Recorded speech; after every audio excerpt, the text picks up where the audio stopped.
All right. Good morning, everybody. Welcome, Tenwin, Lord Brown Bear. Good to see everybody. And yes, Tenwin, you did beat the stream element spot. Good job. I am back from my vacation, and I am ready to fucking continue this. I've actually been missing out on this, quite frankly. I had a really good vacation, but I have been missing this. Go ahead and click that right away. Oh, I hope everybody had a lovely, lovely Christmas season, lovely holiday. Hope you all had a good food, good times with everybody you love, friends, family, whoever it's going to be. Right. We were on this deserted island in the middle of nowhere. Right. The main idea was to pretty much explore this corner of the map. Yeah, there's nothing else on this island. We've got plenty of supplies. Oh, that's cool. The better your cook is, the less supplies you use. That's actually kind of cool. All right. Get us out to open sea. Oh.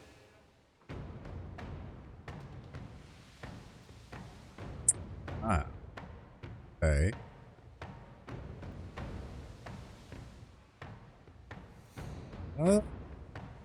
I mean, I guess, oh boy, 5 minutes in and we meet our first corpses. Yeah, it's like, I'm not trying to fight the Principi, but I'm not going to fly their colors just so that they fucking avoid me. They'll learn to avoid me. Got a pair of sound calling headphones, reading up. It's called, oh, sound canceling. Sound canceling. Completely misread that.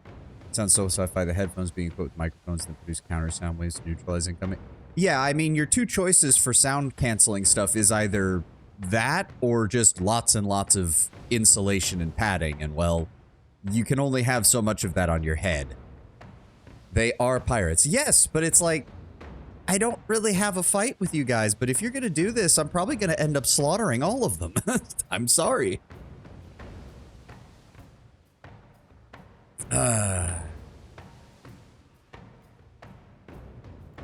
You are 4 levels higher. Yeah, that's why I was thinking. But we were also like 2 levels higher the last time we tried this, and we got utterly fucking wrecked.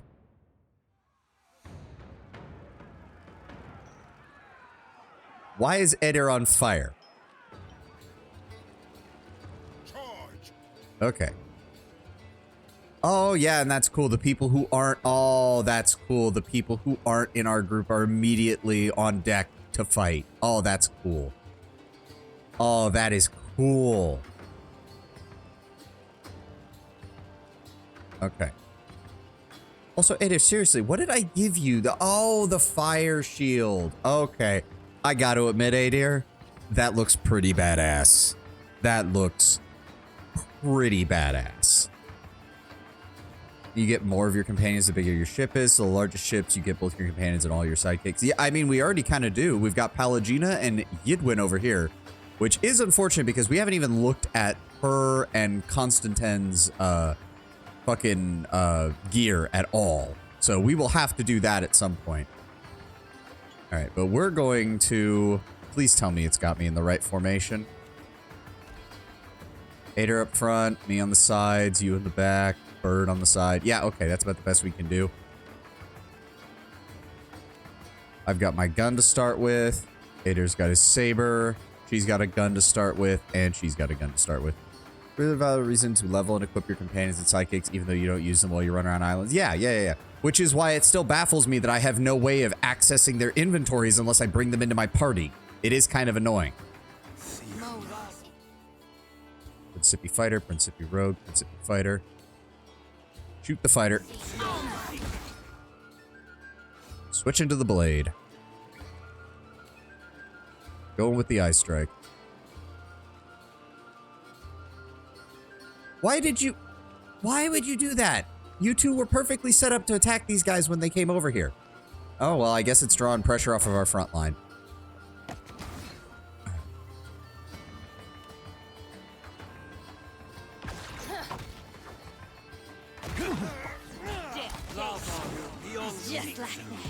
I don't even know what you cast, Palagina. Holy shit. Let's go with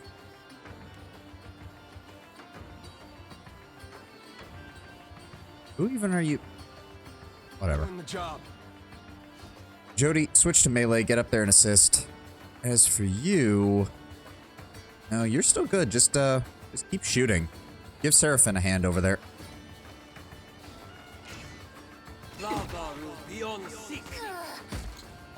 Nope, we got those guys handled. Just gonna go ahead and blind you. Hey, hey. Oh no, he's using... Okay, I thought he was using an item. That was just his hand mortar. Crew morale gain. Crew experience gain. Somebody gained a rank. Is that actually saying that I gained a level? Also, holy shit, we recovered a lot of loot. Ooh, a cannon. Pretty sure we have plenty of those. We can't carry any more medical supplies, but we can take all of their food and water. We can also take their money, salt. Oh, wow. Oh, we can't take I mean, I guess. Hold on. Nope, we can't even put it in other people's inventories. That's a shame. Oh, well. Also, who is... Oh, okay. The personal triumph of well-weathered Cormio, captain of the Whirlwind. Okay. I see how it goes. And we stole his Principi colors. Nice. Yep, if you don't sink their ship, you can take everything. I'm sure they had the same thing in mind. Of course, of course. Share coins with crew. I probably should have clicked that before I stole them all, but I'll keep that in mind. Yes, we can't. But there's nothing we can do about that. It won't let us take them. Sweet, there was our first boarding action. All right. So what is... Okay, so Fort Deadlight is over here, which is one of the Principi's main bases. Did that affect my, hold on. Did that affect... I don't like that it doesn't show me my most recent... Was it at 1? I think it was at 1, so I don't think that really affected it. So in other words, the pirates are pretty professional. If you just fight them in the course of both sides doing their jobs, nobody really minds. That's actually a gripe I have. On the one hand, I do get it, Lord Brown Bear. On the other, it is kind of nice that, quite frankly, I'm not being penalized for me doing my job and the pirates doing theirs.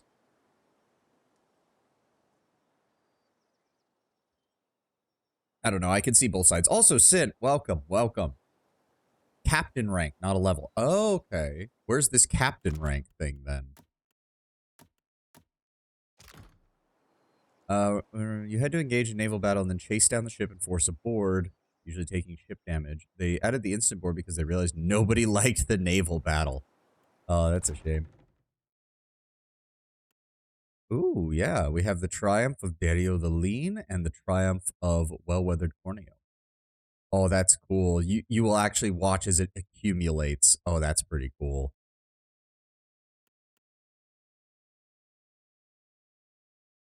I mean, there's a star under here like everybody else's, but it's not telling me anything by mousing over it the way it does everybody else. But okay. Is that better? Oh, those are the same cannons that we have. Oh, okay, okay. So that was the exact same kind of cannon. Which actually makes sense, because now that that guy is working for the Principi, it would make sense that they all have the, Oh, no. No, no, no, no, no. There we go. Then we'll add that in there. Rice. Do we need fire cal? Well, I mean, we should keep some things down here for when we rest. It does occur to me that that would be a good idea. Can we split the hardtack into that? No, I don't want all of it. I don't want all of it. There we go. Just give me like 20 of the hardtack to keep on hand as a catch-all for when you do that. Very good for cooking recipes that make you immune to afflictions. Ooh, okay, I'll keep that in mind.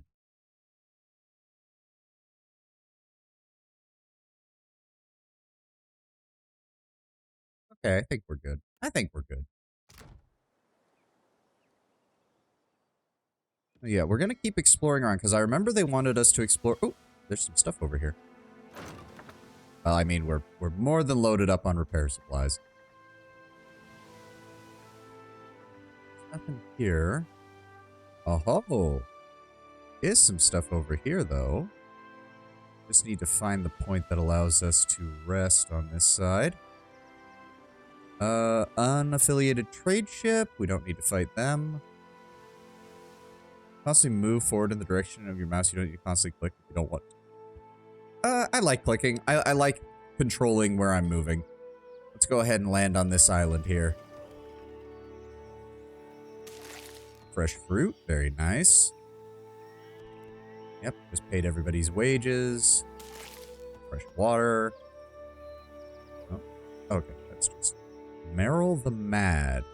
I feel like we have a quest for that, or I've seen it mentioned at some point.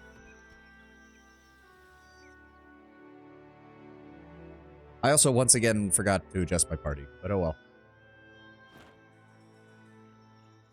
Ah. I shall. Looks like they're... Ooh.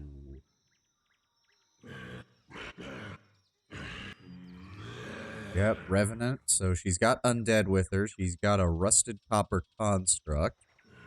Let's keep everybody moving. I'm here. Go ahead and switch me back to my gun real fast. Go What can I ahead and do switch you for? Jody back to Sure her thing. gun. Yes. I see all of that. Hold on, Matt. Hold on. Is this actually a quest? Yes, it's a bounty. Okay. We're just needing to kill her. There's no other thing but for us to kill her. Also, she's set up nicely on a little plateau here. I'm guessing she's a mage. She's got a scepter on her belt. Okay, how do we want to do this?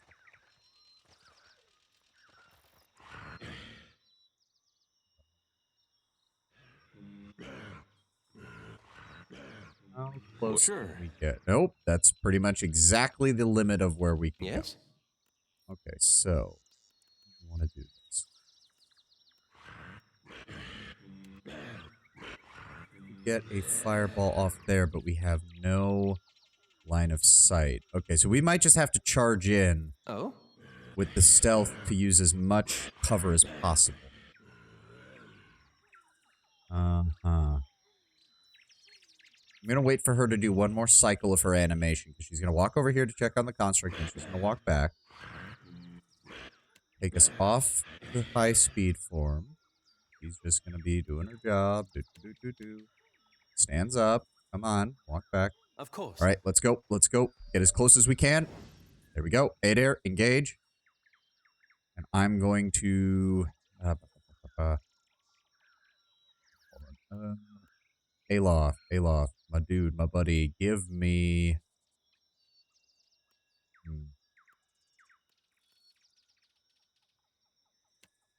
Minila's missiles starting on them. Jody, go ahead and open fire on the Revenant as well. I'll actually keep moving. Okay, there we go. Attack that. Get the bird out in front. Get the bird. It's not moving past. Okay, fine. Just open fire. Did I shoot? I think I shot. Yes, I shot. Okay, go for going into melee.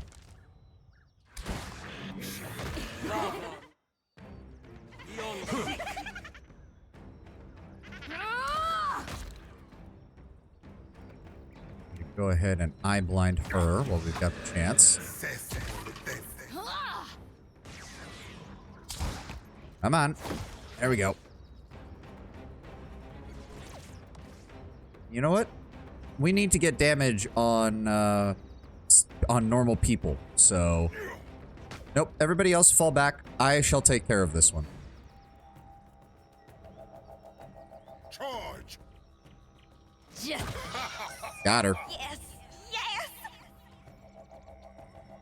There we go. Merrill the Mad's head. Gain some quest items. Of For some course. quest experience. Very nice. Caught off guard, but I remember your story's great. Yeah, gotta get used to her going off on us again. How are we doing? 238 out of 1,500. Supposed to more or less stumble upon the second you leave Port Mahé. Well, we went the opposite direction, though. Ooh, some fine padded armor. A stone of power. Boost power level for the duration of the fight once per rest. Not bad. Some basic equipment. A fine rod. Some silver phoenix. And a wood. Any specifically keep? Hold on a second. No, he's got his, right, he's got his Keybreaker Scepter for his magical equipment. +1 to power level is decent. You'll enjoy a fine rod. Haha. Actually, that still gives her... Actually, that's not bad, because History and Insight really isn't something she cares about. So that actually works out really well for Jody.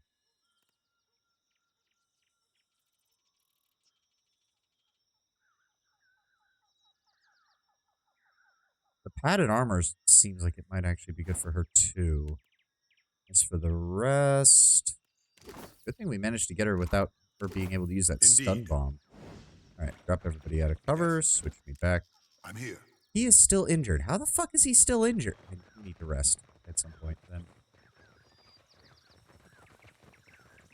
But yeah, that's all that there is to it. Meryl the Mad, taken care of.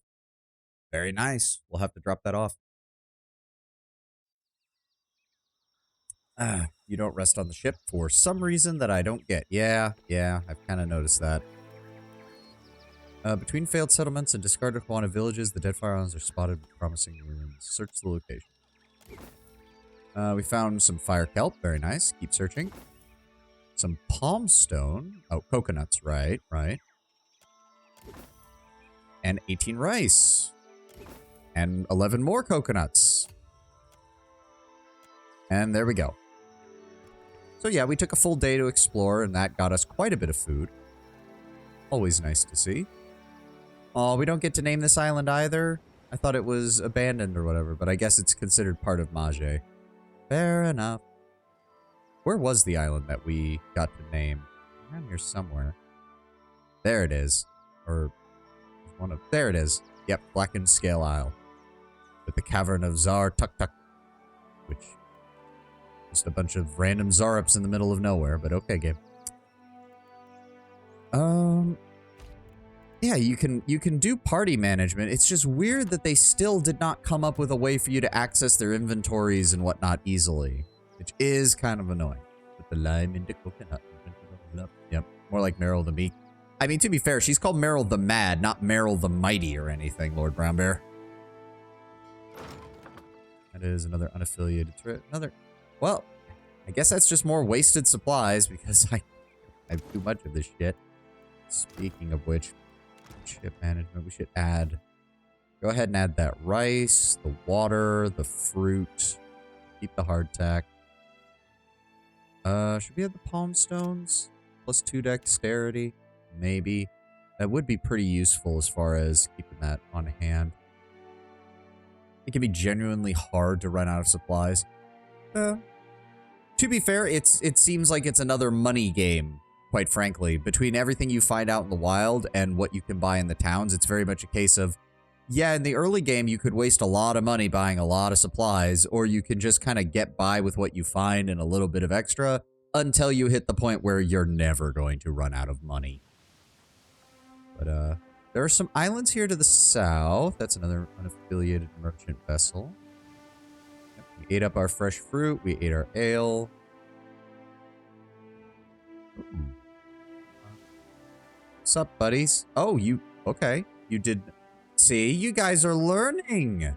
Maybe you shouldn't just randomly attack me. Isn't that nice? Makes sense considering who you are. Yeah, mid to late game, you can just go to a port, buy like 1,000 of ale and fruit, put in your ship, and never bother with it again. Yeah, I mean, we'll reach that point eventually. Hey, look, ale!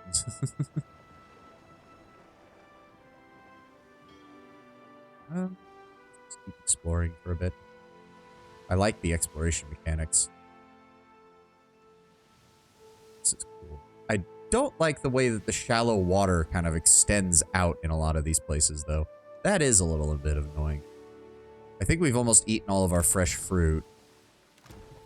Yeah, we're just about out of fruit, and then we'll start on the rice. But luckily, the rice does not lower morale. It just keeps morale neutral, and our morale's pretty high right now. Ooh, another shipwreck. You come upon an abandoned sloop, run aground on the beach. The nearby coral and volcanic rocks may have smashed its hull to kindling, but there might still be something salvageable in the hold.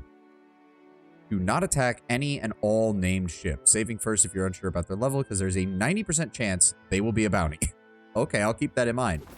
The only reason I have not started doing that 10-1 is, again, because I don't know who we're siding with yet.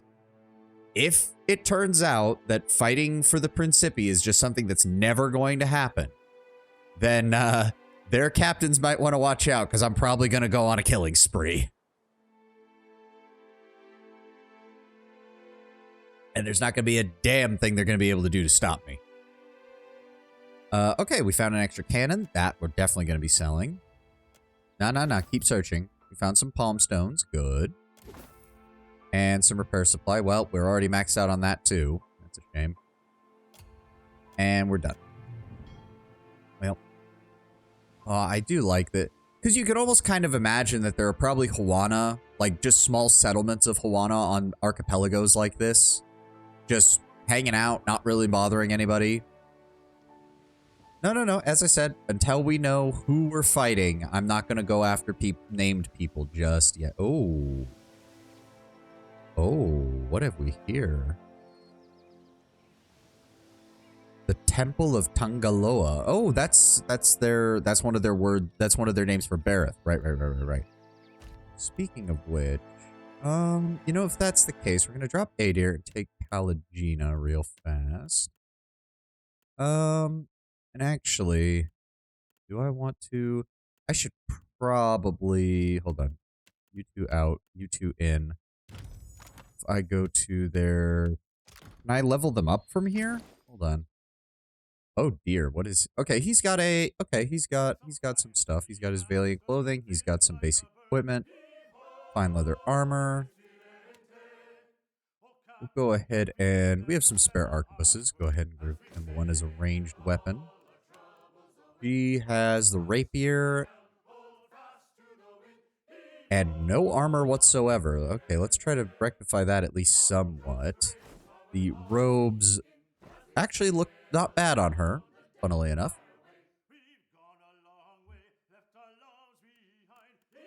Do I want to give her anything else? I mean, I want to give her a rifle just in case. Always good to have some backup ranged weapons. Oh, right, I do have a unique poleaxe if he wants to use one.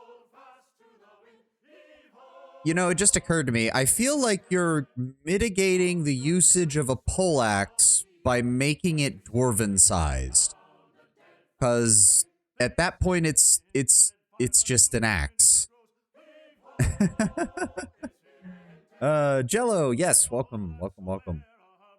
Let me see here. Speaking of which, there's virtually no reason. Yeah, you mentioned that. Don't think you can level from here. Shit, really? That's stupid. I used to rock and chain clothing when I ran in Orlando to move as fast as possible. Ooh. During the holiday weekend, went hard in StarCraft 2, Wings of Liberty. Yep, still one of the best RTS campaigns. Very good.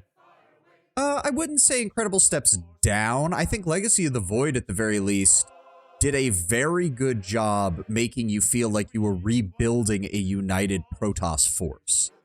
I think Legacy of the Void did do a very good job in that respect. The ending of Legacy of the Void, that's a whole different story, Tenwin, and I think you can agree with me on that one.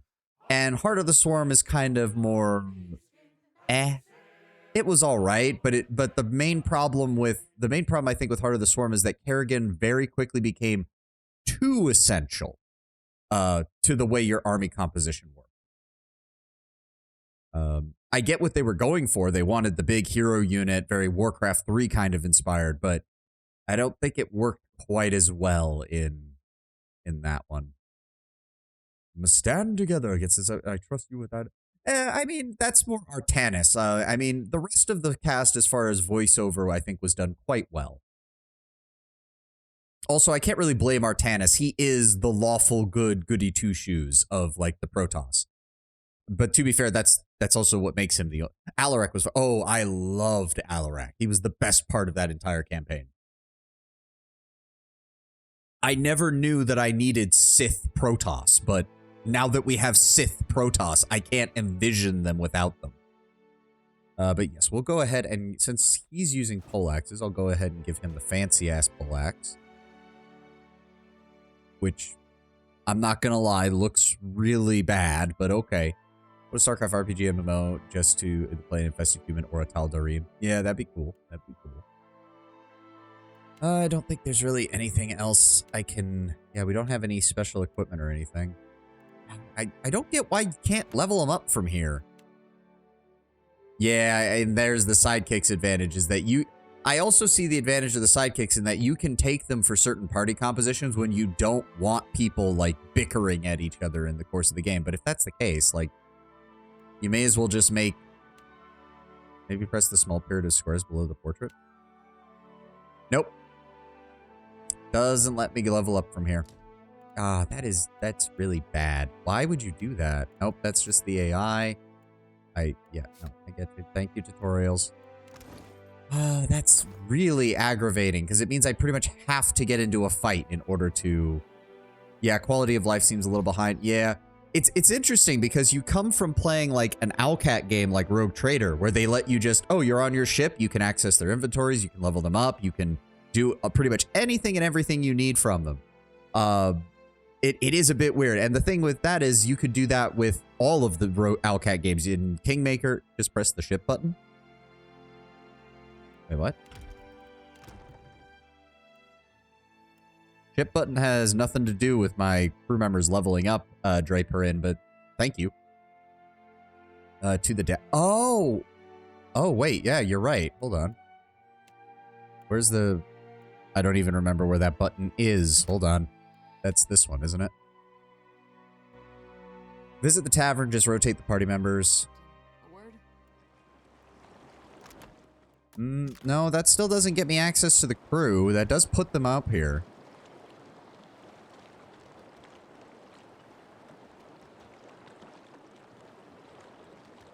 I'm assuming... Wait, does it even put them to Kehu?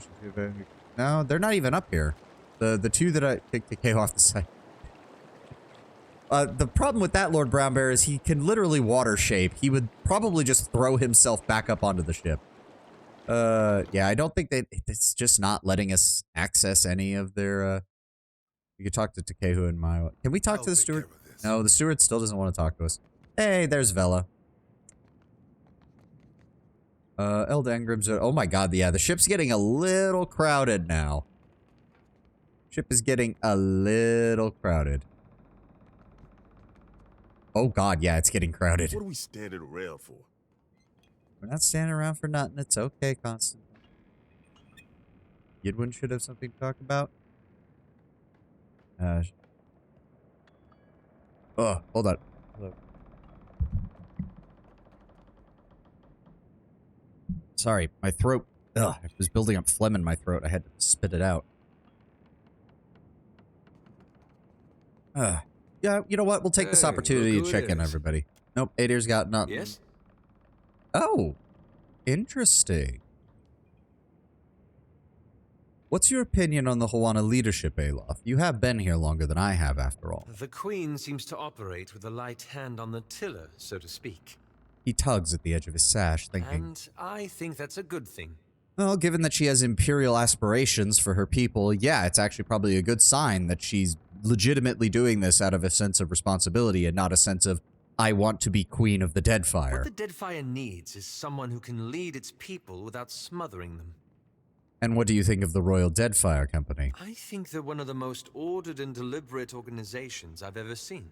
And I don't entirely trust that. Not after the Leaden Key. Hey, we got Alof to start questioning authority. And maybe not just accepting that everything being rigid and orderly is obviously a good thing. We've already asked him about that. I don't know why it's highlighted still. Constantine's got nothing. Got nothing. We picked up a shield maiden. Yidwin. Captain. Oh! Yidwin looks up from her book, her carmine eyes tightening upon you. Or should I call you the Watcher of Cadnua? I confess that title. Something of a mouthful.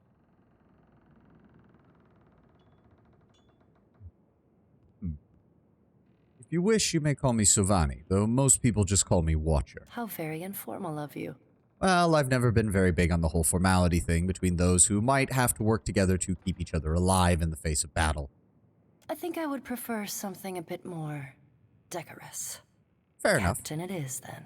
That works. When you took me aboard, you neglected to mention that you were in pursuit of a rampaging deity. Apologies, I suppose I should have provided a few more details about what was going on. I appreciate the apology, but it's unnecessary. It's also weird, this is definitively the same voice actress as the narrator, but the problem is she's using the exact same voice as the narrator. And when it comes to CRPGs, I can't tell if that was just, oh, the actress didn't want to do a different voice, or this is implying that Yidwin is the person writing out and, like, inscribing our story at some point, which would be an interesting... That's usually a sign that something is more important about her than meets the eye. Blue Colossus may be one of the defining events of the age. Blue? In Wrath, Aurilu plays the role of narrator. Exactly, Lord Brownbear, exactly. I count myself fortunate to bear witness to your investigation. Speaking of, let us return to it, yeah? Oh, okay. She bows slightly at the waist in farewell. Okay. Do we... Captain? Nope. Do you require my expertise? Oh. This is interesting. The only other side kit we've picked up is Constantine, and he doesn't have anywhere near about this. Blue had never re-recorded the line. Yeah, it could be the case. Could also just be a case that the brighter Aothus glows with more soul energy he accumulates, that the color changes from less of a green and more of a blue.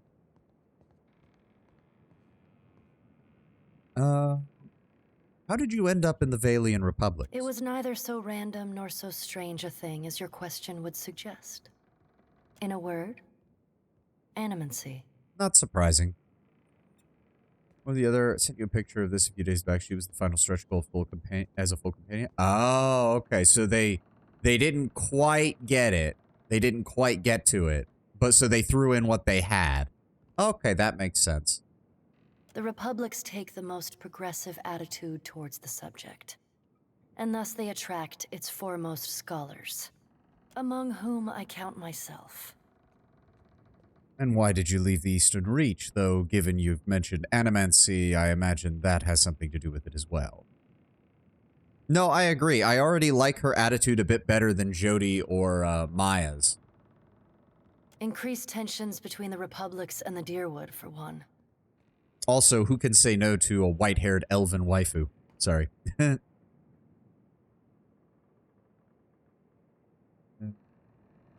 she talks like you. I mean, do I sound like that? I mean, I don't sound like that. But do I talk like that? Sorry, Tam. I still have trouble imagining what my voice sounds like because I'm hearing it in my own head. So it's a bit weird when someone compares me to another, especially to a character in a game or to a professional voice actress as far as the voice tone goes. I had little interest having my experiments disrupted by some grudge-bearing bricklayer from Defiance Bay. Ah, so you've dealt with the dozen then. Like the way you talk? Oh, okay. To your parlance? Oh, okay. Again, it's one of those things where when people point it out, I have no concept of my own voice sometimes, so I don't really catch it. Mostly, though, my studies demanded more luminous Audra than I could afford to import. So I sought out the source. Did you enjoy your time in the Republic? Very much so. Though I imagine you capable of finding someone much better suited to telling you of them. I don't think Palagina's very interested in talking about her homeland right now. Still need to make that up to her. I spent most of my time in laboratories and libraries. Well, why don't you tell me about that? In a way, your ship reminds me of them. A dozen kith from every corner of Aora, working towards a common goal, while your crew pursues Aothus across the sea. Ours pursued the future. Talk about it, not giving an honest view. To be fair, Palagina has been strikingly forward with the faults of the Valian Republics. Well, here's the thing, Taiwan. I would agree with you that she does believe the Republics are the best country, but she has never shied away from the fact that she doesn't always agree with the leadership. That was what led to this entire thing in the first place, after all. Each chasing our own dawn.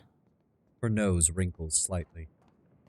And what of the library? I admit bias, but they are very likely the grandest in the world.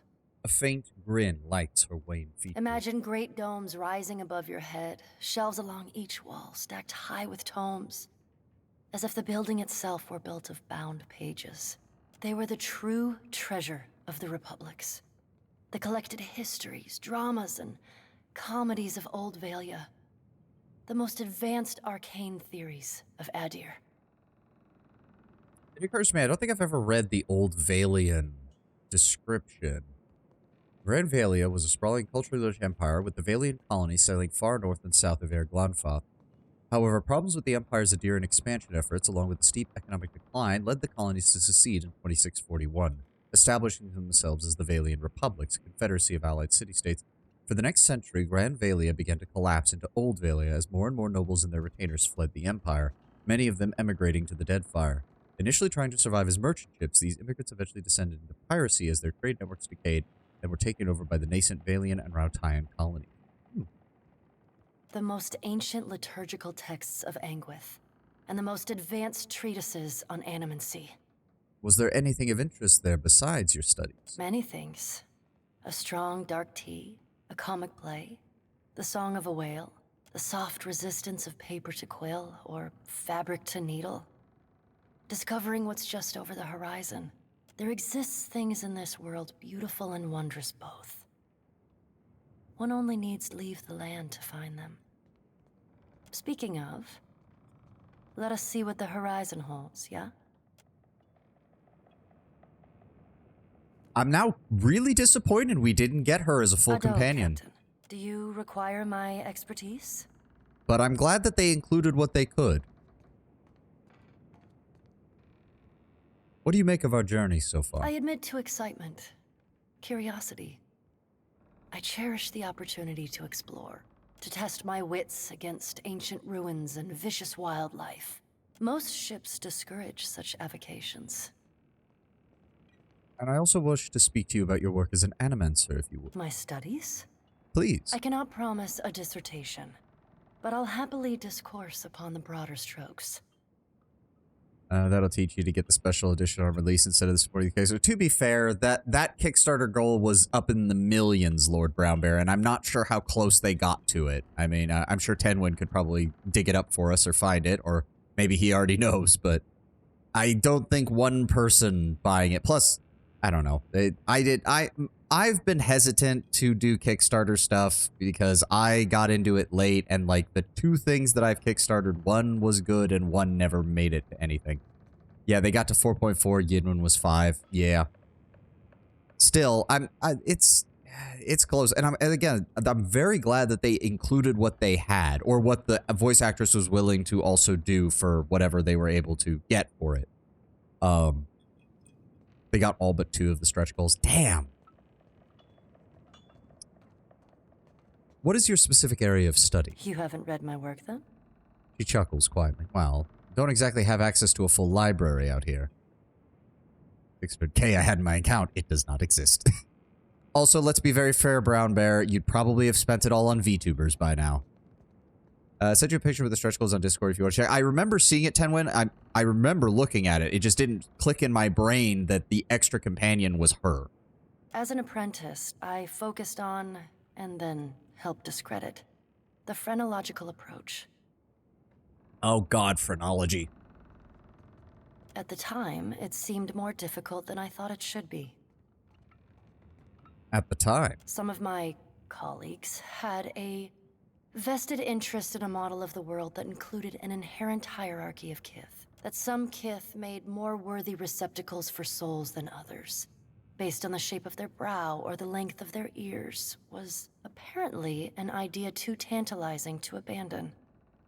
To be fair, I like that it's described with both of these, because it's basically implying, oh, this wasn't just humans. There were also elves, and probably every other race wanted desperately to believe that their species was the height of evolution. Afterwards, my interest turned to the theoretical, before shifting a few decades later to the study of parapsychological inertia.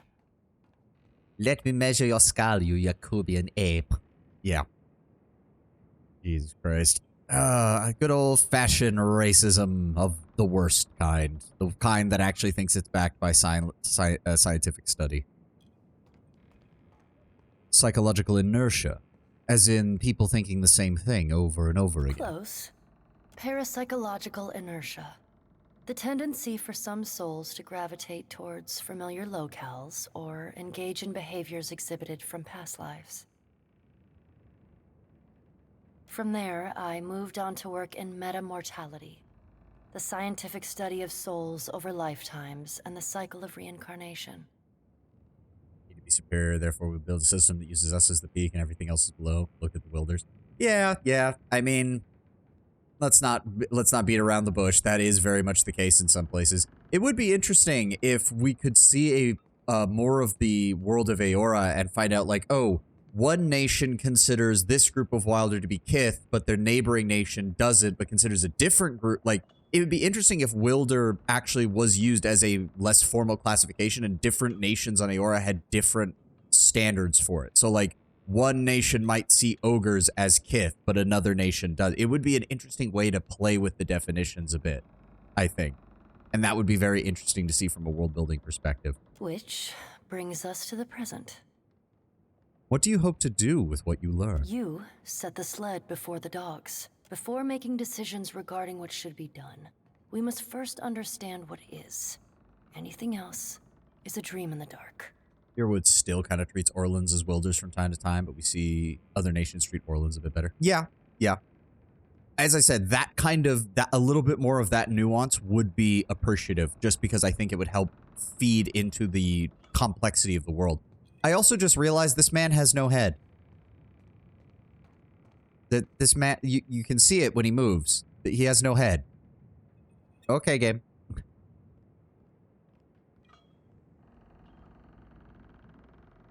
So what do you hope to learn from your study? The truth, of course. Smiling, she opens her palms to I'm you. sorry that I have no simple answer for you.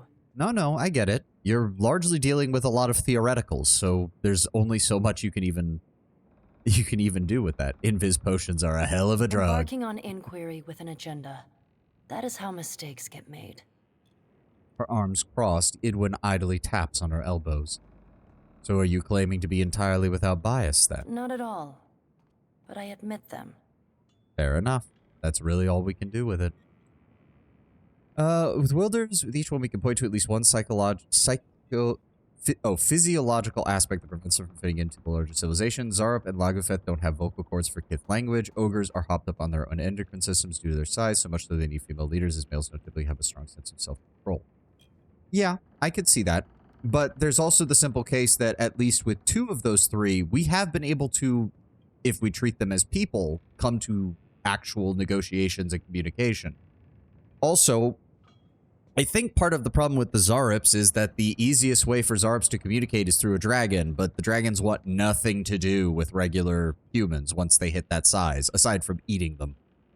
And as for the Lagufeth, well, actually, now that you mention it, the Lagufeth have been the most consistently assholish, considering they were extremely territorial, kill anything that comes near them, and have no desire for negotiation of any kind. As for the ogres, yeah, it does seem like as long as you don't shoot first, most of the ogres are fine. The problem is most Kith shoot first. Quite literally in the case of the Deerwood. Do we have any ideas how Aothis is moving the statue across the sea? Into the chef position, let her level up to master just to make Zarup a master chef. That is funny. You can make friends with Lagufeth technically? Oh, interesting. She laughs, a flat palm covering her open I mouth. could theorize, but given how little I've observed of him, it would be irresponsible of me to do so. It must require incredible energy, though. Staggering amounts of soul essence. Am I the only one who just thinks that he's just walking on the seafloor until he gets to another island? Why didn't she voice the laugh? I don't know. It is interesting because they've been doing that more in this game than the previous, even in those parts where they do describe them laughing. And can Audra truly be so flexible? Why does he not crumble? That, I think, has entirely to do with how much soul energy he's absorbed. Because he did seem a little clunky at first when he first ripped himself out of the ground. But once he started absorbing souls, it seems like the Audra became more and more malleable. Whatever he is, however he accomplishes it, perhaps we can discover together, if the discovering doesn't kill us. And what's so important to your studies regarding luminous Audra? That depends on who you ask. She shakes her head. Generally, Audra conducts soul energy. Luminous Audra also stores it, however. Is it simply a worse conductor getting clogged by essence? Or is this indicative of a specialized function?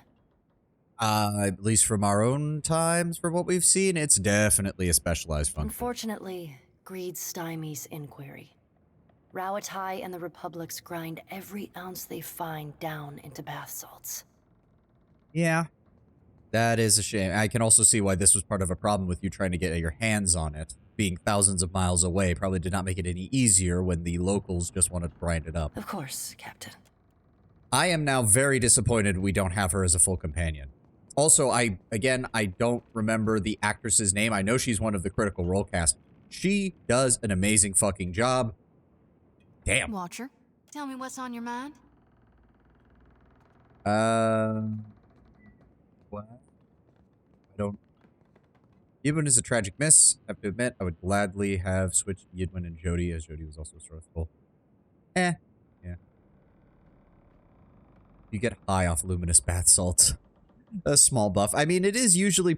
yeah, I think Dre has a good point there, Lord Bradbear, is that as far as we can tell, it's largely used just for the purposes of... well, I guess it depends. If you just use them normally, you probably don't get much. But if you snort it directly, that's probably a different question. Ashley Johnson, that was it. Yeah, she's Pike from Critical Role Season 1.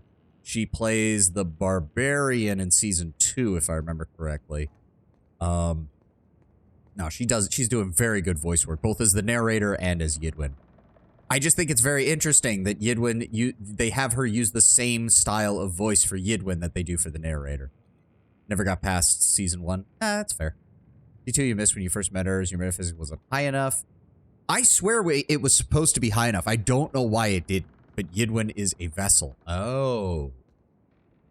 Oh, she's a... Wait, so she's a vampire.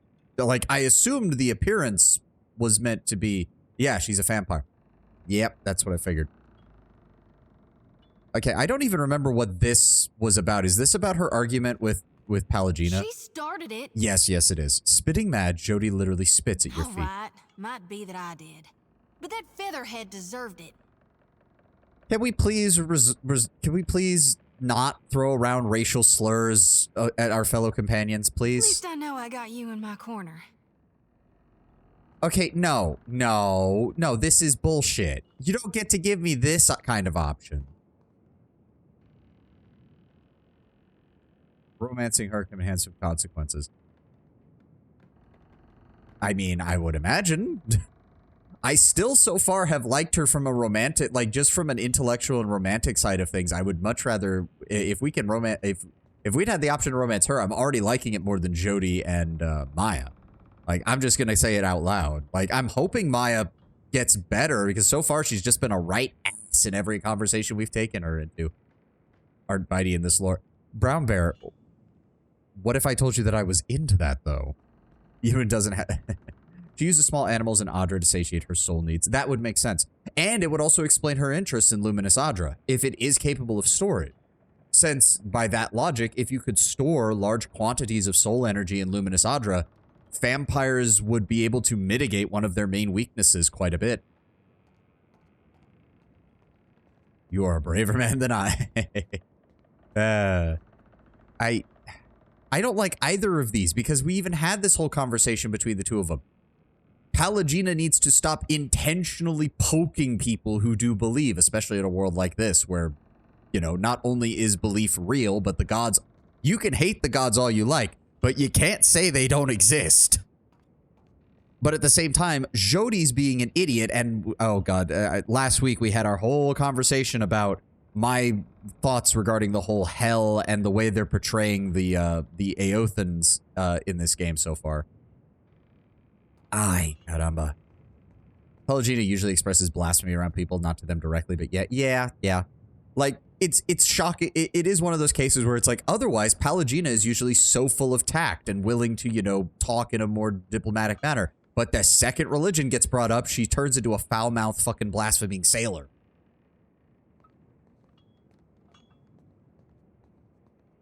Ugh. I don't like either of these. I wish there was I know that the whole point of CRPGs is making choices, but I wish there was a way to say, no, this is I will keep the two of you from fighting, but I am not just going to intrinsically back one of you or the others, because here's also the thing. No offense, Jody. I've known Pallegina a hell of a lot longer than you, and I've fought with her a hell of a lot more. It's never going to be number one because I'm not romancing you. As captain, I will do everything in my power to look after the both of you.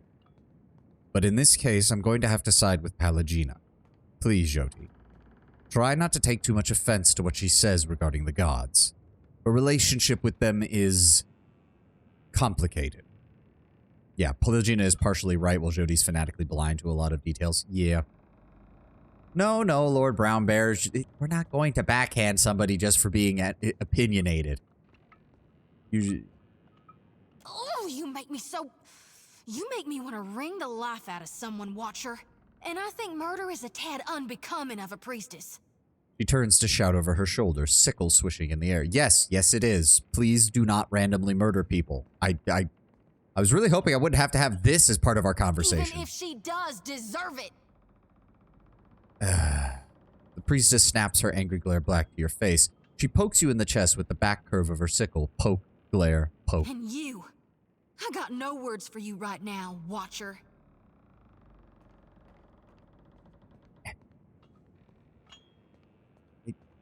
No, just walk away. Just walk away. I don't have time for it. How you doing, Vela? Yeah, we're sailing just fine. All right. She got angry. Yeah, she did, Tenwin. Well, she can get over it. A word? Like, I'm sorry, but I don't mind Jody being the overenthusiastic religious character, but given what our character knows from the first game, we need to fucking set her straight at some point with this. It's starting to get annoying. Like, I'm sorry. We have literally had a conversation with every single god of the Pantheon. We know damn well what's going on with them. Like, I get not wanting to just proselytize the way that our past self did with his sister. But for fuck's sake, the fact that Jody just keeps doing that to us in our face is getting... See what I mean by Jody and Yidwin should have been switched? Yeah. I mean, as far as a personal preference thing goes, I definitely know which one I prefer. I should come clean about something, Captain. Speak your mind. Maya scratches the back of her head. Atsura didn't set me loose just so I could stay busy. Fact of the matter is, he gave me a job to do. I've got this stack of missives I need to deliver. Noble errand, right? Tightly bound set of scroll cases bearing the mark of the Royal Deadfire Company. Okay. She shows you a small collection of scrolls in her pack, all judiciously sealed with the sigil of the Royal Deadfire Company. The company has a lot of people working away from headquarters, and Atsura trusted me to get these in the right hands. I hope that isn't a problem. Now, she's not going to answer number 2. I already know that's the case. I'll see what we make of the deliveries in good time, as long as we can get to it. Appreciate it, Captain. You'd be doing Atsura and the company a big favor. This one's bound for Harama, and acquaintance. Good sailor. He's somewhere off in Tikawara. I mean, I don't think she knows what's in there. Oh, that's what I mean, though. But her only response will... If she knows what's in them, her only response would be, I can't tell you. And if she doesn't, which is the more likely, then it's also, I don't know, and I'm not allowed to show you, regardless. Like, the way Maya treats her position here is very much one of a soldier following orders. Somewhere in Tikawara. And these are for Tuaha, an old friend stationed in Port Mage. You meet some strange types in the Navy. I've got some answers. Oh, he doesn't have anything else for us there. Okay, so we are near Port Mage. We could probably stop off there. Takehu, you got anything? Captain. The Kahanga royalty seemed very taken with you when we took you up toward the palace. Between the crown and the guild, Nekataka has high hopes for Ngati's chosen son, I say. Takehu smooths back his hair with both hands as he gathers his thoughts. If Ngati had not blessed me, I say the goddess touched me for more than enriching one tribe, glorifying one island. Takehu bites his thumbnail and sighs.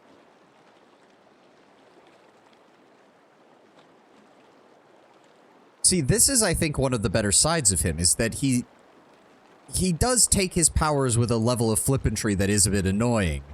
but he is viewing it from the status. He's probably one of the few among the Huana who actually understands the idea of building the Huana as a unified nation. He would just rather do that as an artisan and a cultural person rather than, oh, Nagati's chosen who will, you know, help destroy the usurpers and outsiders and, you know, will act as a rallying symbol and all that. That he's not so much interested in.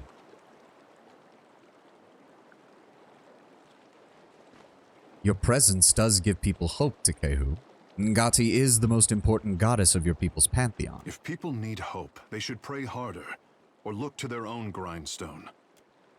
He gives a slightly annoyed look, holding it there for longer than necessary before tossing his hair with a gentle squish. I say there is me, Takehu, and there is the Takehu others would make like a coconut husk doll. The more I try to be the Takehu I know I am, the harder I am constrained. What say?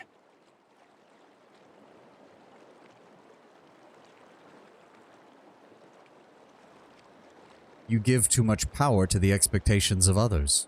But it is the adoring people who made Takehu the savior of the tribes. He shrugs, sighing. Many think that I have a duty to the Huana. I say I am the only one unconvinced. See, and that's the thing. I was being sincere with the previous comments that he shouldn't be looking to what other people say. At the same time, the Huana do need someone like him to help with where they're going. Because this is part of my problem with Takehu as well, though I think it gives a good look into the Huana as a whole. He is seemingly in favor of the Huana acting as a united front against the Royal Deadfire Company and against the Valians, as well as against the Principi. But he's not willing to be part of that effort. And unfortunately, Takehu, well, I think you're living in very interesting times historically. You're not going to have a choice.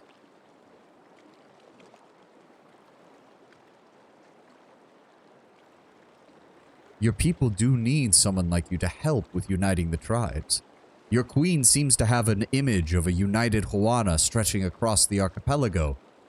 It will need experienced and capable people like yourself. Rubbish, I say.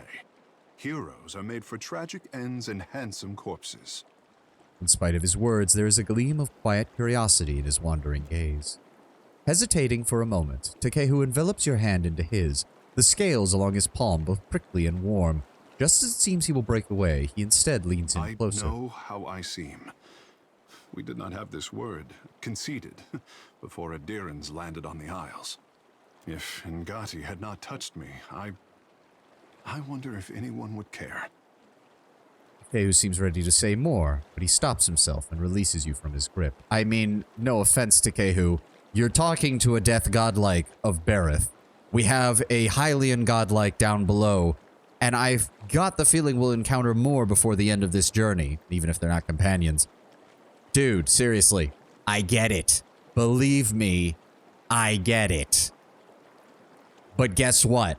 You've got the godlike status. That draws attention to you. You're gonna have to learn how to deal with it. You don't have a fucking choice in the matter. And quite frankly, Takehu, I don't mind you too much.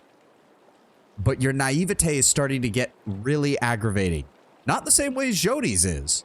Jody's is the problem of, I know exactly how to set her straight, but I might just destroy her entire view of the world if I bring everything out into the open. And I don't think we're ready for Jody to throw herself off the fucking ship by finding out what the nature of the world really is. Oh. The world around you darkens, and once again you feel an incessant tug for your attention, the pull centering from Takehu's soul. Set her straight with a big old bear hug. Andra wants to talk. Oh, God.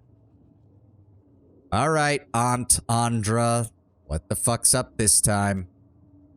Once again, you find yourself in Andra's waterlogged hall of power. The tired swaying of bioluminescent chandeliers casts uneven rays of light down on her court. Poor boy. He has it backward, as usual. Look, I'm helping Takehu for the sake of Takehu and for the sake of the Huana.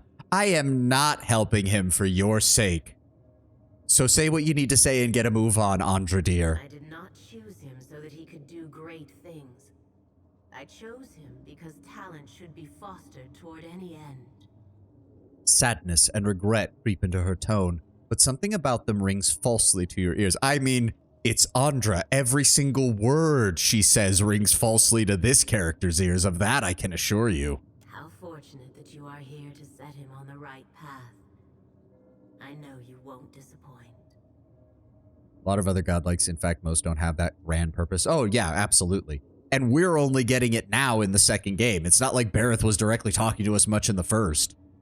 The reasoning you attributed to Hylia for turning Pallegina into a godlike. Very similar. Yes, Brown Bear. Very similar. You hear a smile in her words. Apologies. I say I never miss an opportunity to talk about myself. The presence withdraws, leaving you unsteady on your feet. Oblivious, Takehu offers a broad, showy smile. See, again, it's very much a case of, I'm helping Takehu because I think Takehu needs it. I am not helping him because Andra said anything about it. Fuck that. Ugh. You got anything for me, Seraphim? Telling you your business, Cap, but if we don't set sail for Deadlight, Benworth will finish his repairs and pull anchor. That is a good point. Later, sure. No hurry here to ship off back to the Gentlemen of Leisure. Still find it hilarious that if you romance Takehu, you won't. Andra gets upset if you aren't perfect enough for her boy. Well, she could get the fuck over it if that was the... We're going to romance Takehu just to spite Andra. No, I'm not, but that would be funny. All right, let's get out of here. We have more sailing to do. We have much more sailing to do. I hate you so much that I'm going gay just to fuck with you. Scylla waves. Oh, okay, that's cool. That's cool. It actually shows... Oh, that's actually really cool. Oh, Rudy Rebel. That person actually... Oh, so I see. So if they don't have a sword next to their name, they're probably not going to fight us. So I could probably go over here and that idiot would attack me, but I want to explore this first. Fully on the side that I believe Decay... Oh, hold on. You've read a whole wall of text. Hold on. I got into Wings of Liberty. It's an interesting perspective as you get older. When I first played it, I thought the Tychus was a terrible traitor, but when you replay as an adult, you realize the details. Because he does care for Jim Raid as a friend, especially in the final cinematic, acting slightly short. The fact that he doesn't talk first and then shoot, but he does. Yeah, no, that is a good point there, Tawa. I think Giant Grant Games recently did his whole 3-hour retrospective on the Wings of Liberty campaign, and he came to the same conclusion at the end as well, which is this is a man who has always shot first and talked later, and the only time he chooses to not do that is when facing Kerrigan. I agree. He gave Jim the final chance of, look, if you get out of the way and we kill her, then that's on you, not me. But if you want to defend her, that's also on you, and I'm ready to die to give you and her that freedom. Like, it's a nice, subtle way of doing the story. Like the romance Jodie, but she seems really... As I said, Lord Bramber, Jodie gives more over-enthusiastic sister energy than... she kind of gives the same vibe that Tali did in Mass Effect 1 before Tali matured over the course of the game and became an actual romantic companion in the second game. Fully on the side that I believe that Tychus intentionally let Jim kill him. Yep, let's face it, he was dead anyway. Even if he did kill Kerrigan, Mengs would most likely never let him. Yeah. Made sure that Jim could stop him. He'd never leave Char alive. He would be damned if he let Mengs get the satisfaction of killing him. It had to be Jim, which adds so much to his character. Oh, absolutely. She is a less awesome Argenta. Kind of. I can kind of see the character comparisons there a little bit. Jodie does not have the cultural advantages of being a sister of battle, though. Like from a shorthand perspective. I want to see if this guy attacks me. Yeah, he's coming right for me. 4th level ranger. He's got 9. We've got 9. All right. They want to come in for a boarding action. We'll fight him on a boarding action. Yeah, she doesn't have the snaz of a sister of battle. Though that does make me wonder if someone has built her as like a plate armor wielding, like, oh, I forgot to adjust my party. Oh, I have made a horrible decision. Oh, fuck, I have made a horrible decision. Okay, well, here's hoping everybody else can join in because I forgot to put my party members back. Oh, this is not good. Okay.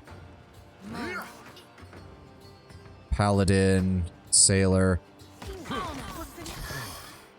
Yeah, he's already... Oh my god, he's getting absolutely fucking destroyed. Okay. All right, we've got plenty of this. Let's go ahead and paralyze them up.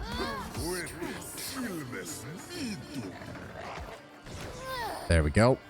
Not possible. Oh, everybody's exploding. Take that wolf companion down. You guys are going after them. Takehu's gone into his shark form. We'll go for... What the fuck is a warbler? Oh. Okay, what else have we got here? Why is it... I don't know what it's doing with that. Do they have anybody else? Did we actually... Wow, we killed them. We fucking destroyed them. Alright. No reason to cast spells then. There we go. Taking that extra. There we go. Very nice. Switch back to the gun. 6 morale gain, 481. Gained a rank, gained a rank, gained a level, gained a level. Nice. Very nice. Share the coins with the crew. Although we are maxed out on morale, so I will not be doing that in the future. I'll only do that if the morale is low. Darkstar, welcome, welcome. Doing good, man. Doing good. We've just won our second boarding action. Ooh, the Adair channel gun. I'll have to take a look to see if that's better than the one we have. The personal flag of Rudy Rebel. How do you have a name that includes Rudy, which is red, and then your actual flag is green and orange? All right, we'll take the rest.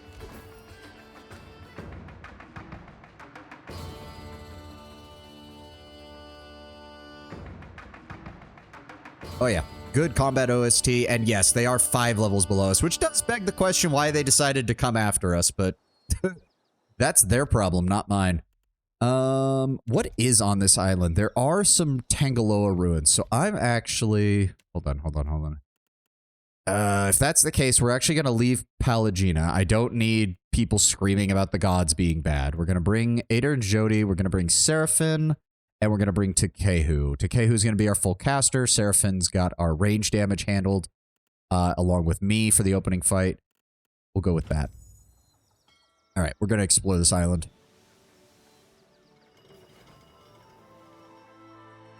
Yeah, I mean, to be fair, it's not unheard of with the way the Imperium is set up, but the problem is that's one of the areas where the Ecclesiarchy is probably very adamant, like, no, the Emperor is a dude. That's one... Like, we accept that people have different ways of worshiping the Emperor, but he is always the Emperor. Like, changing the name ain't gonna work very well. I mean, to be fair, that's also how the Gene Stealer cults usually get caught, because they start out usually as religious organizations, and then inevitably you start seeing the... What is the big one? The cult of the four-armed Emperor or whatever? Where they start depicting the Emperor with 4 arms like a Gene Stealer, and that's usually when people start picking up on the, oh, that's not good.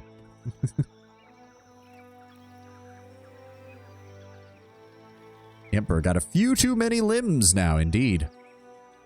Even when they accept other forms of Emperor worship because wiping out any aberration is a waste of resources. In the vast majority of cases, yes.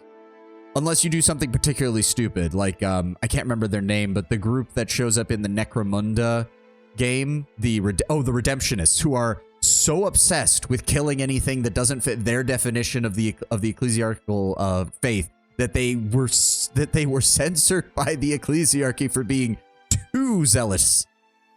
They have an officer in the Inquisition just to count the arms on the statues of the Emperor. It wouldn't surprise me. A light fog curls about your ankles. Breathless, whispering voices call to you from the darkness. They cry in half-uttered sentences, in moans, gurgles, and screams. What few words you can make out among the chorus beg for mercy, for an end to their pain. Step into the fog. Wisps wind around your torso, clinging to your skin. The cries become shouts, and the chorus screams. The fog thickens until you see nothing but a swirling, ghostly shape. Dark forms appearing in the fog, encircling you one moment and disappearing the next. No, those are wings, right? Bang. Yeah. No, see. Jody, ask Jody to draw the spirits into her lantern. I think it's time for you lost lot to find the light. This way now. That's right. The dense fog begins to swirl into Jody's lantern. You hear the faint tink of metal striking the ground, and you bend down to examine it, discover a small necklace, the stone in its center sparkling with the red of a fire's dancing flame.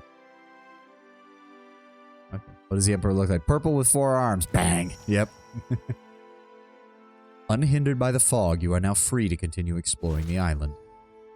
Ooh, Elois's locket, which is a +1 to intellect and a +10 accuracy against spirits, which is nice. Inscription to Darren identifying the owner, former first mate of the Imposter's Lament. Within its compartment rests a curled lock of light brown hair. Spiritual essence infuses the pendant, letting both it and its wearer an otherworldly air. Very nice. To call the Emperor purple, it's a bit too obvious even for them. Yeah, no. I do not know the full lore behind the cult of the Four-Armed Emperor, so I don't know how exactly they go about fully covering up what they do. These are not... Yeah, no, they're not legendary or anything. But that is a lot of recovery time, whereas this gives her 15% additional better recovery while only losing 1 armor. Also, it doesn't even look half bad on her. And then we're also going to give her that. I'm going to drop that off. We have 2 necklaces. Perception. Darkest Before Dawn. Gains health over time. Yep, that's good for him. +2 to resolve. Yeah, he doesn't really need either of those. And that's max health, so we would much rather... I'll go ahead and give him that one. And there we go. Water Shaper robes. I have a feeling I'm going to be stuck in these robes for a long time. She'd be Dr. Doom, yeah. It works surprisingly well for her, honestly. Although I also just kind of love the dichotomy of wears creepy evil mask, has really bright and chipper attitude 99% of the time. Now we can check out the ship. Why does your party as a whole wear so little clothes? I don't know. I mean, actually, it's really just me, Takehu, and I think that's it, actually. Everybody else is fully clothed. It's just me and Takehu. Sift through the wreckage. Ooh, oh, those are worth 3 apiece. That's 1,500 copper. Very nice. Fire kelp. Nice. A cannon. I don't know how we're lugging that around with us, but I'm assuming we sent a message to the crew to break their fucking... to grab the cannon and bring it back while we're exploring the island. Exhibitionist ahoy. I mean, to be fair, my character is from the Deadfire, so he's perfectly comfortable with it. It's not like he cares.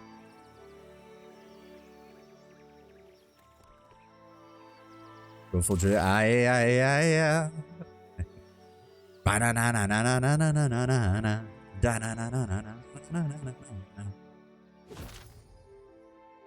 Oh, really? I would have expected a dungeon to explore.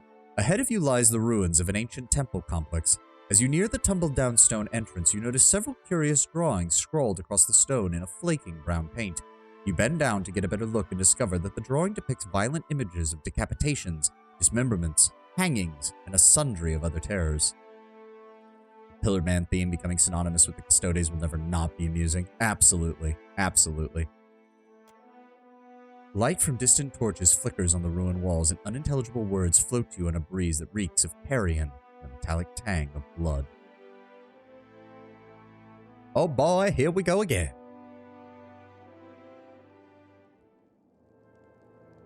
Of course. Oh, fresh blood. Oh, somebody fought to defend this place and failed miserably. Oh god, there's even a cannon in here. That's not good. Oh, we need to level some people up. Seraphin, keep your stealth skill up, please. Adair's got Streetwise covered. I've got Metaphysics covered.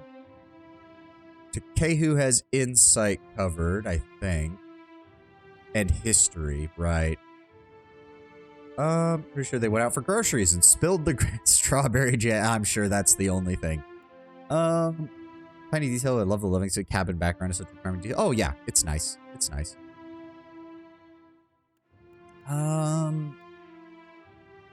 Because if I remember correctly, I want to say Maya also has survival as one of her skills, so I don't need too much.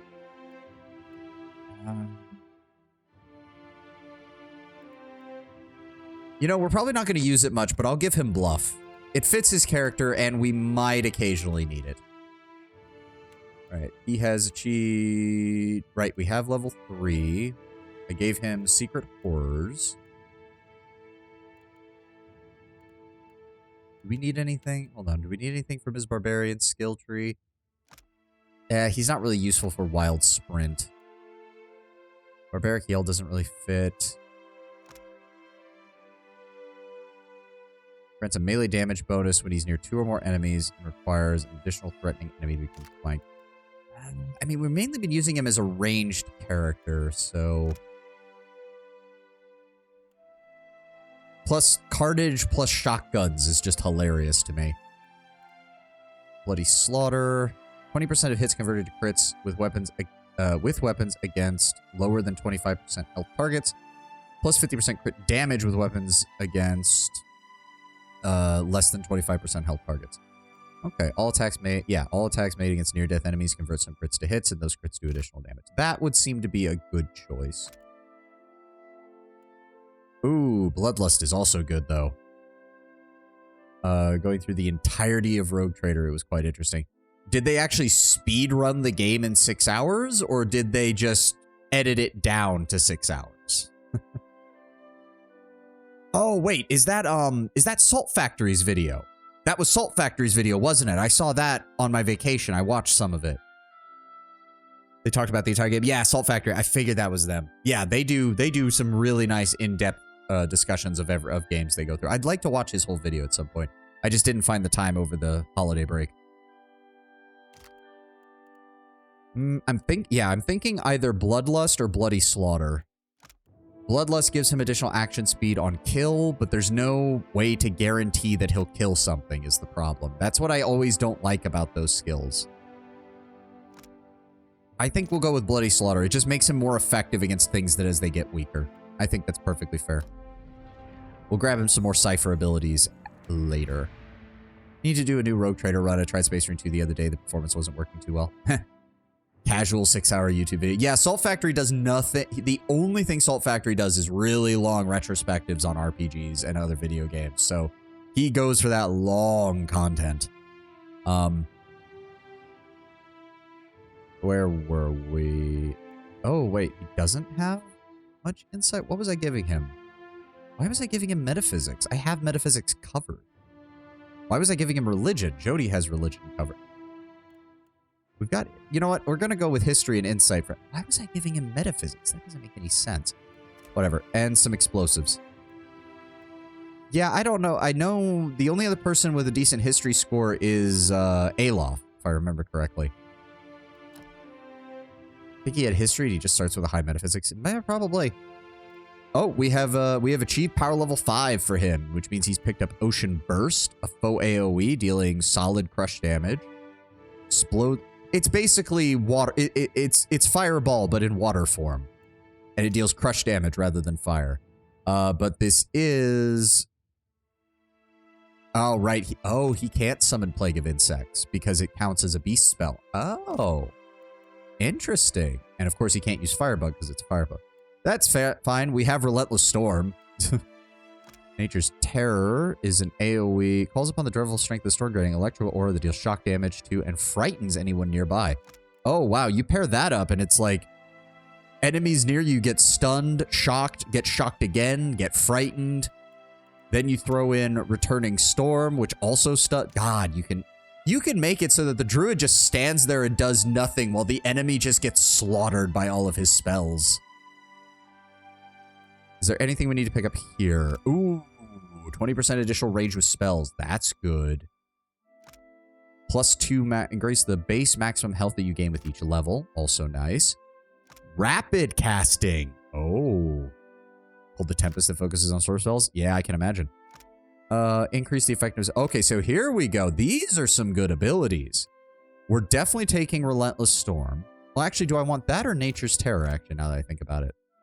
Target plus 1.5 radius from caster. Foe target plus 5 radius from caster. Ooh, yeah. Penetration of 9 with an AoE duration of 15. Oh, but this lasts longer. The Tempest Wildshade is actually a Stormblight. Ooh. We'll start with Relentless Storm simply because we had that. That was a really good spell for us last time.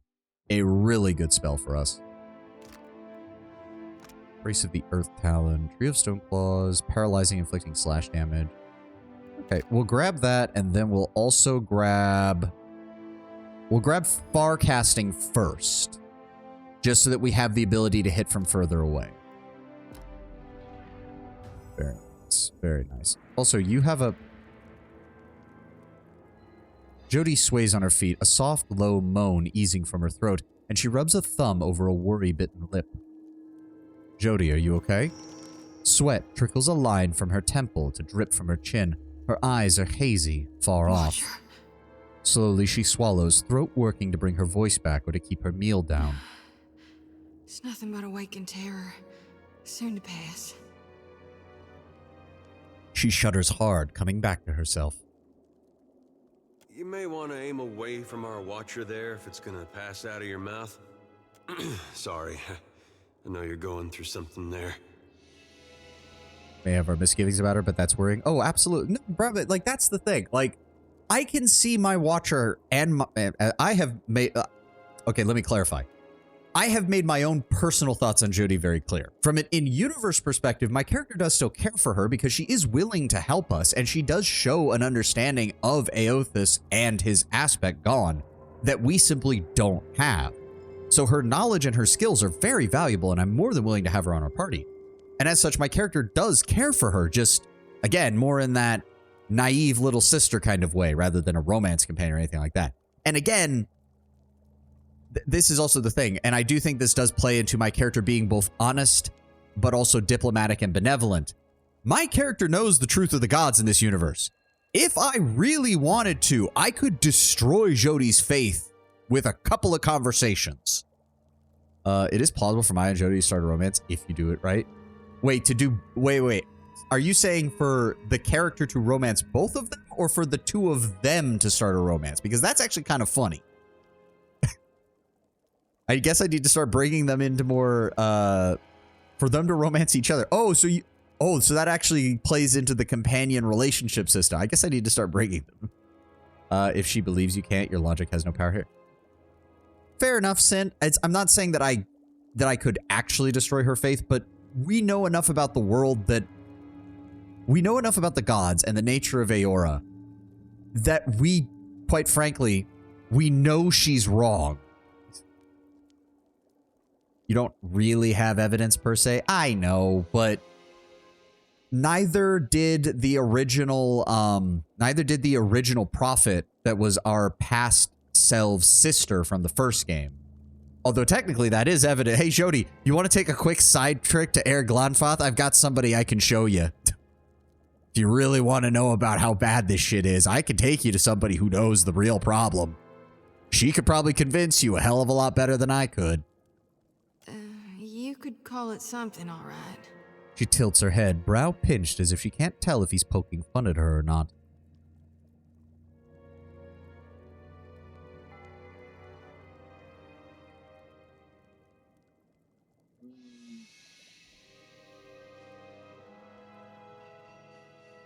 I mean, 4 is cute, but I think 4 is also romance. Well, okay, hold on, Tenwin. Clarification. Since there is the whole companion relationship system and because they're using the reputation system for the companions as well, is it dialogue choices specifically that lead to the romance, or is it you have to do dialogue choices plus a high reputation? Because I'm willing to treat her well in the conversation as long as the reputation doesn't get so high that she automatically starts on a romance path. Because again, my character is usually the good guy. I am trying to be the diplomat and the nice guy who keeps everybody from trying to kill one another. I think it's both. It's based on reputation mostly. Then we will at least try. We'll put an arm over her shoulder and hold her close. She curls into the embrace, breathing a contented sigh against your chest before she finally pulls back. Practically hop on your dick with a high rep, but Jody is a slower burn. That's good. Watcher, don't.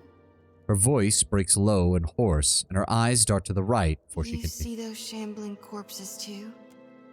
At her hastily whispered words, the hair on the back of your neck begins to stand on end. You glance around just to be safe, but there is nothing to be seen. Nothing unusual anyway, even in the direction that Jody is staring, affixed. What do you see, Jody? I see a body of stitched together parts and flayed flesh. It's got 3 heads and 4 stretched limbs. On each of its heads curves 3 white horns from above 3 blind eyes. I see a bot. Hold the phone. Back it up. First of all, where did it say anything about us having... Yeah, the hair on the back of your neck. Our skin still has, like, you know, human hair on our flesh, Lord Brown Bear. That part isn't different. It just, the flesh itself looks weird. Hold on. Body stitched together, flayed flesh. It has 3 heads, 4 stretched out limbs. On each of its heads curves 3 white horns above 3 blind eyes. Okay, well, we already know that 3 is a big number for Aeothus because he has 3 stars on his brow. So I have to assume this has to do something with his gown interpretation that she The worships. beast is big as a mountain, and shambling toward us beneath the sun turned black as slow. Her eyes roll skyward and she teeters on her heels as if she's riding the cusp of a seizure. The lantern rattles in her grip and she exhales a sigh. I know it ain't really there.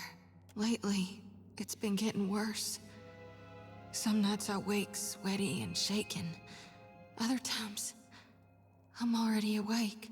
I got my eyes wide open, staring down the darkness, watching one lantern after another flickering out. And every soul looks so ripe, darn near rotten with the need for reaping.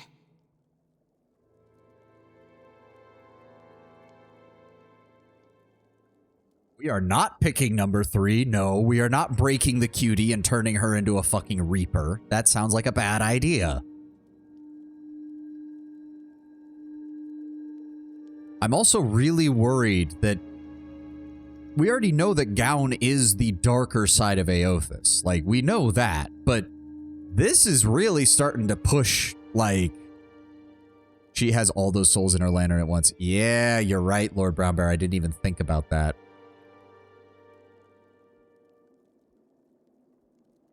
We can relight the lanterns of hell given enough time. All is not lost. We can do this, Jody. I sure hope you're right, Watcher. 'Cause if you're wrong... Nervously, she jiggles her lantern, her eyes lost in its flames. I know you're right. Gon's chosen me. So until I figure out what's needed of me, I'll do my darndest to help you on your path. And I will do everything I can to not let Aeothus quite literally mind break you, Jody, because that really sounds like what he's trying to do. We'll figure this out together. She squares her shoulders and looks off into the distance. Do you know if there's anything we can do to alleviate your I'm nightmares? carrying more souls than I've ever shepherded before. So I don't know that it'll work this time, but used to be. When the dreams were riding me hard, I'd cleanse my soul before Gon. If we stop by the temple in Nekataka, I can perform the ritual. Please, I need the relief. It won't take more than a minute under Gon's statue, that's all. We'll have to return to Nekataka shortly. Don't worry, Jody. We'll stop off there when we get the chance. Oh. Wait, what? Hey. Nope. There we go. Hey there. More athletics. Yes, please. More streetwise. Thank you. Still on power level 3 for this, so I don't think we need anything from there. Hey there, the armored pirate. Yar. Yep. I mean, to be fair, from a pirate's perspective, it would be pretty intimidating if Adair was fit enough to swim in full plate armor. Could you imagine that? You throw Adair overboard, he's literally swimming to get back onto the ship in full plate armor. If I was a pirate, I'd be scared shitless if I saw that. Looks for opening to counterattack. Incoming melee attacks that target deflection and miss have a chance of allowing an instant full attack requires a melee weapon. I do feel like that would work for him. We are keeping his defenses pretty high. Do we need anything? Ooh, we do want rapid recovery too at some point though, because him having the ability to heal himself is good. Neither of those really impressed me. For right now, yeah, we're gonna go ahead and grab Riposte. Overboard in sea battles, usually a death sentence. Even a strong swimmer would likely be gaining distance with the waves carrying them off. Oh, I know. But I mean, like, imagine, like, during a boarding action, Adair gets kicked overboard while we're fighting the rest of the crew. And then one of their crew notices Adair swimming back up to the ship and managing to climb back aboard. Like, that would be terrifying. From a pirate's perspective, that would be terrifying. But I mean, look at that. Look at that might score. Look at that athletic score. He's wearing full plate armor. He could do it. I fully believe that. I fully believe that. Oh, why are we slow? There we go. Well, we can't take any of that.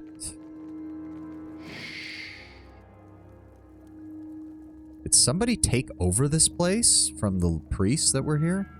Fat bubbles thick on the surface of this pot. The rising steam smells sweetly of meat. Oh, and there's fucking human limbs over here. Oh, dear God. All right. Oh, boy. What? Crazed marauder. Oh, that's just great. That's just great. Let me see. Ooh. A toki. The largest Rautaian coin in common circulation. The silver toki is used for large trade transactions. Oh. Image of the obverse is always each reigning Ranganui, and the reverse always features a crown. Ooh, a journal. With Ader's strength and endurance, Ader falls off the boat. The pirates relax. Crunch, crunch, crunch. He's climbing the side of the boat by digging armored gauntlets into the side. Yes. I mean, I think they are Lord Brownbear. It said marauder, so I'm assuming it's like a bandit, but the fact that it said crazed and we're seeing like human limbs on fire spits over here, yeah, I don't think that's good. Let's read the journal and find out. We found the water-stained... I found this water-stained notebook at the bottom of my satchel. Now having no use for it, I must record my thoughts, or I fear I will go mad in the confinement of my own head. Months have passed since we were stranded on this cursed island. Oh, right, we did find a wrecked ship here. With the few supplies we had with us at the time of our calamity, we've dwindled away to little more than dust and crumbs. When it became clear that we would be trapped on the island for some time, we began to ration our food. It was half rations at first, but as the days wore on, help became less of a possibility and more of a dream. We only took 1 meal a day, then 1 meal every 2 days. Fresh water, at least, is plentiful. It bubbles up from a crack in the stone near the ruins. No doubt it's pushed to the surface by some unseen force of volcanism. I should have liked to have had my instruments on hand to record its rate of flow and volume, but those are long since gone, resting at the bottom of the sea. Our numbers shrink day by cursed day. Always now my clothes smell of rancid meat, of sweat and smoke. The jerky we made from Corral's thigh has gone off. We had thought he might survive the amputation, but he passed away in the night 2 days ago from a fever in his blood. That's the 3rd in Nautan, 2827. So this is at least a month more. We've better learn how to cure our meat, but our blades have gone dull. We only have seawater with which to cleanse them. None have survived an amputation since Corral's tragic passing, and we no longer bother with the practice. More's the pity. I was becoming an old hand at it. Lewis was lost to us today. It pains me to write the words, but her passing comes as no surprise. She drew the shortest reed. That was her necklace I intended to keep, but it's gone missing since her death. Always thought it suited her, that the stone might match the light in her eyes. I wanted to remember that light. Perhaps someone is hiding it, though I do not know why they would do me such an unkindness. I was meant to have it. She never said as much, but I know. I will perform a search of the other's belongings when next I have midnight watch. Woe betide the thief. This is another month later. Chill wind has found us. It blows ceaselessly across the isle, whipping over shelters onto disarray and peppering our meals with sand. We take shelter in the nearby ruins, though I am loath to do so.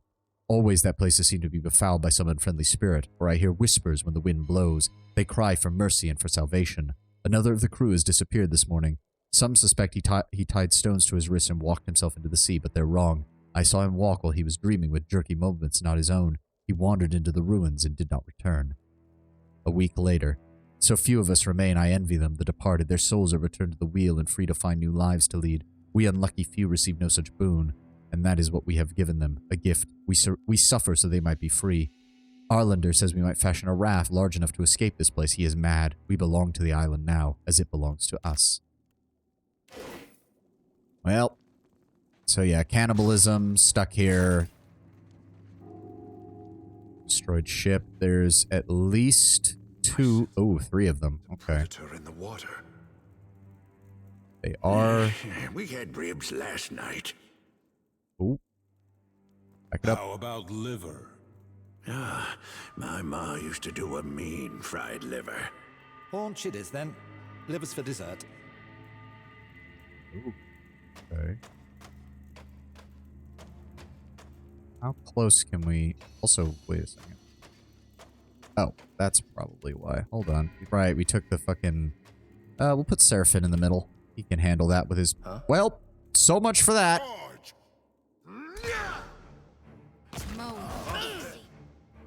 Wow, guy charged only to get shot twice. Brilliant fucking move, buddy. Oh dear, here we go. Okay, that's a lot of guys. All right, hold on. Hold the phone. Let me get blind on the captain. Oh my god. Ogre pirate. Okay, shit. Seraphim, blind him, please, now.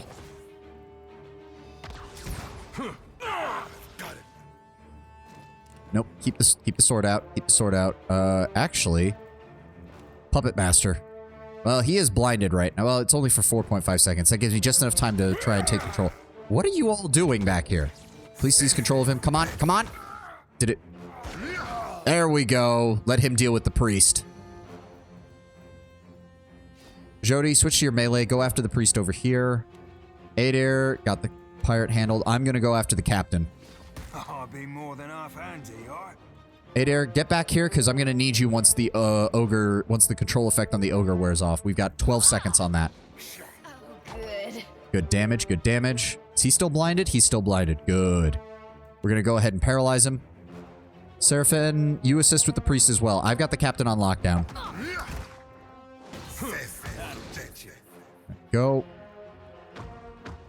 Only got 3 seconds left on that. No. Back up, back up. Takehu, get ready. Oh dear, that ogre is going to turn on me. And yep, there we go. All of you focus on the ogre. Adair, if you'd be so kind to... Yes, try to knock him on his ass, if you would, please. And give me a blind strike. And Takehu, go ahead and give me the debuff on them. That'll work. There we go. He's mobilized. We should be... Who did he shoot? I got him. Come on. There we go. Nice. Perfect. Man's parasocial explains the need for food. Yep. Indeed. Sweet. We actually did really well there. Ooh, fine mail armor. Fire. Ugh. You know what? Oh, God. We should... We're not taking that. Forbidden flesh pie. Oh, my God. It's ogre for it. No. Heavily seasoned kith meat, ground and baked into a greasy crust. The strong spices cover up the unsavory taste, but the knowledge will stay with you forever. -1 intellect, +2 to might, +2 to power level, -3 to diplomacy. Hot damn. All right, we're taking the gun, we're taking the armor, we're taking the money, and we're leaving the rest of this shit. Holy fuck. Blood-soaked grimoire. Ooh. See, I feel like it is really weird because as you even honestly should buff your intimidation, just saying.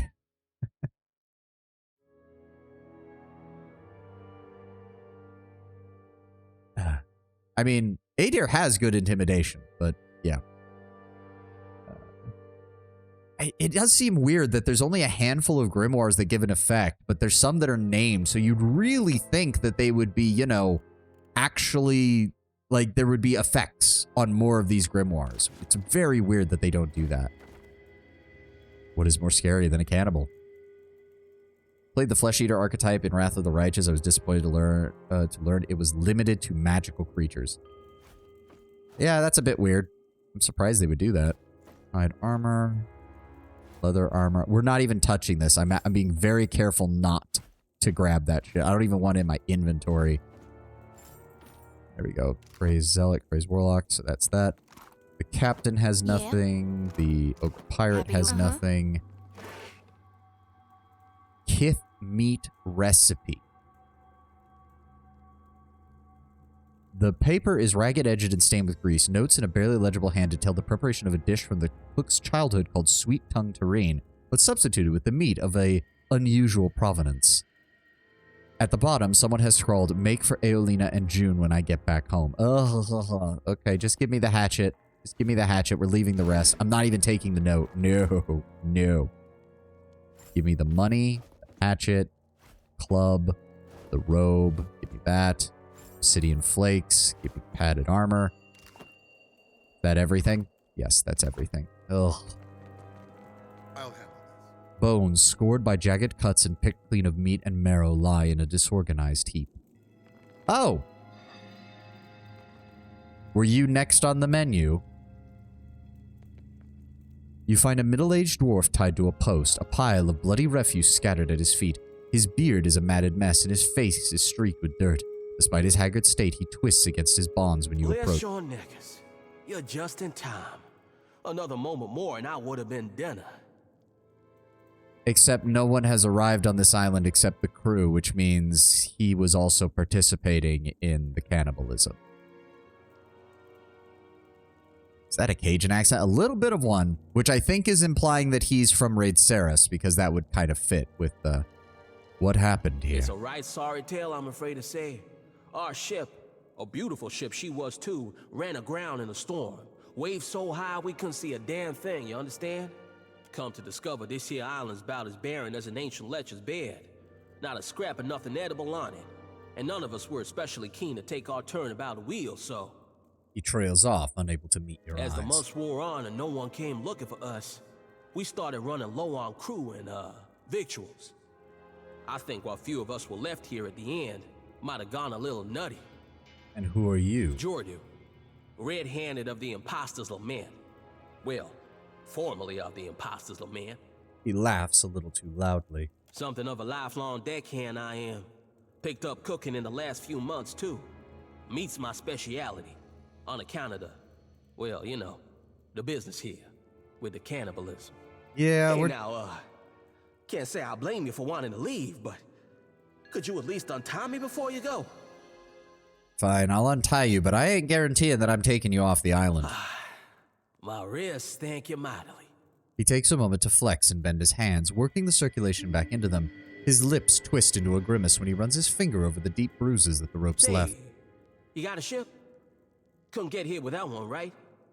You by chance have any spots open for an old dwarf like me? I might not look it, but I'm a deft hand with the rigging. I even cook some. I think somebody screwed up the models then, because he looks like a normal-sized human. He's just got his legs bent. That is probably not happening, my dude. What's this? What did you find? Ooh, golden. More of that shit. No. It's too tall. Salt.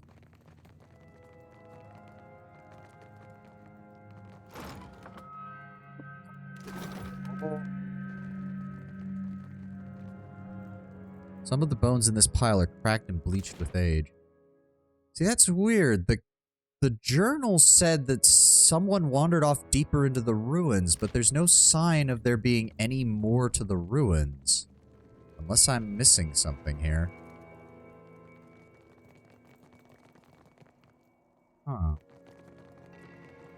Strange. You could just put him in your stable and never use him again. I'm very concerned about... I don't want to take a cannibal with me. Like, again, if the person was already dead and they ate them, that is a case of survival. I can understand that. But once you're down to just living people and your choice is, well, we're going to start drawing straws and then cutting that person up, will you abandon him to die? He's already a cannibal. I've left him plenty of food. I don't know. I don't like this. Did you reconsider my offer? Also, I don't know. His portrait just makes me feel like he's not trustworthy. He's also called the Red-Handed. Yeah, no. I'm, Of course. I think I know exactly what to do.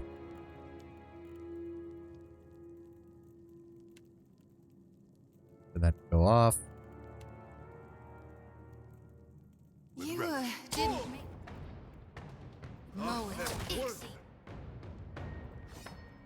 Oh, so good.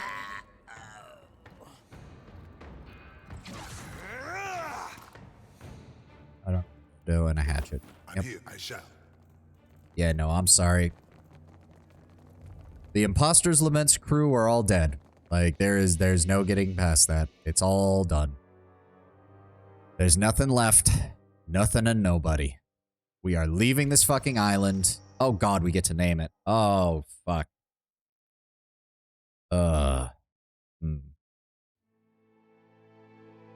Nope Island, yeah. It's all over, but the crying. Ugh.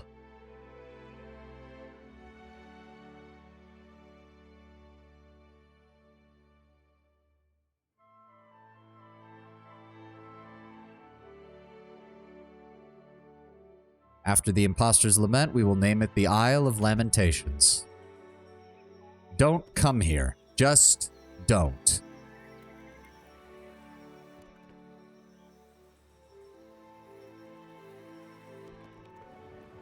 Alright, where the fuck do we want to go now? We do need to return to Port Mage.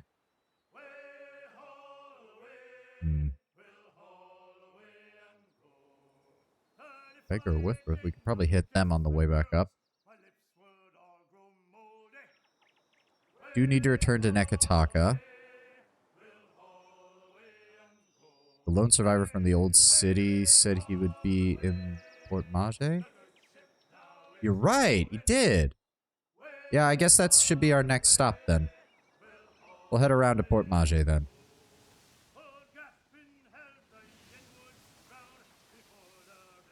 At least our morale is nice and high. Ooh, bonus experience plus 20%. Nice.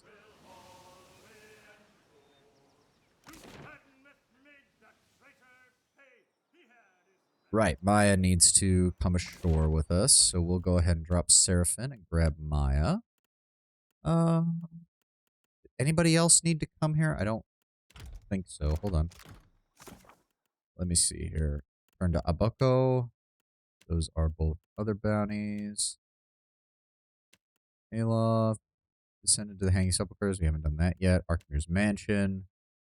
Pursue the Godlike. Deliver the missive. Import Mage. Yep. Establish a food source. Mapping the archipelago. Ah, good. So we can return to the map maker too. Head to the Temple of Gaon. Yep. Tikahara. Oh, right. We need to go back there as well for Nekataka. Scylla Wave Skipper. Oh, that was the one that didn't attack us. So yes, we'll have to deal with her eventually. But again, that specifically is a bounty for the Royal Deadfire Company. I want to figure out who we're going to side with before we start doing that. Disrupt the Luminous Audra trade. Wait for the Animancers. Bakara. Investigate the issue of Book of Bakara. Sail the Fort Deadlight. Yep. Travel to the ruins. Right. Scylla, found in the water south of Nekataka. And sail to Hasongo. Yep. Okay.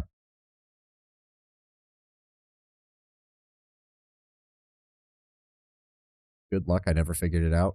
Never figured what out, Lord Brownbear. I'm confused. So yeah, it would be the Port Mage Harbor. Just go to the harbor naturally. It's fine.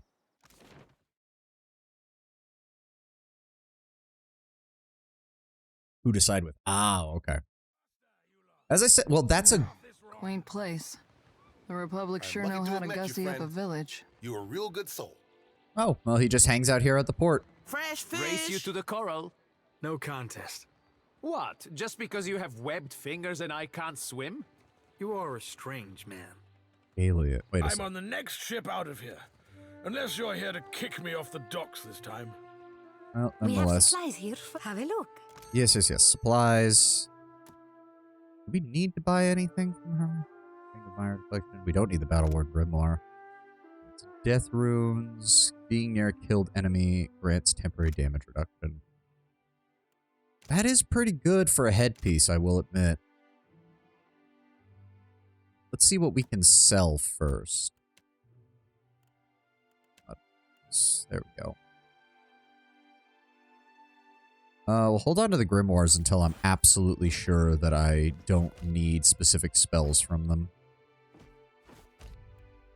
Spears, Sell that off. Yes, yes, yes, please. Sell off the regular shit.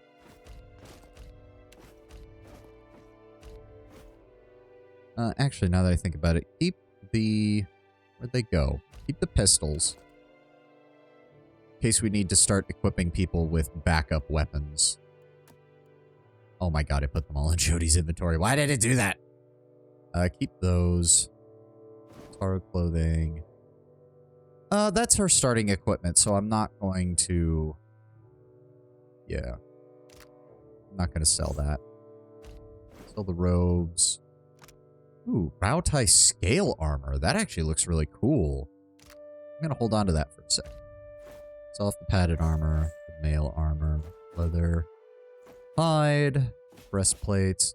Keep the Valiant frock coat because it's the best looking clothing piece that we've run into so far. Sell off all that. Sell off traps. Keep the rest of the consumables.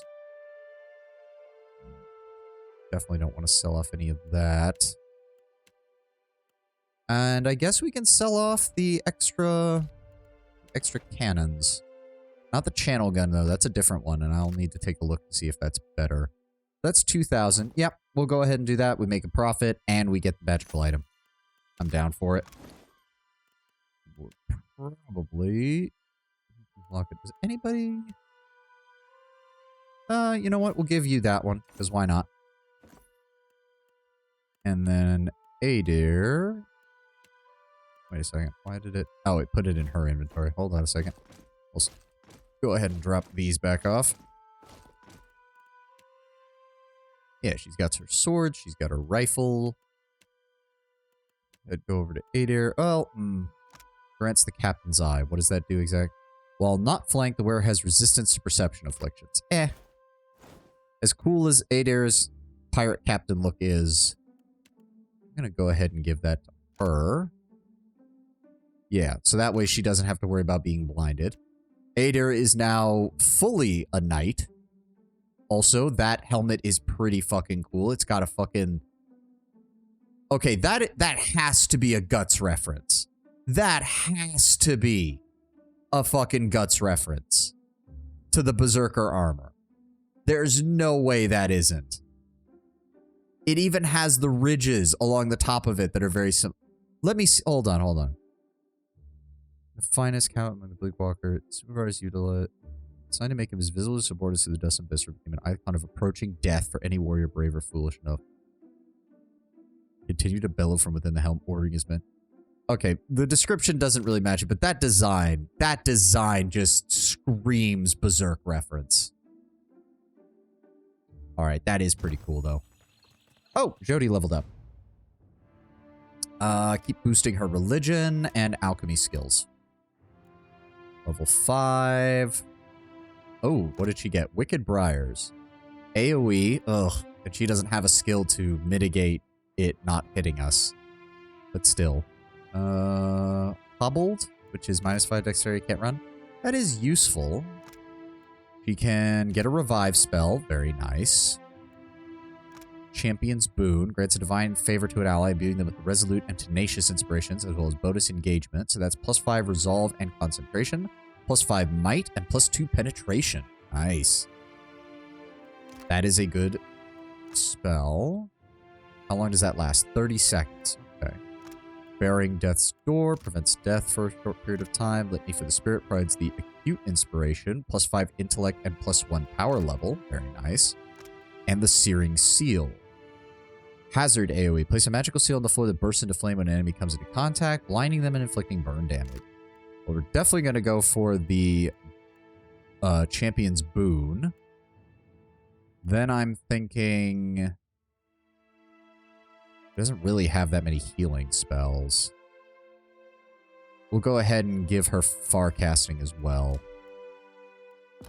Get more range. AoE revive, though. That'll be next level. Of course.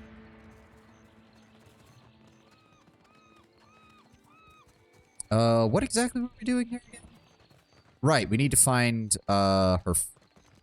Well, I was gonna say her friend, but it's not Maya's friend. It is not Maya's friend. Tuaha. Eccentric Rautai and colleague Tuaha can be found at Port Mage. Alright, where is he then? Guess we have to look around. Go, Captain Darmo. Maybe he's... the Kraken's eye? Oh, no, wait, there we go. An Amawa clutches the hilt of a long saber sheathed at her belt, her attention moving along the passers-by without ever settling anywhere for long. She stands as motionless and watchful as an owl. She turns to Maya and flinches, shaking her head subtly. Been a while, Tuaha. You're looking healthy. Maya attempts an easy shrug, but it comes off looking Don't forced. say my name. Is he still here? Tuaha hisses each word under her breath, and she tips her head to indicate just over her shoulder. Scan the crowd. The occasional pedestrian crosses your view, but everyone seems to be going about their business without tarrying for long.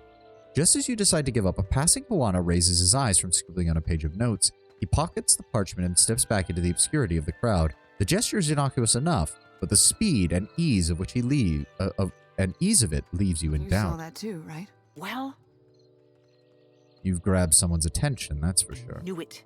Her grip on the saber Here's your tightens. shadow.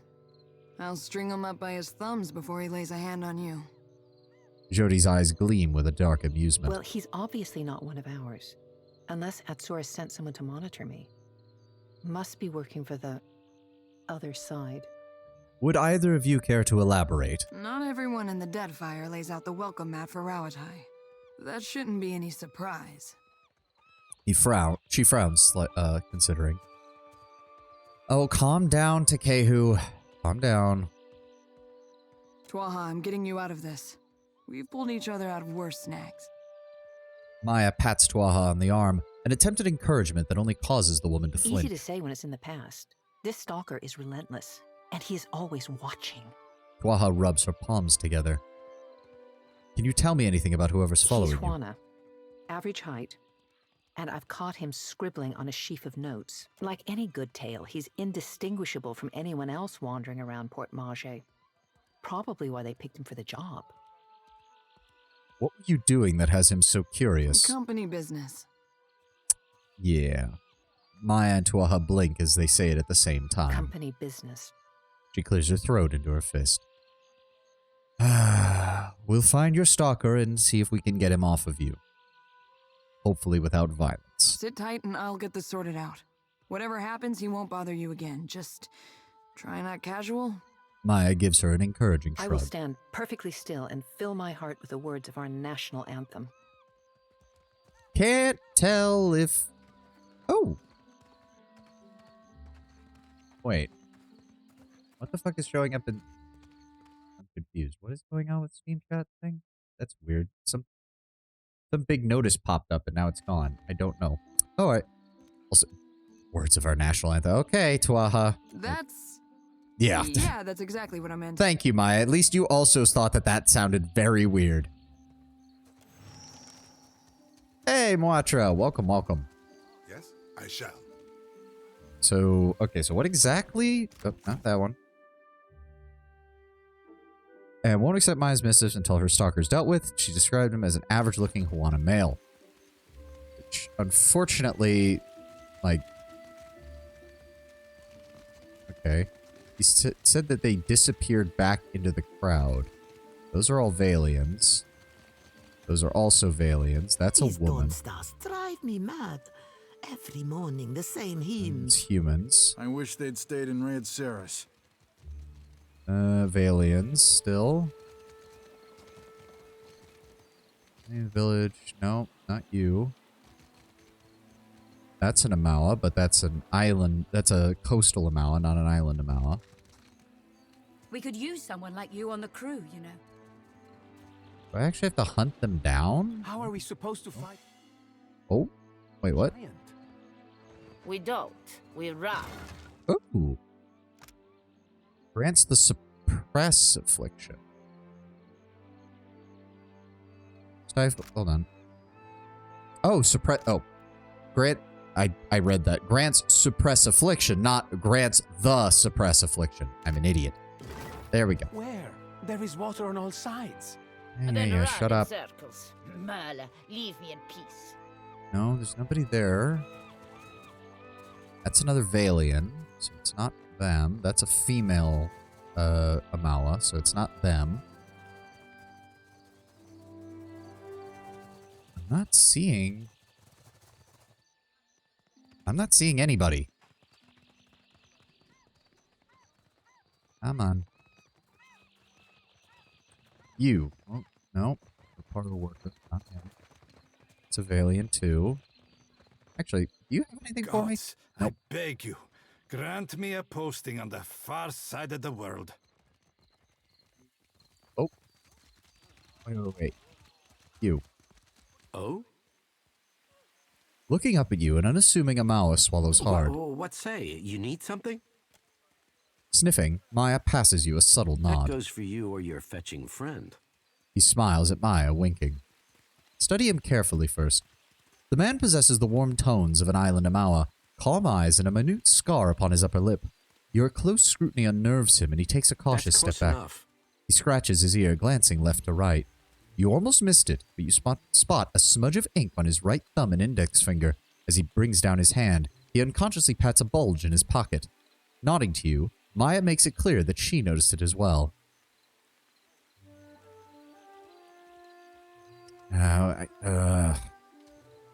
See, this is the problem. I have a feeling Maya is going to favor the more clever and subtle approaches to everything, which is not my character's forte at all. But we'll try.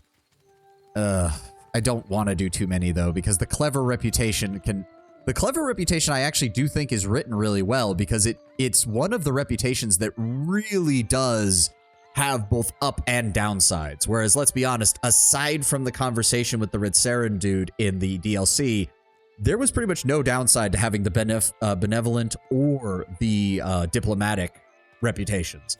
He's acting OOC just to earn favor. Acting OOC just to earn favor is kin to manipulation. Yeah. No, my character is too like on the nose. He doesn't like lying. He doesn't like playing word games with people. Ink and a pocket full of notes. I suppose you're the one glancing after Tuaha. How did you know about? Oh, wow. If you're just going to acknowledge it, buddy, you're really not made for this spy game. He blinks at you and clears his throat. You must have me mistaken for someone else. This is not a name which I know. Bluff and insight, bluff and intimidate. Maya, take aim at his knee, shoot to wound. Okay, no. A 50 caliber musket ball going through somebody's kneecap is not going to wound them. It's going to maim them.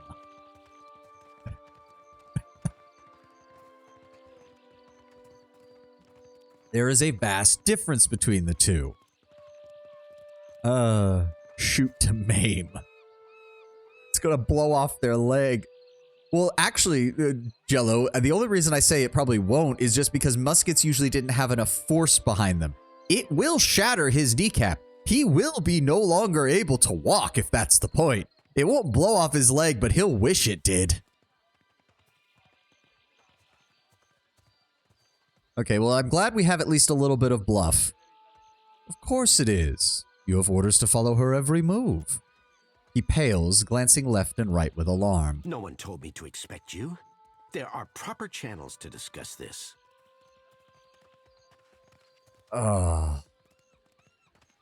Shit, this is a lie one. Oh, no. No, my character doesn't lie. Though it is very interesting. Oh, no, that's the Deadfire symbol. For a second, I thought that was the metaphysics symbol, and I was like, wait a second, what? But yes, this pretty much confirms that he's working for the, for Nekataka. Since they're the only ones who have the organization to actually create an intelligence network. The rest of the Hawana tribes don't have the scale to do something like that, really. My friend, you need to work on your cloak and dagger routine. His lips press together and his hand strays towards his weapon. You? Do not waste your lies. Hey, I haven't lied once, buddy. It's kind of my thing. You can talk to the people who've been with me for a while. Just tell me sucks, yeah. All that matters is that your mission is over.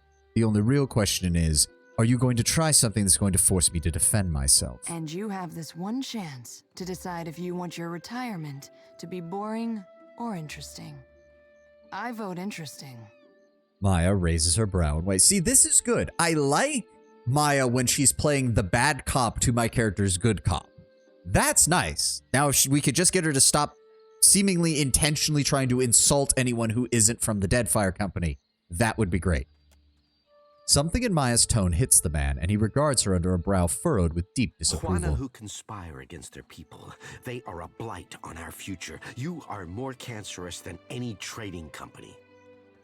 I mean, you say that, but I can guarantee you Maya does not see herself as Juana. At all.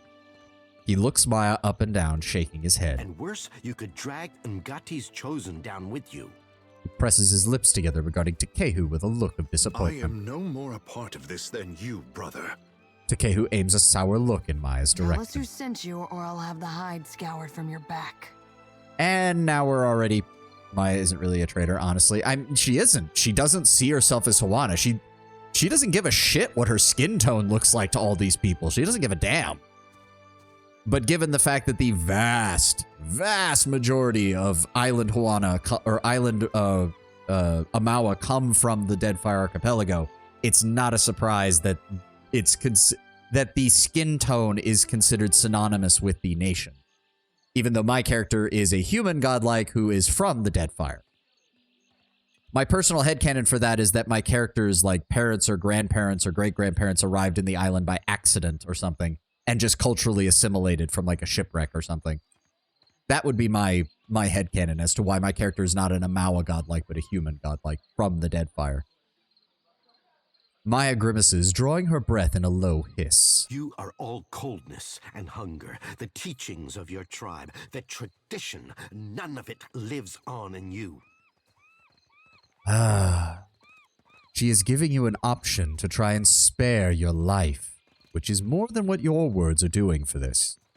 He stills the movement of his hands, eyeing both of you and Maya with deliberate slowness and consideration. I'm being serious, my friend. I'm merely asking you to stop tailing them. It's up to you to decide whether this gets violent or not. If I turn and go, you will not shoot me in the back? Simple. Leave here. You never saw anything. Not Tuaha, not us. And no harm will befall you. As you say. He nods, taking one last look at Port Mage before turning his attention to the closest available ship. There we go. See? See? That worked out fine. Oh, right. She was down here, wasn't she? There we go. See, we took care of that. Is he dead? Or must I handle everything myself? You don't have to worry about your tail any longer. Is this so? Tuaha blinks, saving any hope for when she hears it from Maya. We took care of it, just like I said we would. Winking, Maya holds out Asura's missives, and Tuaha snatches the papers away with a blur.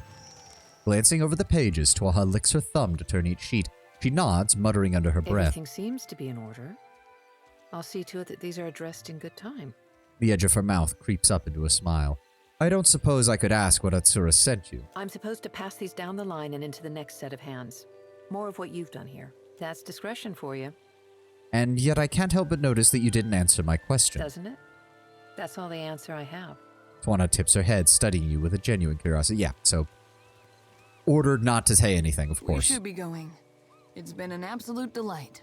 Maya claps her hand, but Tuaha winces at the contact. Enough of that, soldier. Atsura will know your performance was adequate.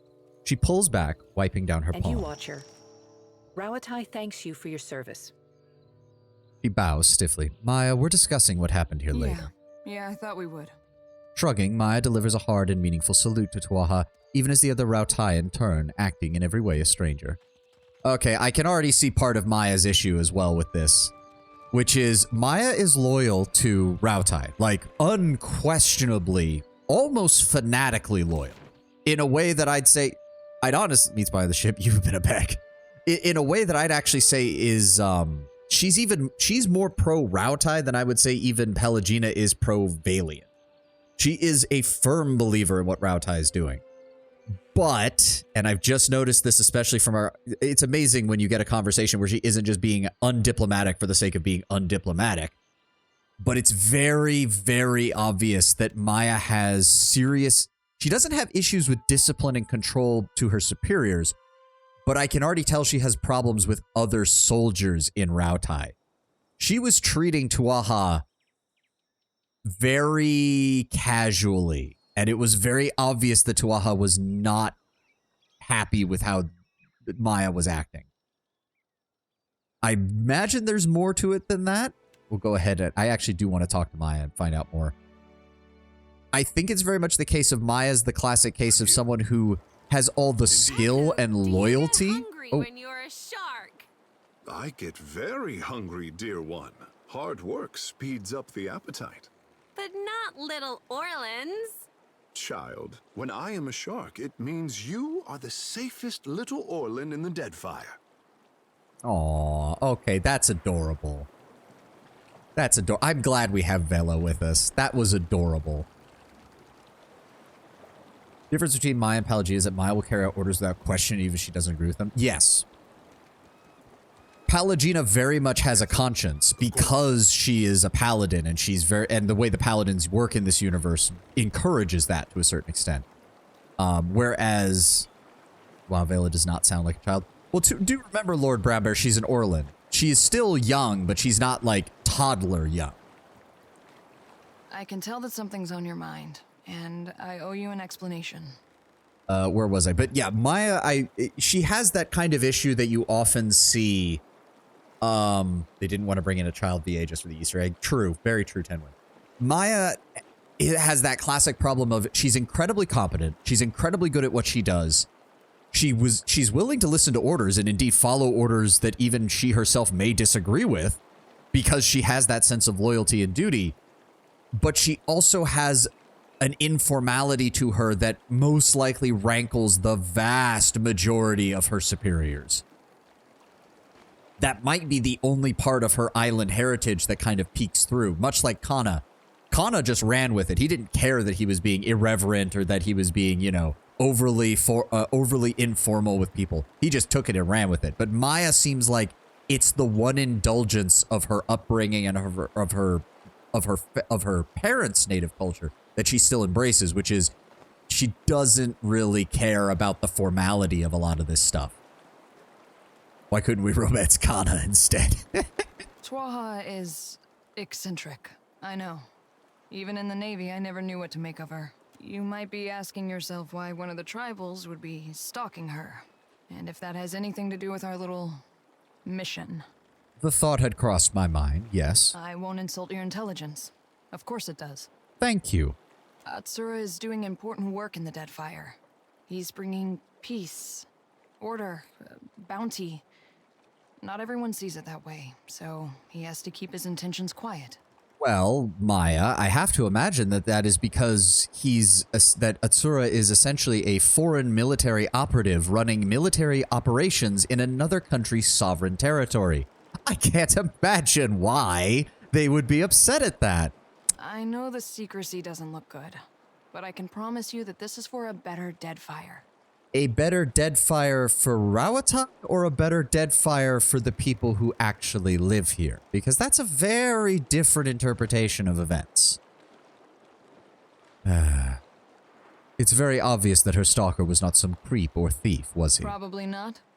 Leave it to the Huana to distrust a lone Rauataian who knows her business. Did it ever occur to you, Maya, that she was being tailed by someone who was actively a Huana patriot and thus on the payroll of their central government? In other words, this isn't them being distrustful of a lone Rauataian. It's them understanding that you have a network of informants and operatives in their state, and they are trying to stop it.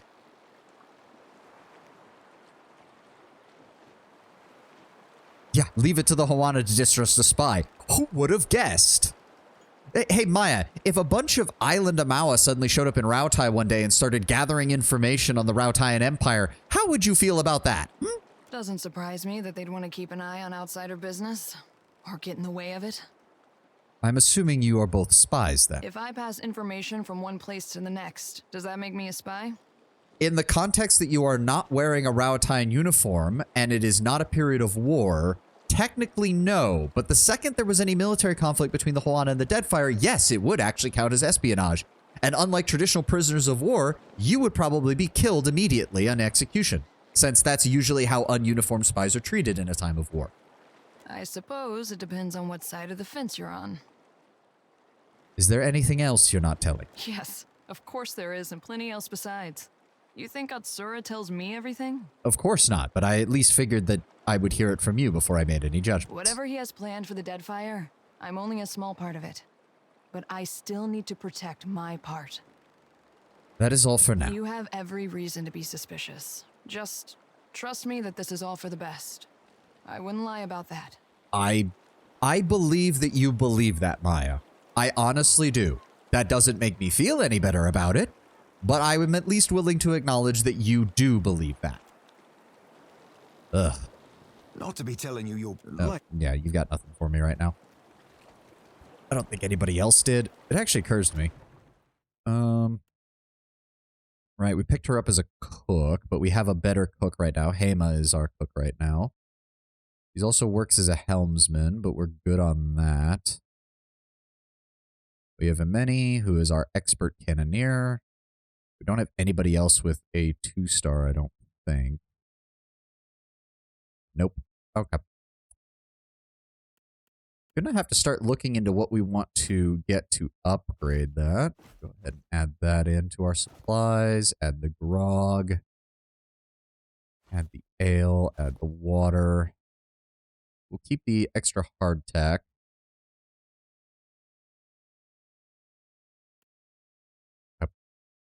Gonna add the cannon. Oh, that's right. I wanted to take a look at that. So our cannons are 200 meters to 500 meters for ideal range. Take 4 turns to reload, deal 6 to 9 damage. 350 to 600 meters, so a little bit further out. Reload time is also still that, but the damage is really low. These are deployed in great numbers along the Adiran Straits of Yolska, where numerous coastal forts defend the network of waterways from pirate raiders and enemy ships. More complicated device than its dear wooden contemporaries, it takes longer to reload, but can engage targets at a longer range. While not designed for use aboard ships, the gun has proven a capable maritime weapon in the Deadfire. Probably not. I'll probably sell that one. It doesn't seem like it's as good.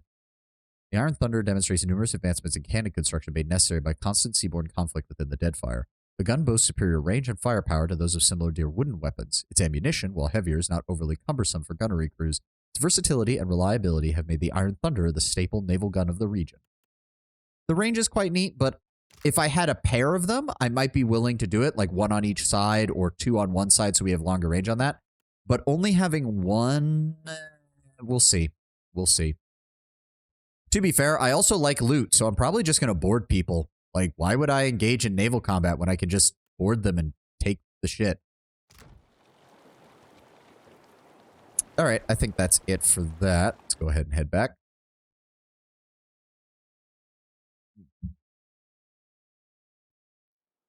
Okay, so we do need to head back to Nekataka.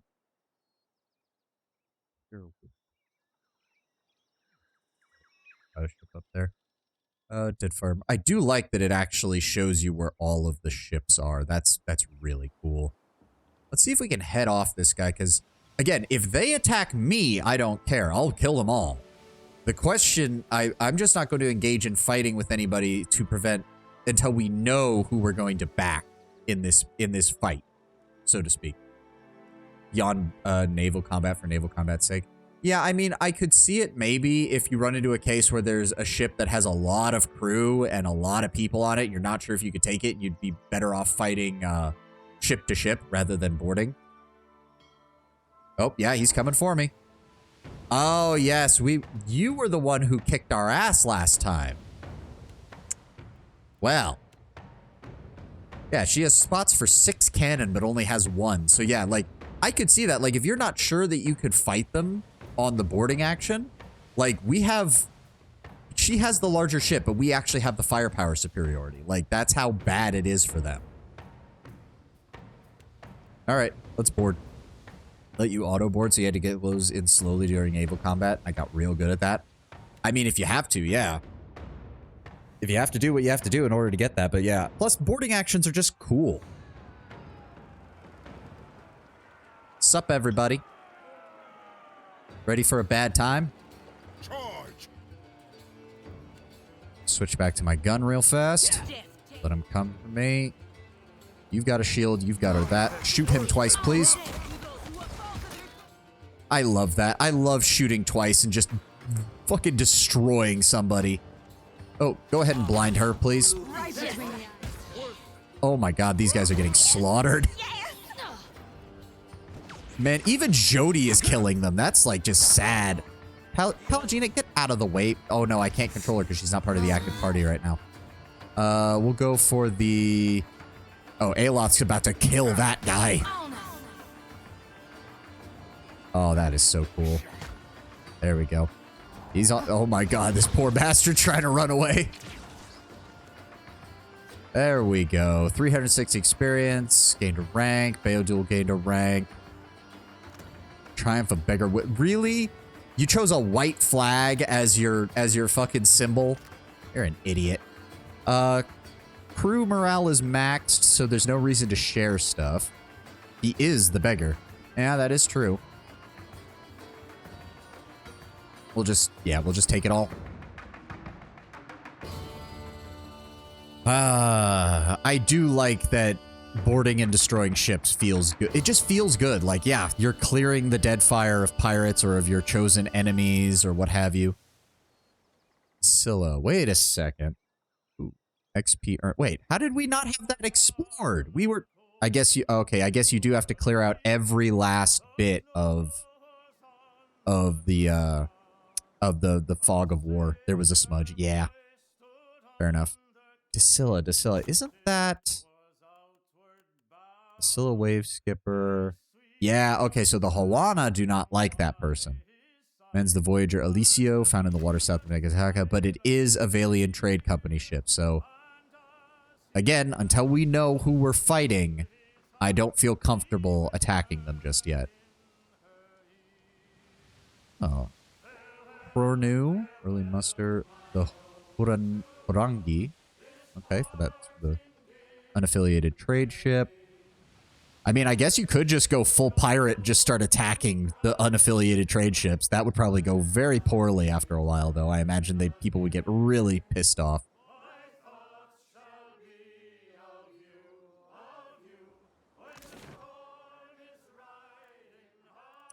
Oh, wait, hold on. Party. We need to take hers to do her stuff with them. Think I wanted anything else right now.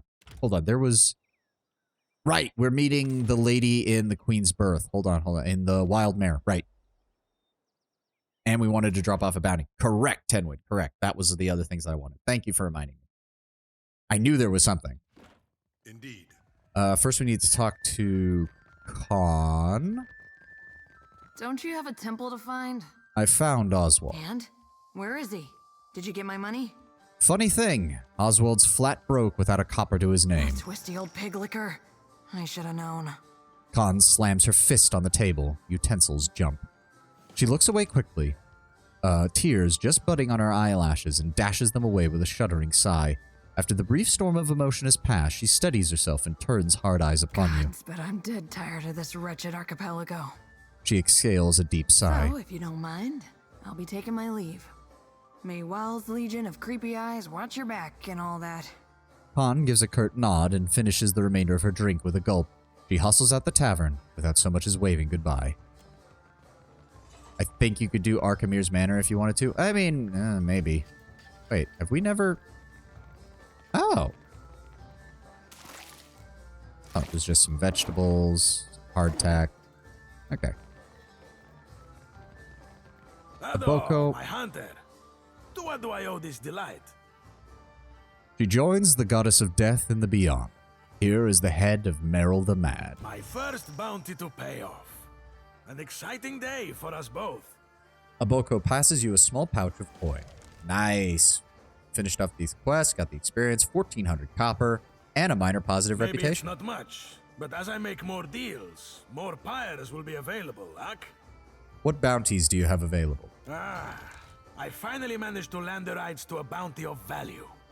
You may not like it. There is a thirsty drake who roosts near an oasis northeast of Maja Island. An important site for refilling canteens. Oh, wait, I think I know this the one. Local tribes call him Purakeo. after a sea dragon of legend. Even so, they have no love for this water thief. Well, funny story about that, Aboko. Guess what I have? Here's your thirsty To drink. think that such a magnificent creature could also be a water-hoarding pest. Dragons are a complicated bunch. He hefts the head and looks deeply into its eyes before passing you the payment. Yeah, Drake. Actually, yeah, did he actually call it a dragon? Hold on. No, yeah, it's a thirsty Drake. Yeah. Or was I the one who called it a dragon? Whatever. Agrasima, my friend. You will let me know if you are interested in more work, Ak? What bounties do you A have? marauder gang boss called Nomu broke free of custody along with the rest of his plunder buddies. It is said they wasted no time getting up to their old tricks. Prison is too kind for a pirate. So there is a bounty on Nomu's head. He and his ilk fled to the wilderness north of Neketaka. In the last line. Ah, okay, fair enough. Sounds good. Sweet. Got that hand. Oh, she has leveled up and wants to talk to us again. Interesting. Survival is still good. I don't feel like giving her... You know, we're just going to double down on her survival. She is not good for diplomacy. I don't care that she started with a high diplomacy. Just the way she talks, even, to anyone who isn't Rautayan. Might be able to talk to the dancer on the top floor, the friend of the old elf. Oh, you're right. Yeah. Keep up with her stealth. Oh, right. We did get access to... Ooh, 5% resistance to all attacks and a 5% chance of hits converted to crits. Nice. What else does she have? Driving flight. Ranged attacks bounce. Oh, that sounds too fucking good to pass up. And that's any ranged attack. Nice. Some people might find her convincing. I did.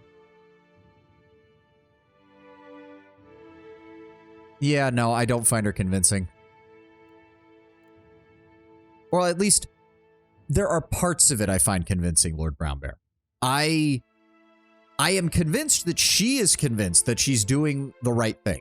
She honestly believes Rautai in control of the Deadfire is the best thing for both Rautai and the Huana.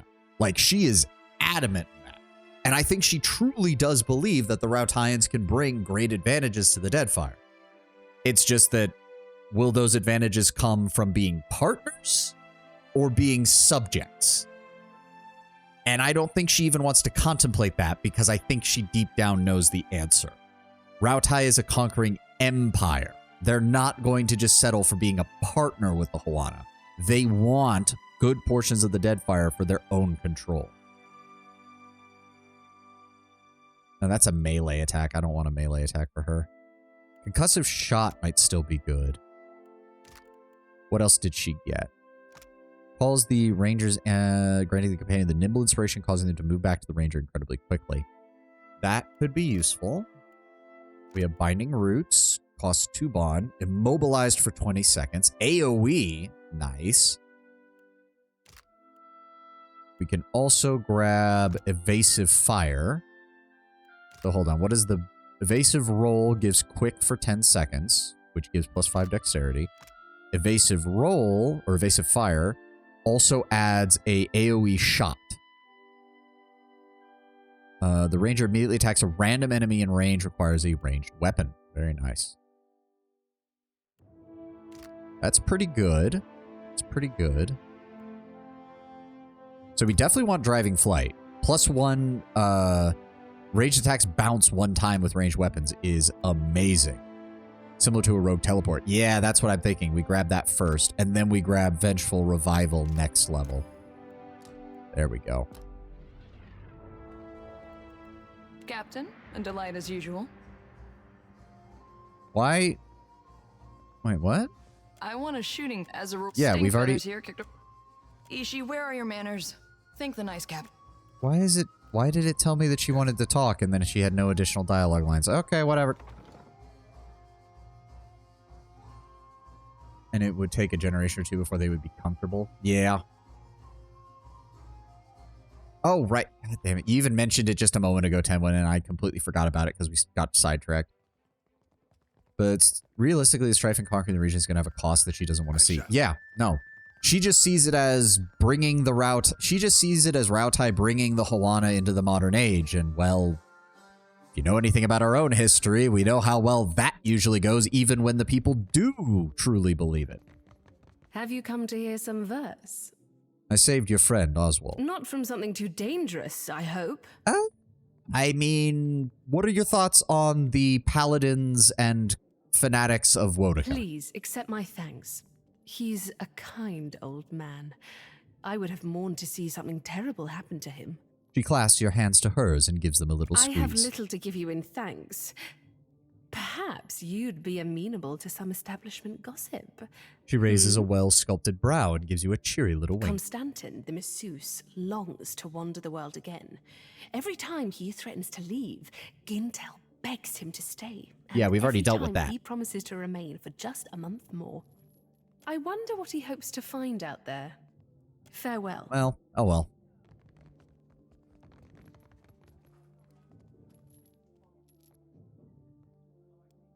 Not right now, but I'll be coming back to you eventually. Oh, this leads directly outside. Or no, wait, that takes us to the second floor, which is probably not connected to the actual route. Oh well. Well, still. That was just in case you didn't know, but we already had that handled. Still, fun little interactions like that. I do like seeing them. What is next? Right, the map maker.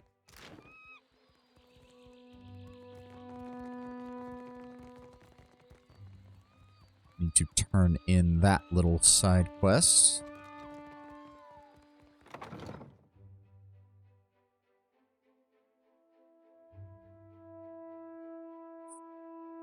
Oh, unlock. We can disable that trap now, I think.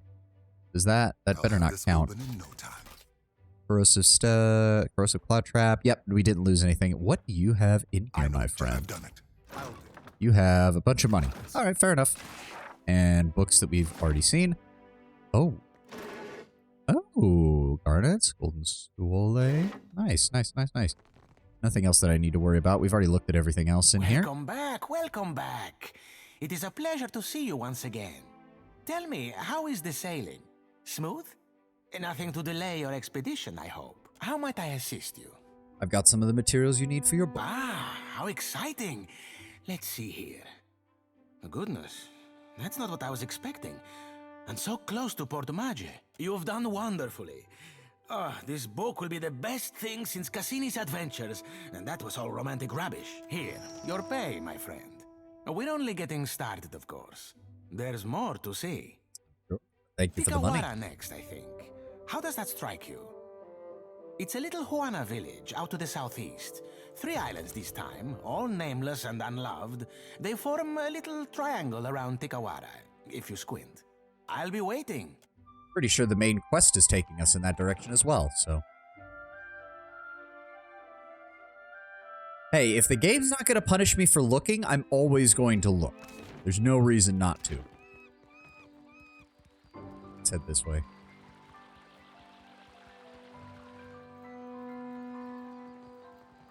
Oh, yes. Also, switch back to my gun there. Yes, of course. What was the next one? Shit. What was it? Oh, right. The Temple of Gaun. Right. And that was in Sacred Stair, I believe? Yes. No, we're doing Jodi's quest first. Edwin. We could try Archimir's Manor. It does say that I'm on level for it. I'm just really worried that it's going to be a pain in the ass. Oh, Wurton, you're still here. Here's where I do the ritual. Right there under the statue of Gaun. I've got a bad feeling about this. All right. Guide you to a really fun, smooth way to do it. Well, don't give me too much, Tenwin. We'll see how this goes. Give me a second. Rubbing the back of her neck self-consciously, Jodi casts her gaze to the side. Nothing like a homecoming to make a girl remember her roots, even if they are dried up and half dead.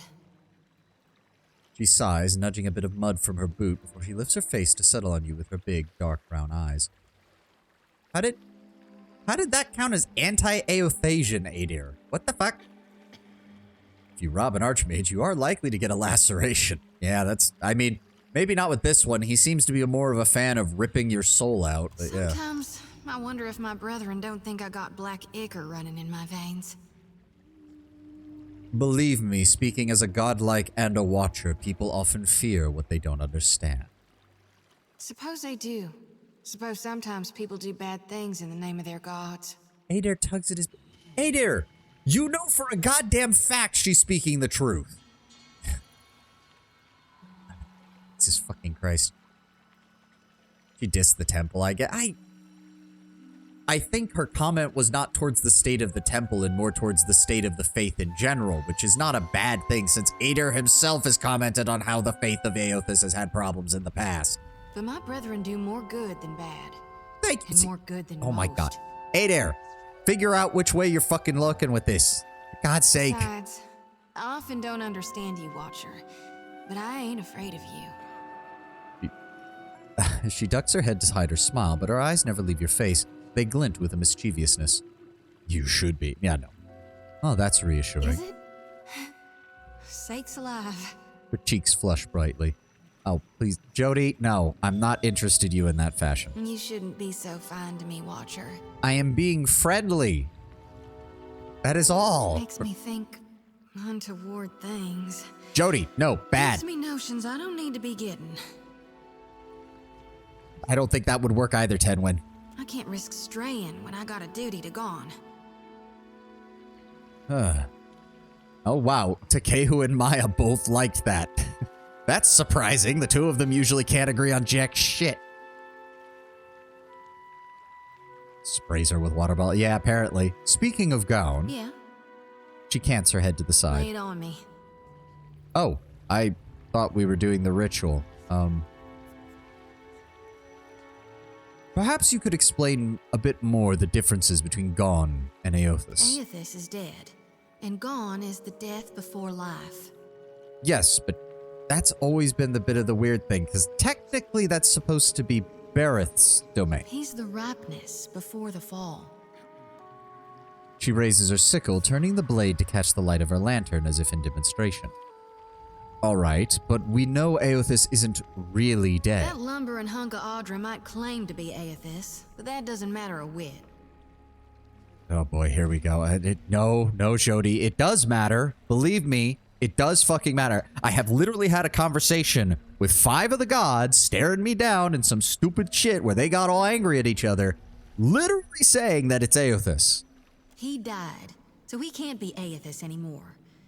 Death changes every soul, even a god's. Okay, funnily enough, that part you're right about. And even the gods agree with that. But that doesn't change the fact that it is still Aothas, Jody. And if it doesn't, it should.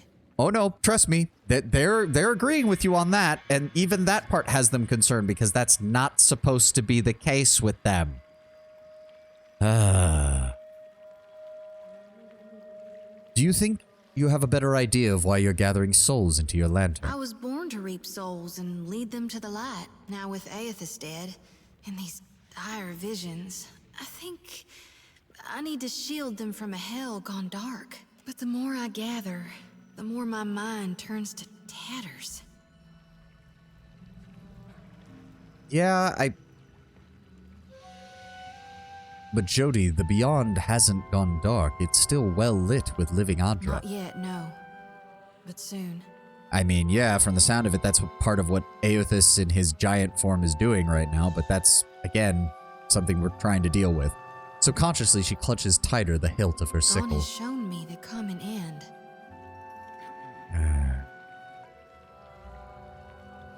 I suppose, since Bareth has also asked me to shepherd any souls we find, that we should try to get as many as we can before it's too late. God knows I'm trying. It ain't so easy. Her fingers smooth along the flat of her sickle as she You could sighs. help. Give me a holler when a lost soul is near. We've been doing that, Jody. I bring you along for almost exclusively that reason, because I want to see what happens.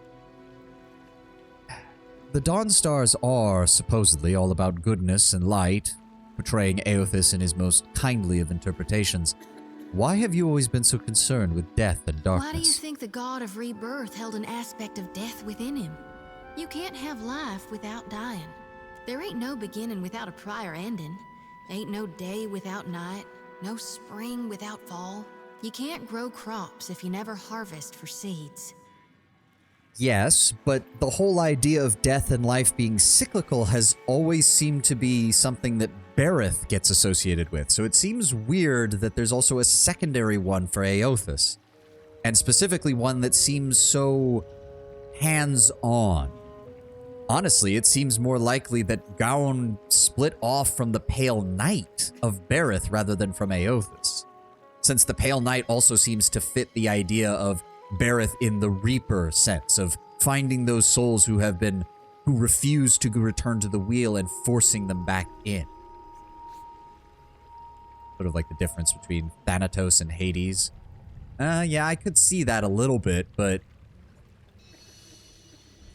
it just doesn't seem to fit the way that we know the Pantheon works in this universe, which has me concerned. Well, nonetheless, we came here to cleanse your soul, so let's keep a move on, Jody. All right. Yeah, I'm ready. I've done this before, but never with such a full lantern. You may want to stand back. The experience can be somewhat intense. Wonder what Berith would say if you asked. She'd probably give me the runaround. Berith's one of the better ones, I suppose, but they haven't exactly been clear most of the time, and the few times they have, it's usually just reiterating things we already know. Kneeling before the statue of Gaun, Jody sets her lantern between her knees. Head bowed, she presses both palms to the copper cage. A low chant begins to lilt from her lips. As it grows louder, the light of her lantern grows brighter as well, as does the lantern that the statue of Gaun holds in one skeletal hand. Near deathness, not full-on death like Berith. Yes, but they seem to overlap in that area, though, as far as... Because it does seem like she's more treating Gaun as a psychopomp, as a carrier of souls to the wheel, as if Gaun is the one that plucks the soul and sends it off to the wheel. But even that seems strange, since a lot of the situations we've seen with that, I don't know, Rimmergand deals with the natural decay of the soul, which is also part of that.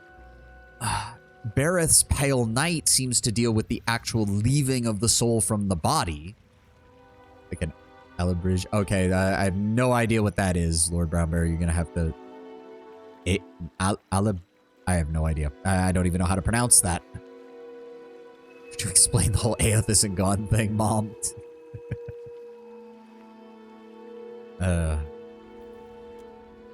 The two lights begin to pulse in rhythm with the chant, resonating with each other, twin heartbeats that pound faster and stronger until the light from Gaun's lantern bursts outward in a shower of violet-hued rays. The essence bathes Jyoti's bent form, making her jolt upright as a cry escapes her. Don't know if I feel cleaner, but I feel something. Blessed for sure. Jyoti offers you a half smile as she retrieves her lantern, trembling fingers curling against the gleaming metal cage. No English word, it's a spirit that guides the dead. Yeah, well, psychopomp. Psychopomp is the word that I've heard used in, I think its origin is actually Greek, but it's literally the creature that got a creature or spirit or monster or supernatural entity that guides a soul to the afterlife. I can't remember which of the archangels in Christianity is considered a psychopomp. It's, I think, Uriel. And in the Greek myth, it's Thanatos, since he is the one who guides them there. And technically, Charon also counts as a psychopomp, since he actually carries the soul of the dead into the underworld. Let's just hope it lasts, because my lantern feels as heavy as ever, full to brimming with essence, like dark water spilling over my mind. Technically, yes, Tenwin, I believe, in certain circumstances, because Hermes does not guide all souls. He's involved in a few specific ones, and I think with Elysium, with the realm of the heroes in Greek myth, he is specifically associated. But not with souls in general. That's Thanatos and Charon, specifically. All right, I'll be right behind you. Did she actually... Oh, Dawnstar's Blessing. 50% healing done and +2 religion. Interesting that it's called Dawnstar's Blessing, and it doesn't seem to have... I mean, I hope it doesn't fall off. It would actually kind of make sense that it wouldn't. All right, interesting. Very interesting. What can I do? All right. Okay, did we have anything else in Nekataga? Just Arkhamir? Yeah, it says... it does say it's a little bit higher than us. The state of real-world religions throughout history. Fair enough, Lord Brown Bear. Fair enough.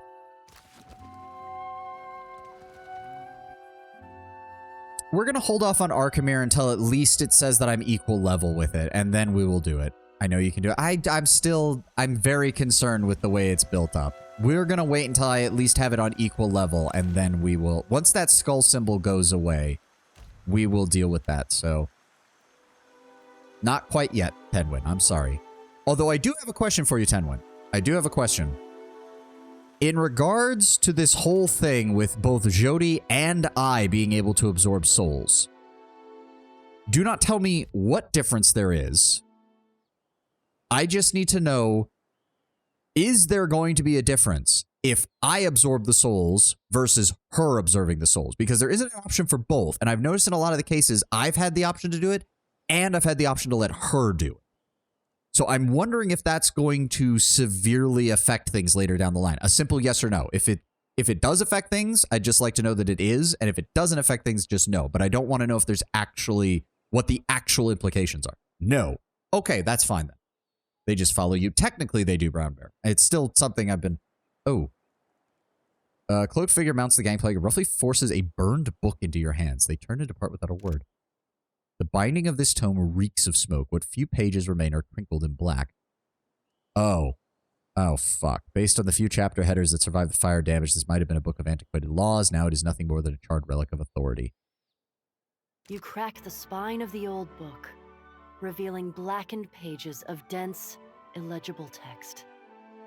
The words recede into the shadows the longer you focus on them. Suddenly, the page widens to eclipse the world around you. A dark void stretches out on all sides. The air full of choking fumes that carry dying embers and curling flakes of ash. I say nothing, but I sigh in discontentment and disappointment. Something stirs in the darkness. An old woman steps forward, leering down at you from on high. Her smile is toothy and cruel. Her cheeks warp around it like melted candle wax. Sup, Wodaka? I'm so glad that my messenger tracked you down. These days it's impossible to find good help. Lady Wodaka. Watcher, before you draw your weapon, know that these proceedings are under a banner of peace. If this was a trap, it would have already closed around you. You know, the really sad part is, I wish I could say, well, you're the goddess of law, so I know I can believe you, but we all know from the first game that that's bullshit. Yeah, why would I draw my weapon? I can't kill you. I know that much.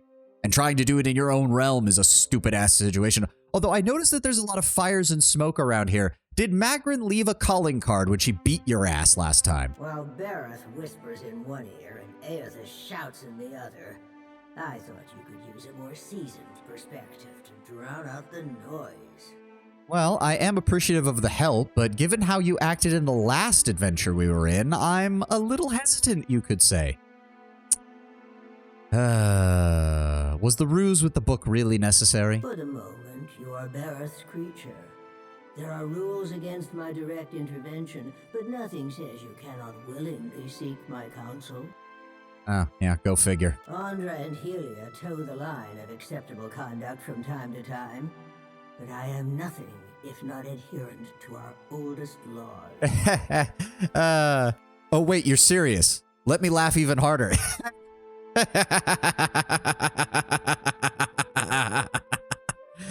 Oh, good one. That's a good one there, Wodaka. Oh, God. As a way to supply context for certain things. Ah. Yeah, what laws was Theos supposed to follow? What laws were the Leaden Key supposed to follow? Toes the line as we think back to Andra throwing a fucking moon at the plate. Yeah, yeah. So you dragged me into a blistering inferno. I assume Magrin left a bit of a mark on your realm when she last visited. This is but a small corner of the beyond. One that I use for privacy and contemplation, when I need to get away from the endless chatter. It's amazing how when you all act a little more human, I can believe it. Like this I can actually believe, rather than some grandiose tale about you following the laws, which we all know is bullshit. Don't you find it unusual how open and accessible my siblings have made themselves? After millennia of subdued whispers, now they practically scream their intentions. I mean, it's honestly not that surprising, given everything that happened with your people last time. Something tells me that the destruction of the Leaden Key has led to them being a little more brazen now that you're not the one constantly trying to forcibly enforce the laws while simultaneously working around them to increase your own power. And isn't it strange how we never bicker unless a mortal is watching? See, that part I don't believe in the slightest, Wodaka, my dear. Not in the slightest. Well, given everything I've seen, you gods can be a bit of a dramatic bunch by nature. By necessity, in fact. But that's hardly the point. See, I actually think it is. I actually think it is the point. It is the point that you are still acting like petulant man-children, because a lot of you are made up of what I can only assume to be a large number of petulant man-children. If we still possessed our glorious titans, my siblings and I would have put an end to Aethys and his rampage by now.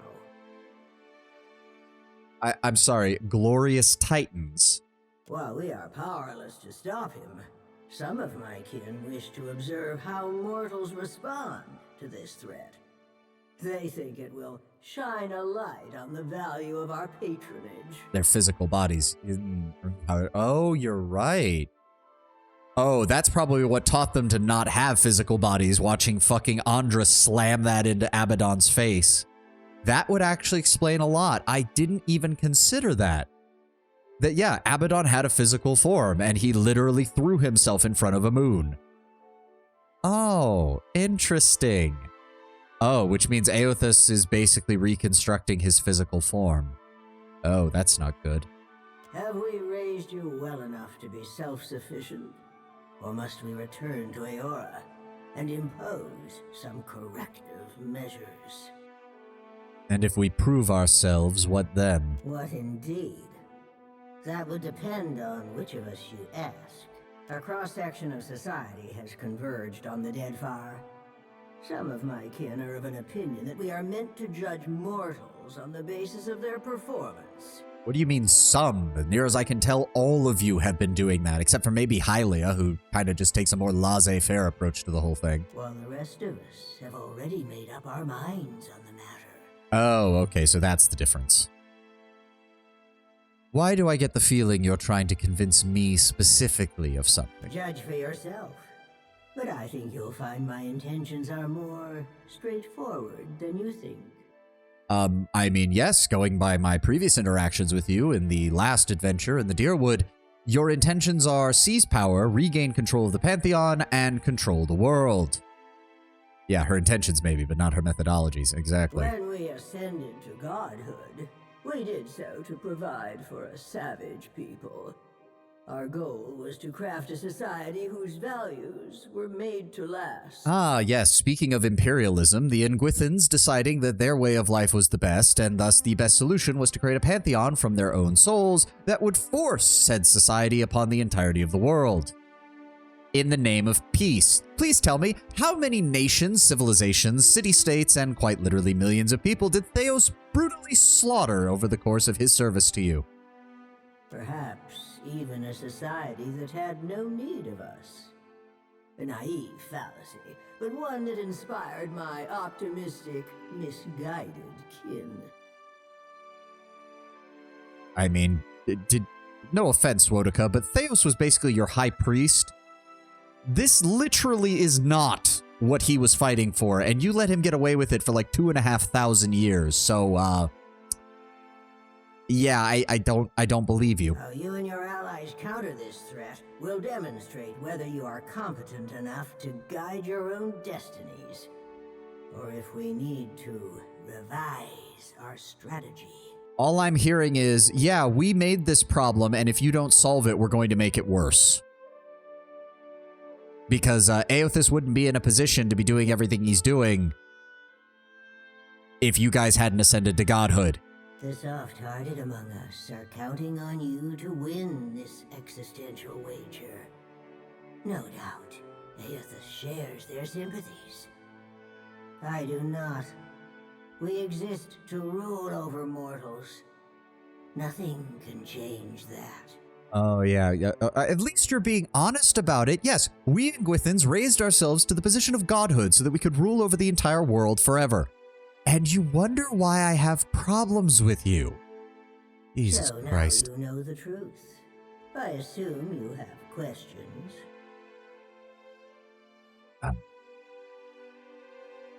Would you even choose to tell me this? You already know that I'm not the biggest fan of you or quite literally almost anyone in the Pantheon. Whether knowingly or unintentionally, you seem to find yourself on the vanguard of change. Mortals like you come but once in a lifetime. Oh, yeah, great. Chosen one and all that bullshit. We all know that's crap. You know that's crap. It's a combination of fucking happenstance that I managed to get a soul linked to Theos in the previous life. It's complete happenstance that I happened to take land that Aothis decided, yes, I'm going to take control of this giant statue of Audra and then kill everyone else around. You are really desperate to believe that there's some kind of grand plan when, quite frankly, aside from when you guys purposely intervene in things, everything's just been kind of running hectic down here, good and bad. You try to claim credit for the good, but you never seem to claim credit for the bad, even when your own side does it. Looking at you, Audra. Some would react poorly if I stripped mortals of their freedom without giving them a chance to plead their case. You have the honor of standing tall as their advocate. Oh, yeah, great. No pressure. Before I return to Eora and assume my position as your deserving tyrant, you have this opportunity to prove me wrong. To demonstrate whether or not mortals are responsible enough to claim their future. You don't even... Wow. Like, my God, woman, you don't even bother hiding it. You literally say is your deserving tyrant. Why the fuck would I listen to you? Note to self, contact Durrance about his progress towards making a second Godhammer. Agreed. Hey, Durrance, here's my notes on my conversation with Wodika. How would you like to build a second Godhammer? You speak as if we don't have a chance. You speak as if you do. Oh, fuck you. You don't get to turn my words around on me like that. You're the one who's supposedly the omnipotent god being. I'm just the mortal. Mortals have precious little time to decide for themselves. Will they stand together as one, or swallow their pride and bend the knee? I have every confidence that you will disappoint us. Once my position is upheld, the undecided among the gods will embrace my plan. The gods really think that my actions prove their point about mortal society. Prove it or disprove it, yes. I never agreed to this arrangement, but if your example demonstrates mortal ineptitude, as I trust it will, then I can make the plan serve me. I'm here to convince you about my way of thinking. By the way, you are a being of mortal ineptitude. Fuck you, Wodika. An assertive minority of gods believe that your choices will prove the value of their wild optimism. As if mortal collaboration and ingenuity are endorsements of our leadership. No, mortal collaboration and ingenuity seem to be happening in direct opposition to your leadership, and you guys still haven't figured that out. At least most of you haven't. Then there are those of us who know better, who are not so easily convinced. Kith are vulnerable, unless they submit to the destiny we chart for them. Thinking otherwise can only breed dissent and chaos. Second Godhammer Watcher, I don't think my staff has ever been as rigid as today. The trial shall be glorious. Yeah, I'm starting to... Remember how at the beginning I said I didn't want Durrance around? I'm starting to reconsider that. I need a second Godhammer. I actually do. Ugh. Well, please, Lady Wodika, why don't you tell me about this enlightened society you once wanted? It was an ambitious plan, our utopia. Perhaps too ambitious. We ascended to power, responding to a need inadequately satisfied.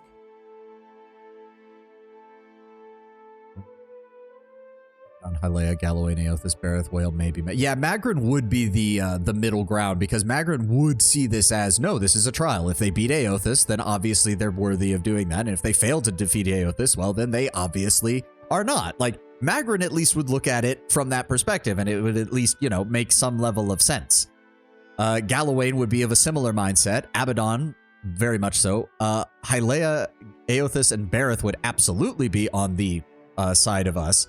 Whale is actually the wild card. He would probably take the same position as Magrin of, we won't know until they do it, so there's no point in speculating.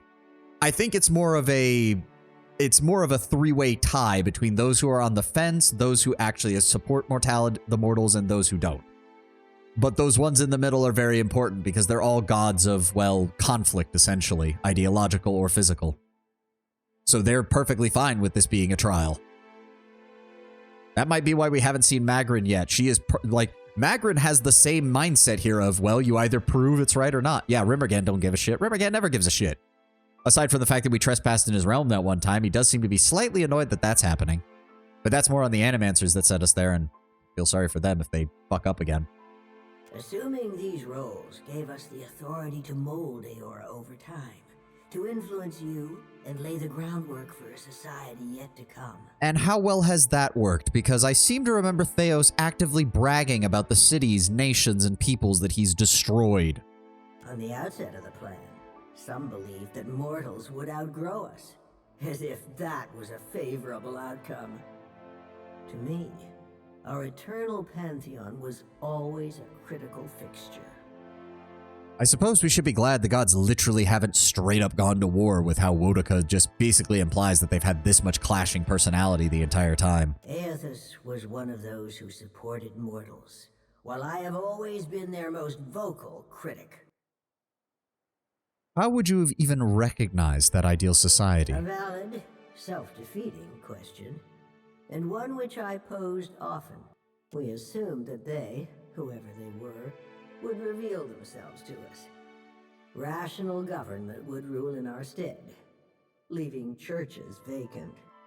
So that's rational government would rule in our stead, leaving the churches vacant. She says as if the churches would not have their own mortal interests designed to see to their own needs and thus would push for their own power in any nation that existed, even one that was rational.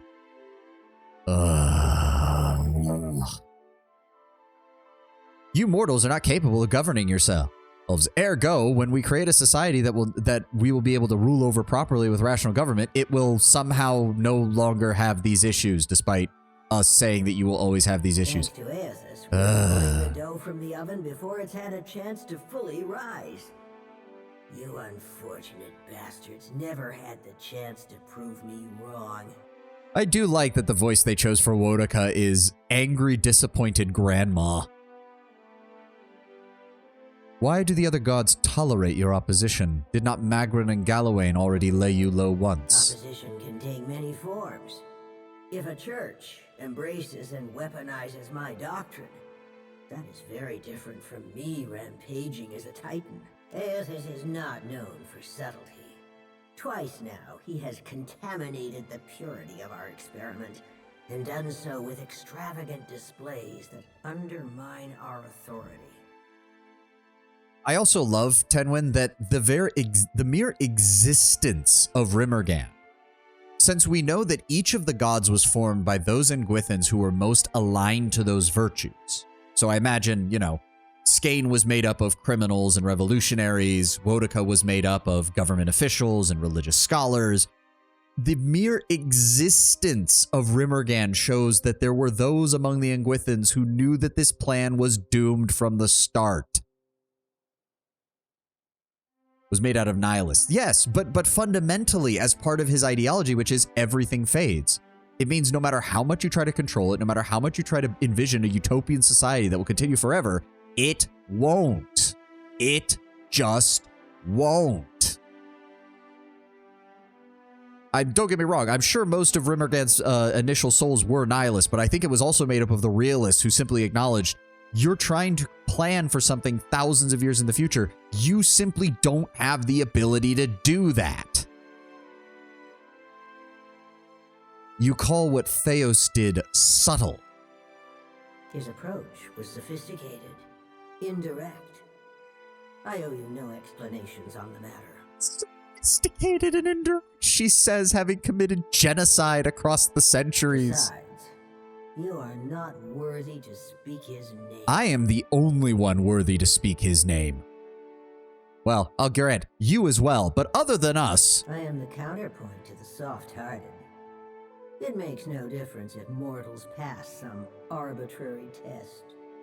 My mind is settled on the matter, regardless of my feelings. The timing of this crisis forces us to accelerate our schedule. Final judgment comes sooner than any of us would prefer.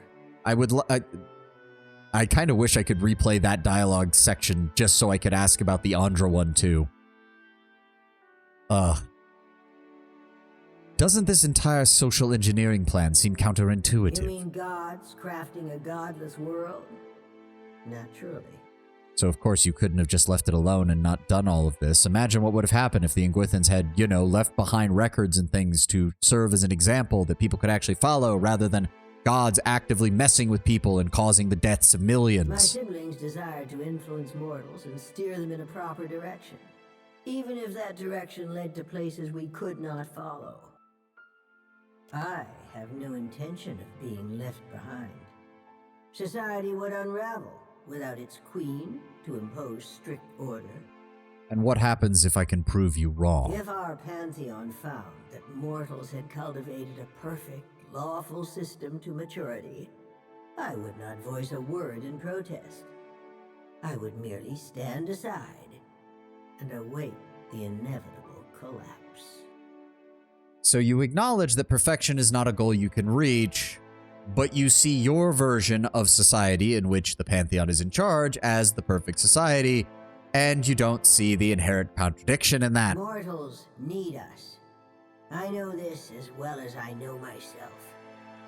Even a lawful and responsible society would be poised to collapse as long as its architects and strongest adherents were mortal.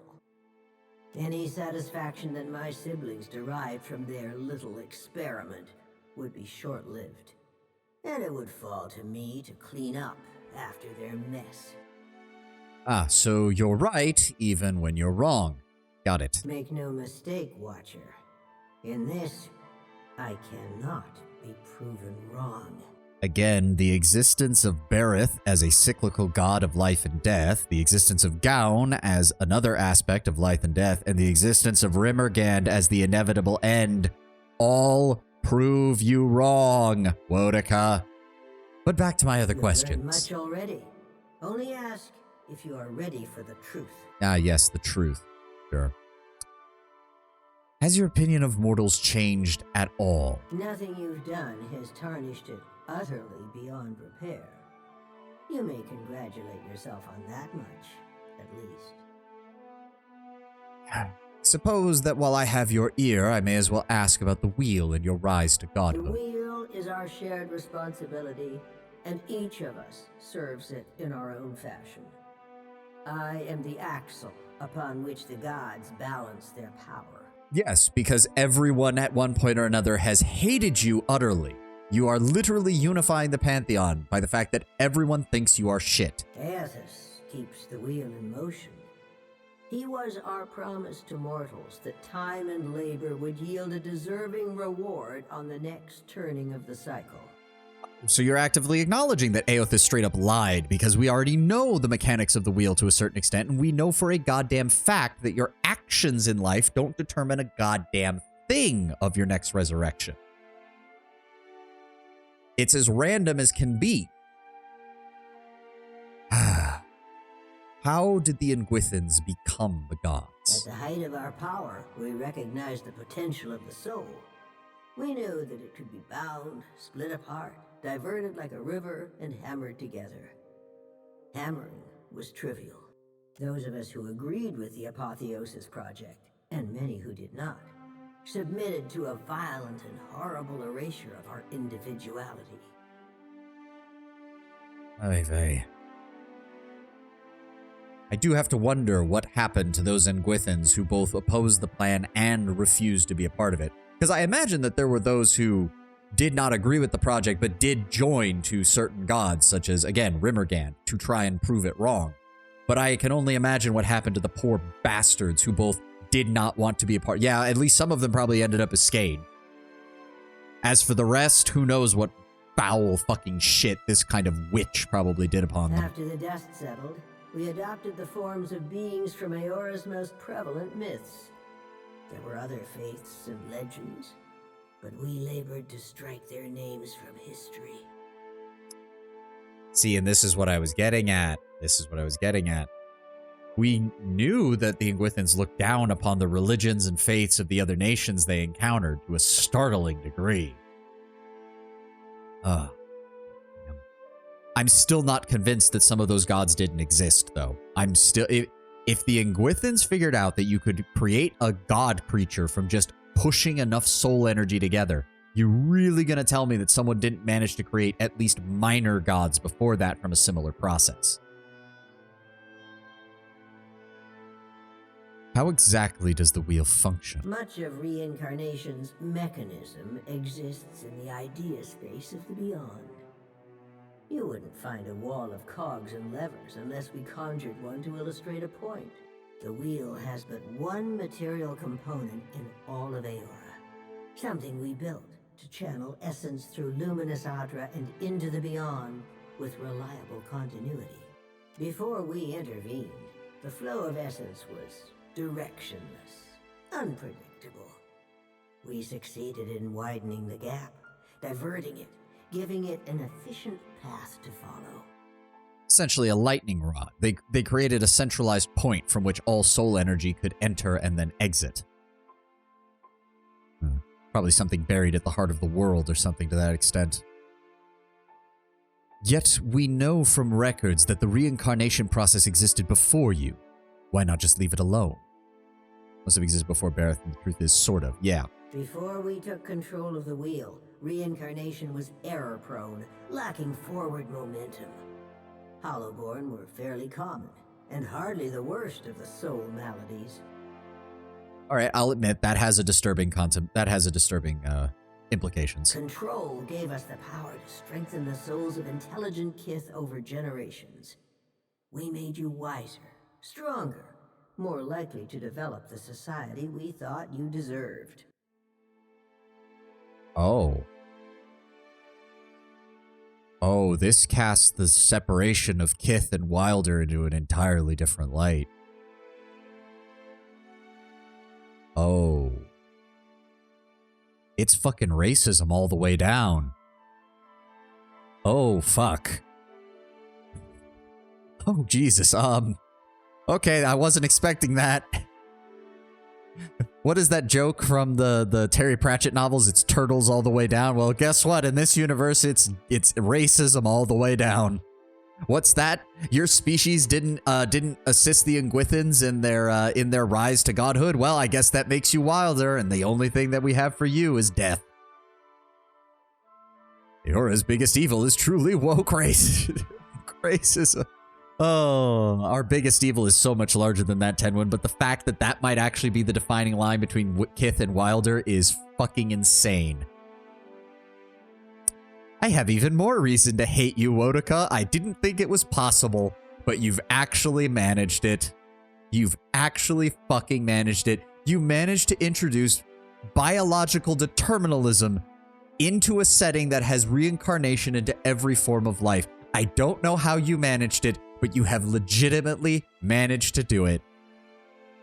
The gods just don't like scalies, but furries are okay. I mean, I don't know. That doesn't... I don't know. Because dragons are intelligent. It's not like dragons don't eventually develop intelligence. They even develop very high intelligences, but... Oh my god. We made it... And this... Oh, this explains why Galawain and Magrin wanted to do...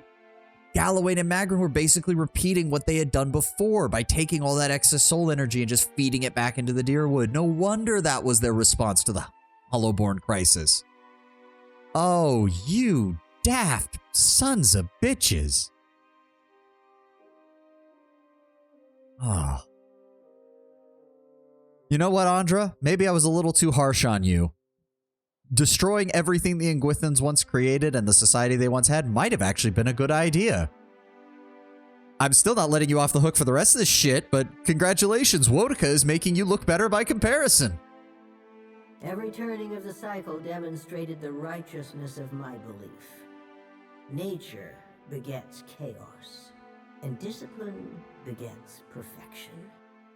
Back to my other questions. Watch. Actually, it isn't every day that I open myself to these communions, so spend your breath wisely. We will speak again. Yes, I think we will. This is not the end of our discussion. You know how to find your way back to this place. Unfortunately. Goodbye. Monica nods stiffly. You feel her presence drift as a breeze, rustling as it goes.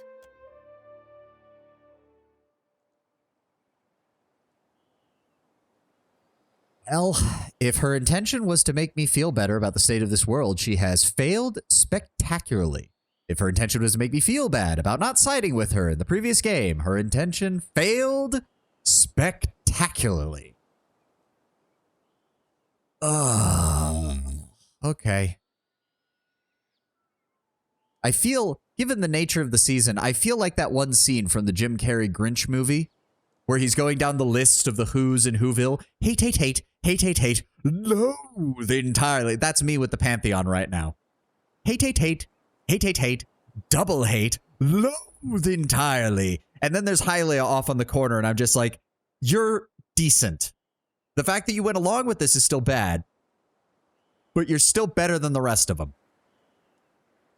Ugh. I almost hope we get a version of that with each of the gods that we've had to encounter so far. Abaddon too? Fair enough. Abaddon can sit in the corner with Hylia in the not as bad portion of the Pantheon. But I say, yeah, Brown Bear's right. The bar is on the floor. Okay. Where the fuck do I even go? I was not expecting this. I was not expecting to have its racism all the way down from the Ingwithans, especially given the fact that we know that they, like the rest of the societies in this world, were multi fucking species. Like, Jesus goddamn Christ. The bar is on the floor. Wotica has somehow dancing the limbo under it. Correct, Tenwin. Jesus God. I didn't think someone could top Andra, but you know what? I should have known. Andra was chaotic. Andra was still part of those gods who kind of acted on impulse. I should have known that Wotica, the organized, regimented Wotica, would just be a whole different world of absolute garbage.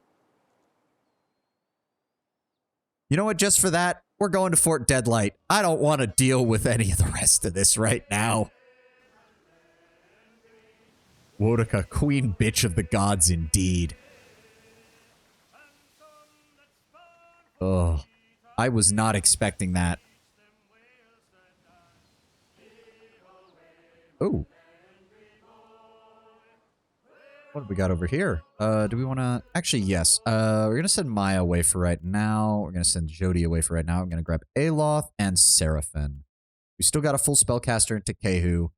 We'll bring Aloth along as well. But I want to start doing some more with Seraphim. Even if you support her in the first game, she is equally annoying. I mean, I wouldn't expect anything else. And when given the nature of what we just had with her, I wouldn't expect anything else.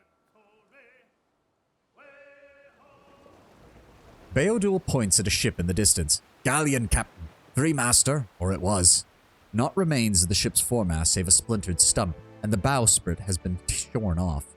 So yeah, I guess Beodul's still talking. So yeah, they crippled her. Work of pirates. Principe, most likely. Probably the upstarts if they're raiding this close to the Valiant patrol route. I keep forgetting that he still has bruised ribs. We still haven't healed him. Ameni leans in close. They've taken any gold, but they might have left supplies. Arena's brow is damp with sweat. I don't even remember who this is. We shouldn't stick around. If the Valians see us plundering one of their ships, they won't give us a chance to explain. Pull up alongside. We'll salvage what's left. Apparently, we failed miserably. I don't even know what... Oh. That's why. Scour the galleon. Most of its cargo and all of its crew are missing, but you do find several barrels of fresh water, a few sacks of dried rice, and coarse meal. It takes your unseasoned hands the better part of a day to finish hauling it aboard. Hardtack, water, rice. Yeah, we didn't find anything of any real value. You're still aboard the galleon when Beodul calls out a warning. A ship with the lines of Avalian privateers speeding towards you. The crew aboard the Defiant scurry across the deck, readying the ship for combat. By the time you've returned to your ship, hauled in the anchor, and let out the sails, the privateer is upon you. Your crew rushes to battle stations. Oh. Oh, is this actually the... Okay. He has a lot of cannons. He has a shit ton of fucking durability compared to us. And he has a much larger crew. Ugh. Come back. If you have the Valiant Trading Company flag up, they'll just wave you off. Oh. Well, too bad. I'm flying my colors. Fuck you all. He is also level 14. We need to leave. Captain, a vessel approaches. Fall back. Get us the fuck out of here.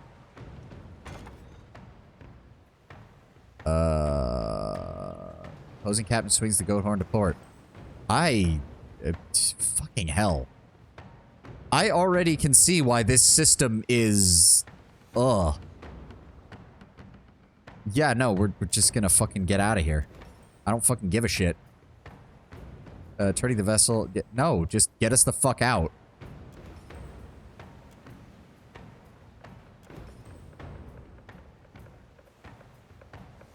Where... The circle of the boat... Yeah, 378 meters, so we're still... There we go. Fuck you. I don't care that we lose morale. I don't give a shit. That guy was level 14. Holy fuck.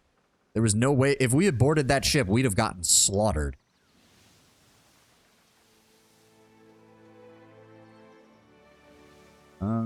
Wait, that's the fishing village we found last time.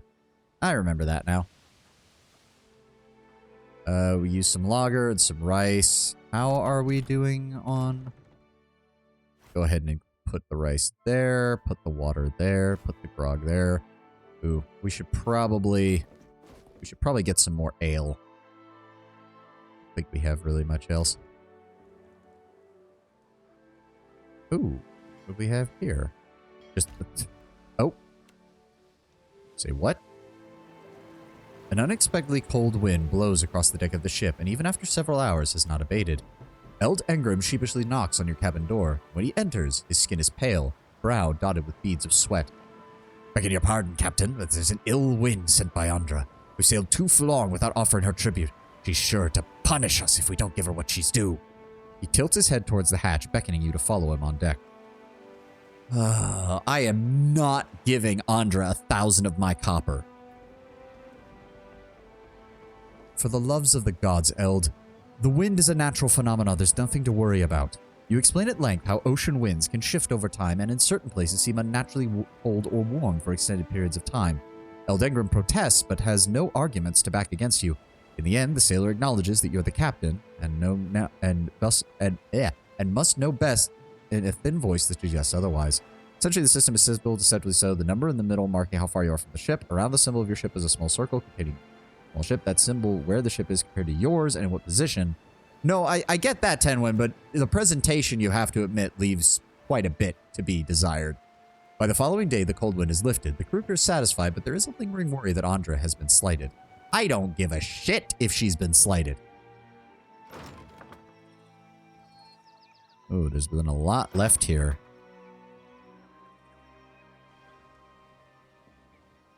Interesting that Fort Deadlight is... Ooh, the Steel Preacher 3. Oh, dear. Yeah, no, we ain't going there. Anyway, put up the Principi flag before you fill it. Aw, do I have to? Yeah, he did say if we don't fly the Principi flag, they'll just shoot at us, so... Yeah, let's sift through the wreckage first. Keep searching. Ooh, we found a spyglass. Nice.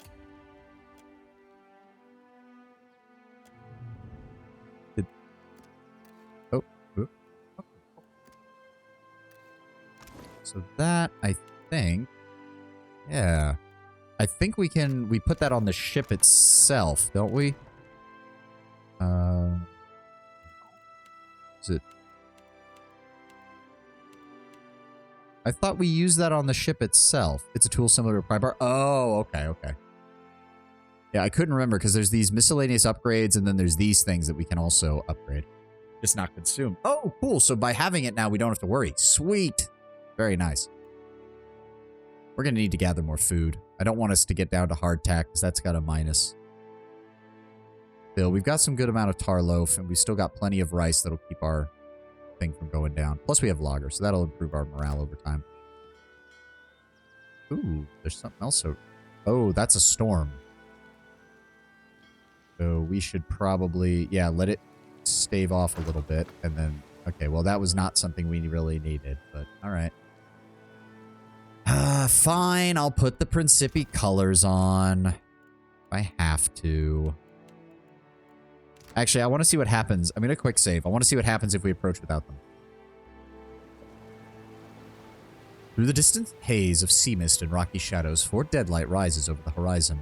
Approaching a pirate stronghold is a risky venture, even for the most skilled of mariners. Any ship not flying a Principi flag that is sighted in their shallows may be raided. Abaddon's iron scrote cap. Them guns are even bigger than I remember. Seraphin looks up at the fortress from the deck and inhales through his teeth.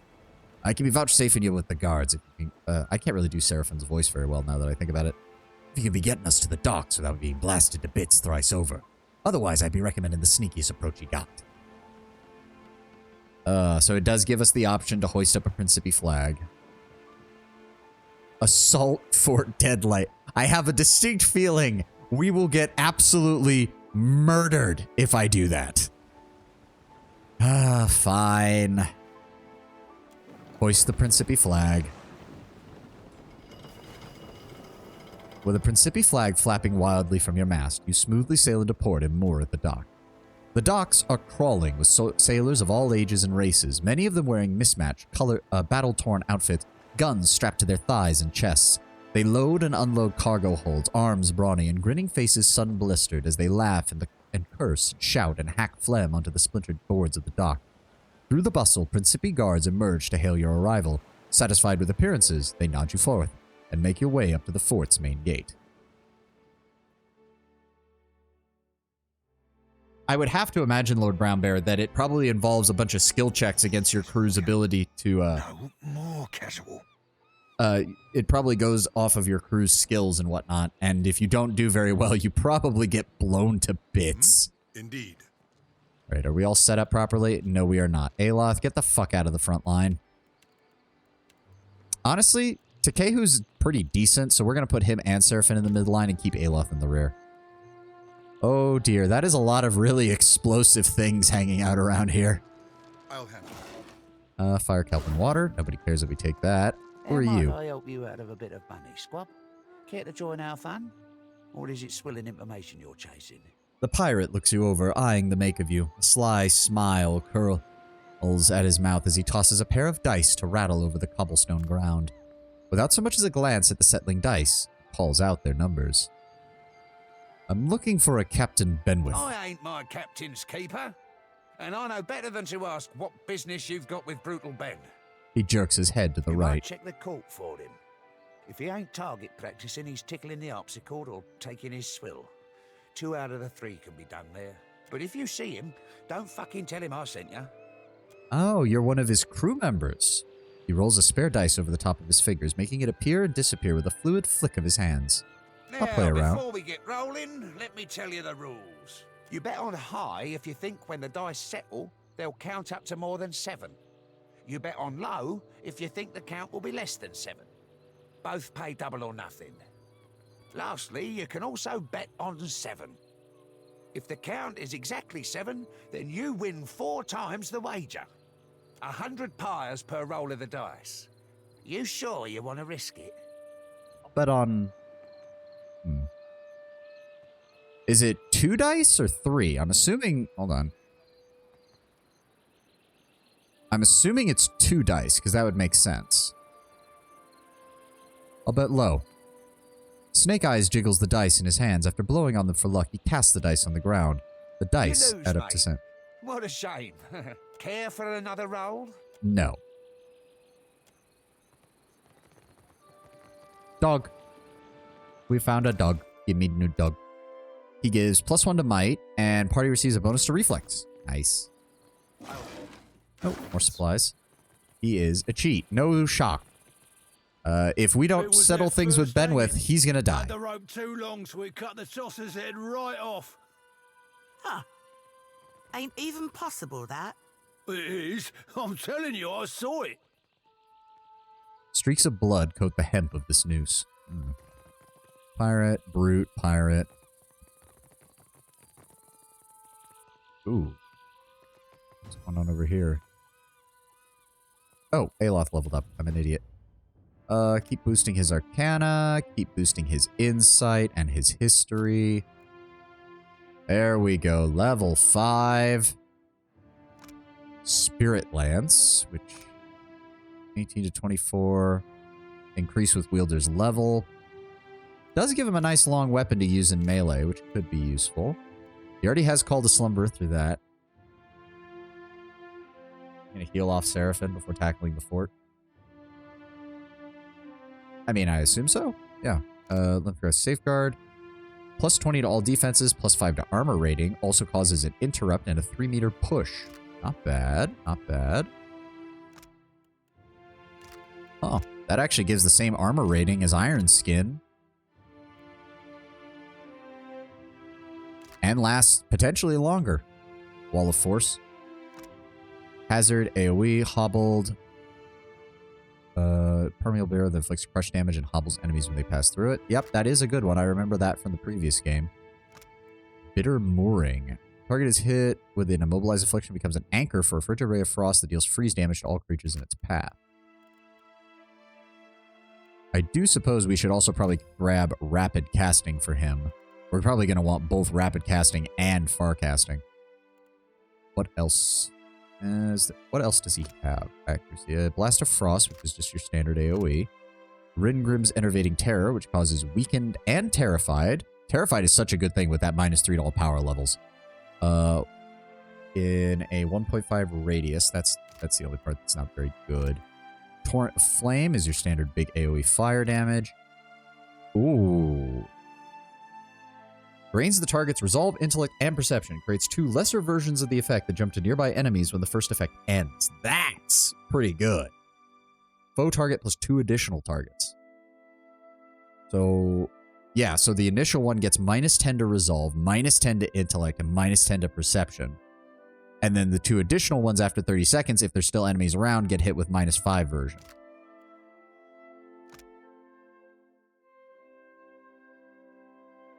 Oh, but leaves allies unscathed. Oh, then why doesn't it just say foe AoE rather than hazard AoE?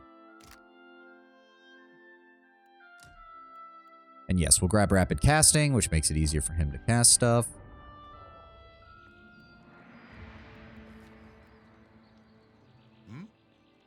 This. The giblet is splattered with seagull droppings. Ooh, okay, okay. This is how this place looks. Underground docks, command, eastern courtyard, eastern ramparts, to the dungeons, to the court, and to the fort. Interesting. No Nut Ned. Oh, What'll it be, God. Swabby? Show me what you have for Right sale. away. Oh, okay, okay. Pry bar, grappling hook, flint and tinner. I think we've got plenty of those right now. Rice, razor gill dust. What does he have? Ooh, +8 to reflex. 10% critical damage with weapons. Not bad. The Bloody Lynx. Suit of mail. +2 armor rating grants the blood price. Gets a small bonus to defense when the wearer becomes bloodied. Okay. And they also sell unlimited water and attack. No balls, or it is literal. For his benefit, I hope it's the first. Indeed. Oh, hello. I'll have this open and it's done. What have you got in here? You've got a blunting belt and a wand. Scrawled on this banner reads, Ramparts Restricted. I'm assuming... Hello? Can't say I recognize your fishy mug, which means you ought not to be up here. Would you like to recognize mine? Takehu, do not hit on the pirates. Sorry, fish breath, but you don't quite meet my standards. And why is that? Benwith's watching the deadlight for Captain Aldi's inner absence. He gets the privilege on account of them going way back. Oh, they left Benwith in charge. Oh, God. This is going to turn into a slaughter, isn't it? She sniffs and rubs a swollen knuckle over a spot of dried blood under one If nostril. you know what I mean. You get into a fight recently? Had a spot of trouble at the forge. It's sorted now, though. Her eyes brighten as she rasps a rough Don't laugh. be worrying about my kisser. Enough prattling. For now, only Benwith's personal crewmates are permitted into Deadlight's Heights. You ain't one, so swim off. Fine, no need to be It's rude. not that I don't trust you. But seeing as I don't trust you half so far as I can throw you, I'll be escorting you down. Fine. Couple more of those, they're gonna start to think we're up to something. Fair point, Adir. Fair point. Pirate. Nope, nothing there. Just regular pirates. Your word. Ahoy, Captain. I've got to come clean about something. And that'll be as good a time as not. I figured there'd be something. What is it? Much as I hate Benwith, the main reason I signed up with you were to get here. To get a chance to look for a man named Romaro. And who is this Romaro, Seraph? That'd be a longer story than we've got time for. Quick of it be that Romaro's in trouble. The Principe have sent a ship hunter after him, and I've got a need and a half to find him first. Seraphin, does this have to do with the internal politics of the Principi, or is this just because it's an old friend of I yours? didn't see his ship, so probably not. But mayhaps we could keep a weather eye open for clues to his whereabouts. Is there a reason that you didn't tell me about this before? Seraphin's head falls and he scratches the scar on the side of his nose. Apologies, Captain, for not being more forthcoming. Romaro be like family to me, and I didn't know you from a bilge pump. Actually, I've known a bilge pump or two. You've nothing to apologize for. I can understand why family's important. I'll assist you in finding him, but still, in the future, please just actually bring it up before we've stumbled into a nest of snakes, alright? Thanks, Captain. Appreciate it, truly. He beams, clasping a closed fist to his breast. Well, there are dungeons down here. Oh. What's going on here? Think this'll break me? Ha! It won't. Spit on me, and I'll make you regret it. One day, surely. Why are you even being punished? Those hagfish. Benweth's crew lashed me up to be, and I quote, a deterrent to insubordination. It's shark shit. All I did was filch one of their horns and blast it to start along with. I wanted to see her get all worked up. Benwith's crew uses horn blasts for an alarm, I take it? Well, sure. But shouldn't you know this, on account of you being a captain? She tilts her head back, gazing suspiciously at you from beneath her lashes. It doesn't say lie. See, why does that not count as aggressive?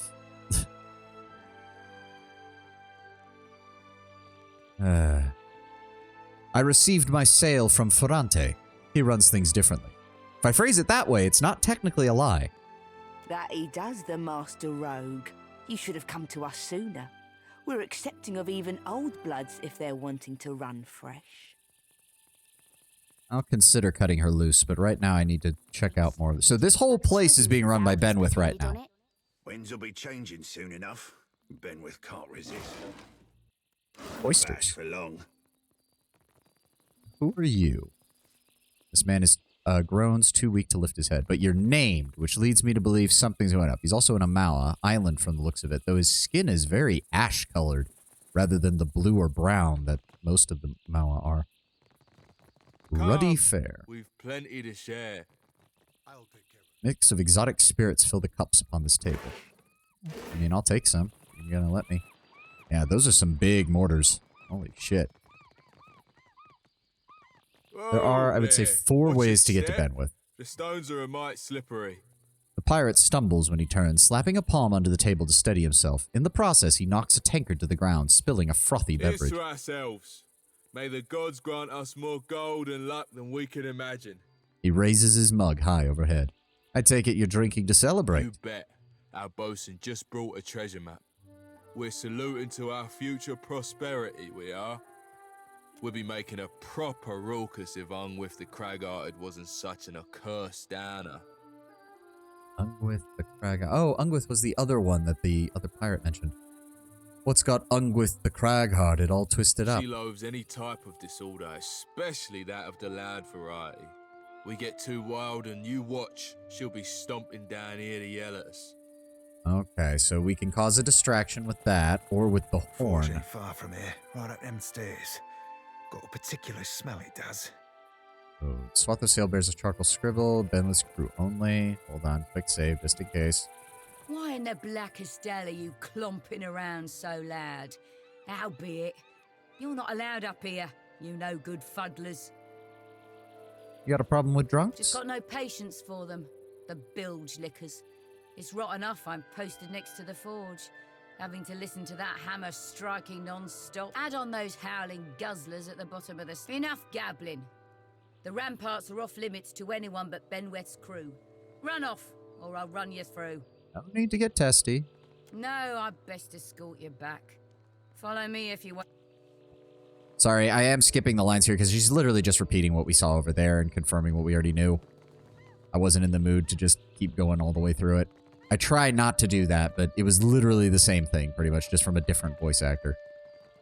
Okay, so we'd have to find a way to distract her here. Or we could get a horn and maybe distract the whole group, but that would probably cause a lot of commotion.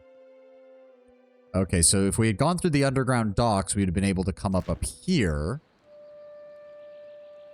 Would get us access to the inside there, and I'm assuming that there's probably got to be a way down through the dungeons. So let's go ahead and take a look here. Let me guess. The inscription on the banner reads, "Keep away from the dungeons." Yeah, of course it does. Okay. Hold the phone. We can also head up this way. So I heard Eldest was still a Rogan. That leads to the court. Now I'm guessing if we enter the court, we're immediately going to get recognized, and Benwith is going to immediately call his entire crew in to attack. Buccaneer, Rogue. We can try freeing her. Maybe we'll be able to get a distraction going. The funny thing is, I do know that if we shot some of these, going off the explosion that got caused in the previous area, in Nekataka, the explosion would be quite large. But I don't think... Okay, we're going to try freeing her first. Spit on me, and not that I ain't grateful, but if Ben's crew spots me about, they'll be taking more than my pride next. Oh, okay, so that doesn't help me. Like I could go anywhere. We'll have to deal with that later then. Fuck. Yeah, that guy's... Okay, so right now the only real option we have is to cause a distraction down here to pull her and her guards away from here. Hopefully, yeah, that leads inside the forge, so that means that those are connected.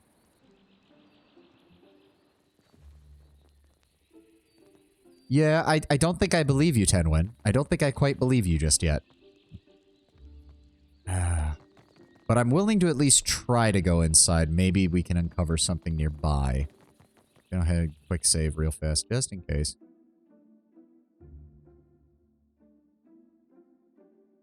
Moment, Captain. Before I go introducing you to Siri, I should, mention something. Really? We just had a conversation about you keeping things from me, Seraphin. For the love of God, can you please just tell me what you need to tell me? Go on. I might have said things to Siri when I last dropped anchor at Deadlight. Just lovers' words, savvy. But I can't say I rightly lived up to them. I ain't saying there's a problem, just a possible wrinkle in the old charts.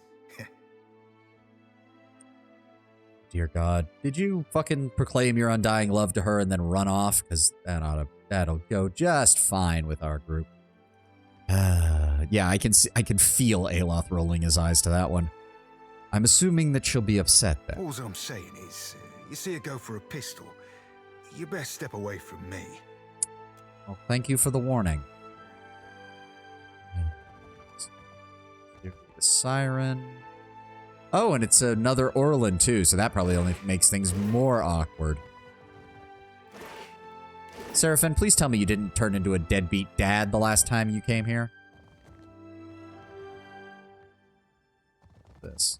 It's an empty, blown out room. Pistol, potion of minor healing.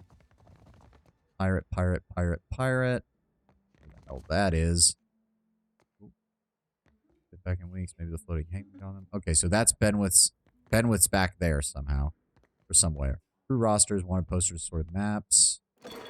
You like, oh, that was the horn, wasn't it? Yep. An ivory warhorn used to signal allies of an enemy attack. Okay, so yep. That we could use to trigger Damn me, the cops run dry. Brute, pirate, pirate, pirate, pirate. You're not named. None of you are named. You are, though. Welcome one and welcome all. Buy me a bottle and I'll be your finest loving pal.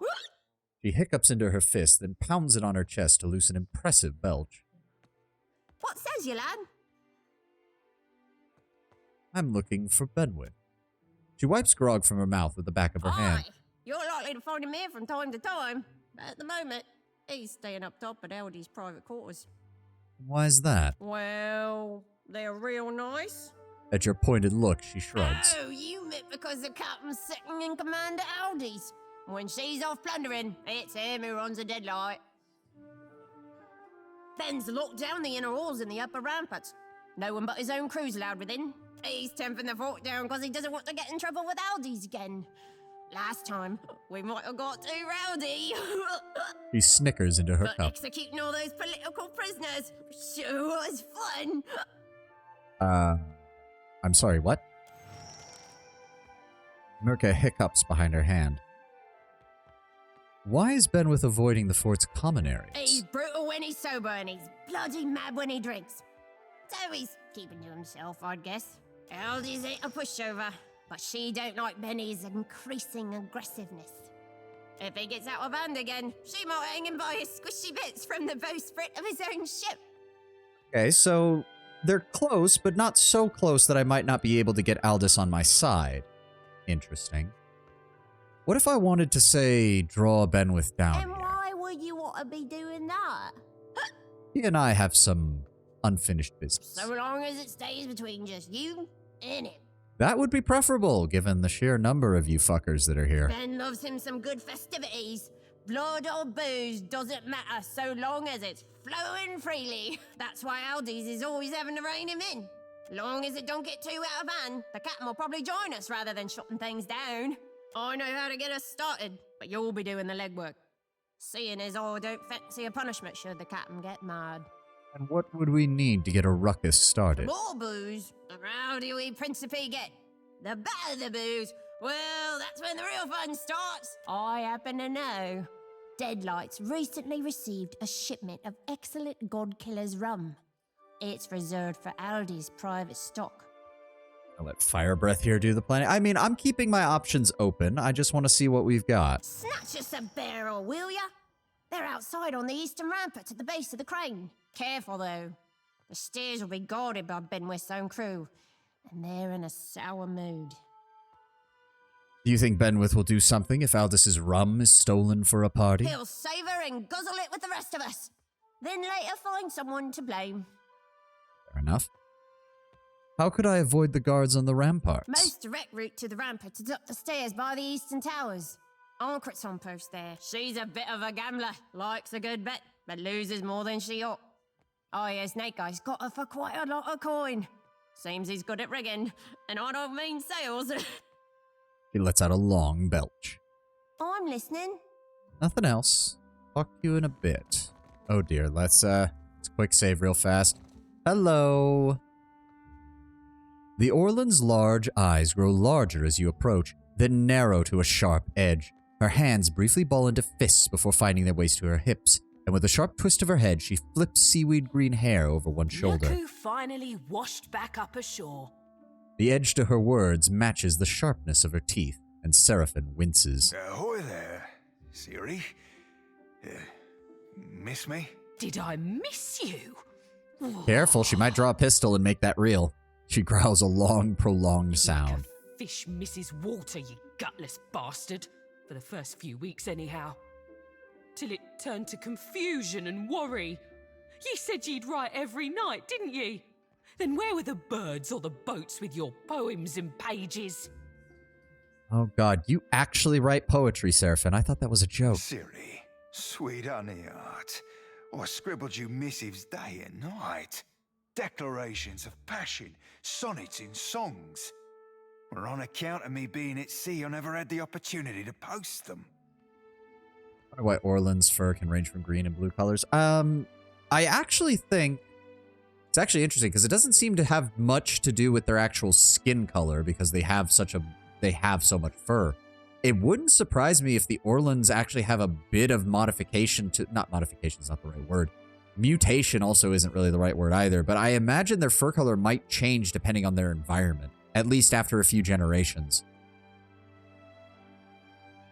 Oh, I'm certain I should believe every word of that blarney.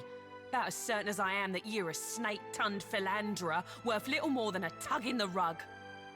I plundered you up a pair of fine, very fine, snakeskin boots with that tooling you like round the cuffs and all. But the gentleman sprung a leak, and they ended up thoroughly sodden. Also, from what we gather, Seraphim's fur isn't naturally blue. Oh! I must have missed that in the conversation, but... Oh, still interesting. I suppose that would also make things fairly easy. If their fur is easily dyeable, it would actually make sense that it would become sort of a more of a cultural thing then, depending on where they live. Something he mentions to Jody as banter. Ah. Still, the usual problem with, like, animals is that painting or dyeing fur can be very bad for their health, but if the Orlands culturally have a way of doing it, it might be a way of them just acclimating to different climates. Seraphim lives amongst a lot of water, so he dyes his fur blue. Like, maybe that's just a thing. Wouldn't surprise me, honestly. He's also Principi, and the Principi's primary color is also blue on their banner, which might actually explain his facial markings, too. He's got the blue fur, but he's got the white markings on his face. Silver/white is kind of the secondary color for the flag of the Principi. Tell her, Cap. Okay, we don't have to lie. Seems like you've made your bed, Seraphim. Now you have to lay in it. Apologies for keeping Seraphim at sea for so long, Miss Siri. As captain, the responsibility rests with me. Are you meaning to tell me that you've not dropped anchor at Fort Deadlight in the last 8 months? That is technically correct. Yes. She suggests muckberries, and he admits that he never tried being maroon before. Oh, interesting. Well, come to have a look at you. Can't say I've ever seen you before. Her furry brow twists as she examines you. I did miss that line. Or ever, so technically yes. This your captain then now? What happened to Ferrante? She cants her attention back to Seraphim. Ferrante still be sailing the seas, right? Is the rain and twice as frigid. Just gave me a bit of furlough to engage myself in more personal pursuits. Such as an emerald-haired lass who ain't never once left my thoughts. A warm smile blossoms across Siri's lips before she banishes the expression. Gave him a wedgie and threw him over the edge. Now don't go thinking I've forgiven ye a lick, Seraphim. I know you didn't come here looking for me, because if you had, you'd have come with a bottling without your sodding captain. She's got us there. He points a blunt finger at you. Oh, you ain't wrong, lass. Wish it weren't true, but it is. He sighs. Now, why don't you be telling me what you want so I can be shot of you for good? Seraphim nods. Aye, lass. The captain's got an ask or two about Deadlight, but first, I need to know. You remember Romaro? Sailed with me on a sorcerer. Aye, I remember Romaro. You think I've gone wet in the head or something? Your words have always been as flowery for him as they were for me. Okay. Seraphim claps once, It grinning. weren't so long ago he shipped out, come to think on it. Do you know where he went? Can't rightly say. Left in a hurry, I think. Or at least he were here one day and gone the next. Not that he ever mixed much with the sods here. Where was Romaro staying? Hard to starboard through the back door there, then straight on to the end of the hall. So to the part of the place we can't get to just yet, but... Don't think nobody's claimed his quarters since. Might be worth it to you to poke around. Seems she does know him well. Indeed, Lord Bramber. Give my thanks, lass. Truly. And many more besides. He bows deeply, braided beard brushing the floor. Keep it in your pantaloons, you randy swab. You had any other questions, Captain? Happy to oblige the person hauling this blue bastard away from Fort Deadlight. Do you happen to know more about this Romaro person? Seraphin hasn't actually told me much about him. Seraphin rolls his eyes and crosses his arms. You don't know? That's so. I'm thinking it's not my place to tell you. I'm sorry, Seraphin. I'm sorry, but I need to know what he's getting my crew into. They both crewed the Sorcerer for a season or 6. Romaro were like a father to Seraphin, or so he's told me. Taught him the mariner's trade. More than that, you'd have to ask him yourself. Were there something else you wanted? Okay, calm down. I know. We're taking up your valuable relaxation time. Just give us a moment.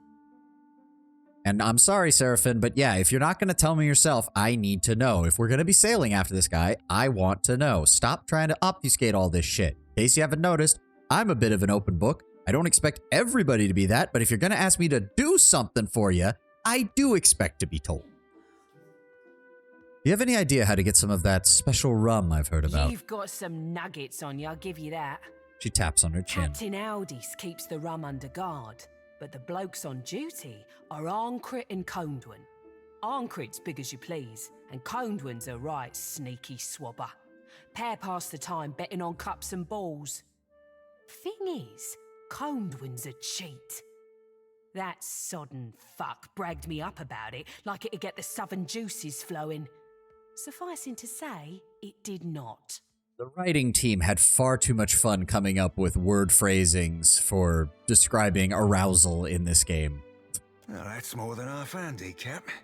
We get them two at each other's tender bits, and that rum will be temporarily underwatched. Thanks, lass. We're also looking for Benwith. That rotten fuck what brought you to Fort Deadlight? I hope you're looking to rough him round a bit.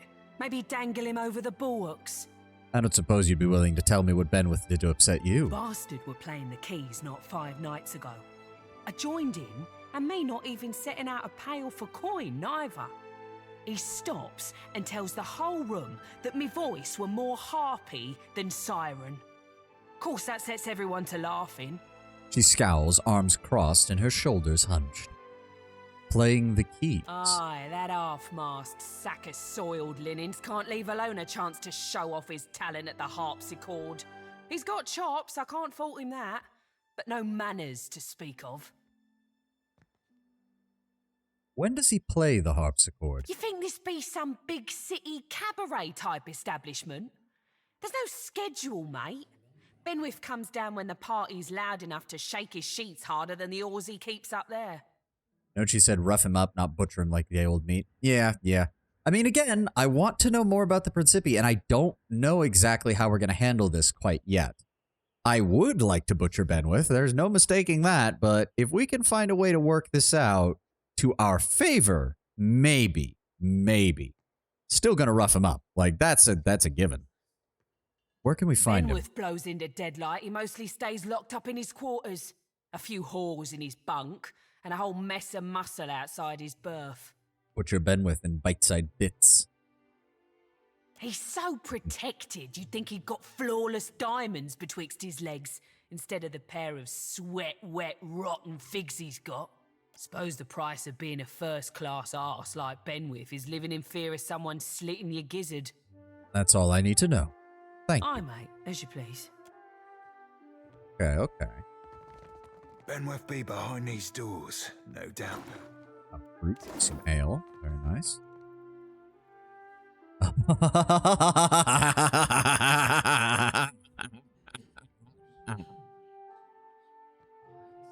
Inspect the instrument. A row of wooden keys links to an exposed set of strings. Tapping the keys triggers a small quill to strum each associated string.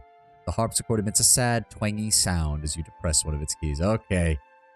Hold the phone. We need to figure out exactly these parts are oddly will matter between their threats and colorful slang to describe genocide. Well, do remember, they think we're one of the Principi. We sailed in under the Principi flag. So they've got no reason to care, and we're also in a place that these guys are all just drinking. They don't give a shit. Okay, so we need to distract the ones on the left from the forge so we can get in there and see what we can do there. We need to distract the one on the right in order to get access to the ale in order to run the party. And then we need to rig the harpsichord to explode. Oh, this is getting good.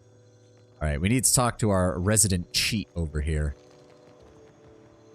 Came to watch another round. You win most of these games you run, do you? You wouldn't be implying there's more to it than my superb luck and skills. With a chuckle, he pats the left pocket of his pants, a nervous gesture. Accusations such as that are likely to see you whipped and pickled, my mate. You're wanting to stir up trouble, but I know you got nothing on me. Sod off before I remove you. 100 pyres per roll of the dice. You sure you want to risk it?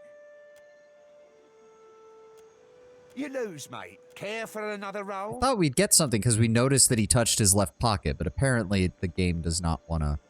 Oh, hello. Wait, what? From the upper rampart, a wooden crane suspends a pallet stacked with the heavy black sacks over the cobblestone courtyards. The pallet groans, swaying slightly while a hempen rope creaks from the strain. I mean, we don't want to break that just yet, but I imagine that could be useful. Came to watch another round? Yeah, I'd like to watch. Ooh. Wait, what? Yeah, I like to watch. He chokes, dropping the dice prematurely. They skitter across the cobblestones, and then a cheer erupts from the gamblers as the dice settle on a sweeping wind. Show's over. Buy in or shove off. Ah. Okay. Yeah, I'll pyres per roll. Bet on high. Blows on them for luck. The dice head up to lose, 6. Mate. Care for another roll? Bet on 7. You They add lose, up to mate. 9. Care for another roll? Nope, all that did was lose me money. That is unfortunate. But yeah, for some reason I can't get any other options from him, which is a bit weird. Considering she straight up said, like, yeah, he's openly acknowledged that he cheats. Like, talk to the guard. Oh, I see. I'm an idiot. I see, Tenwin. What's up? Can we talk for a moment? I can't ever forget your face. Yet you seem to have forgotten my warning. I heard you owe Snake Eyes quite a debt. Who told you that? Was it Condwin? That chunk of rotted hagfish. He ought to know when to keep his mouth shut. What did he say? Precisely. Oh, but we don't lie. I heard that he cheats. He's a puss-pox swindler. Rotten wounds. It's that bloody fucking die of his. I knew it. I'll put a whinger through his nose holes. See what he says then. Oh, good. She's gonna go off and... You're a dead one now. It doesn't sound like you come to settle your debt. So I've got a game to run if you don't mind. You lubberly squid shit. I know about the rigged die. That's actually a good idea. What slammocky lies? I'm cleaner than a spit shine culverin. Don't Oh, make we no can't... doubt of that. What the fuck? We can't I've select it lost enough for again. you, but it don't got to Oh, include what my the... pride. Oh. I'm all in you to the... Oh, that is bullshit.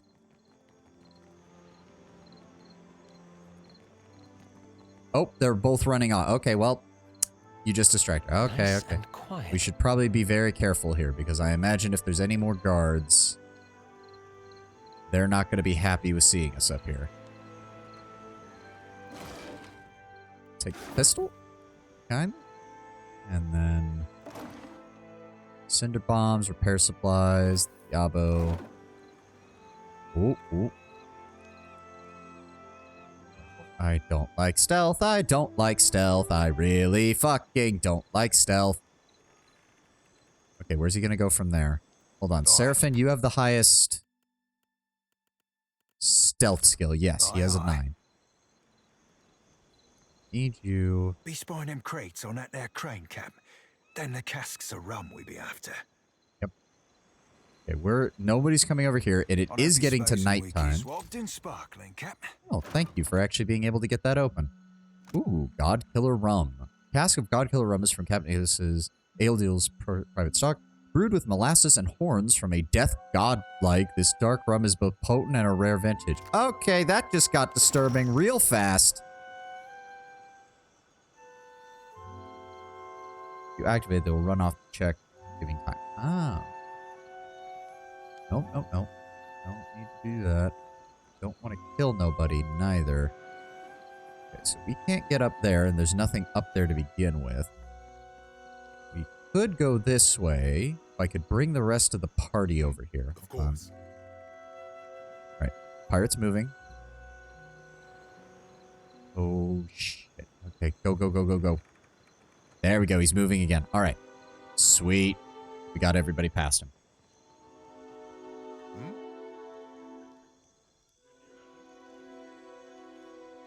Indeed. I mean, to be fair, we can't just make the brew because, well, you know. Ooh. Okay, there's more of them over here. Shit. I did see that guy moving. Seraphim, you've got the highest stealth skill, so again. Oh, fuck. Are you kidding? I hate stealth sections.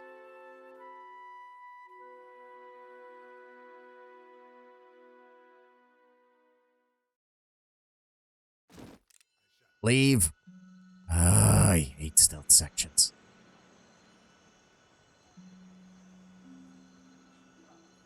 Okay, never mind. We're not going on that side then.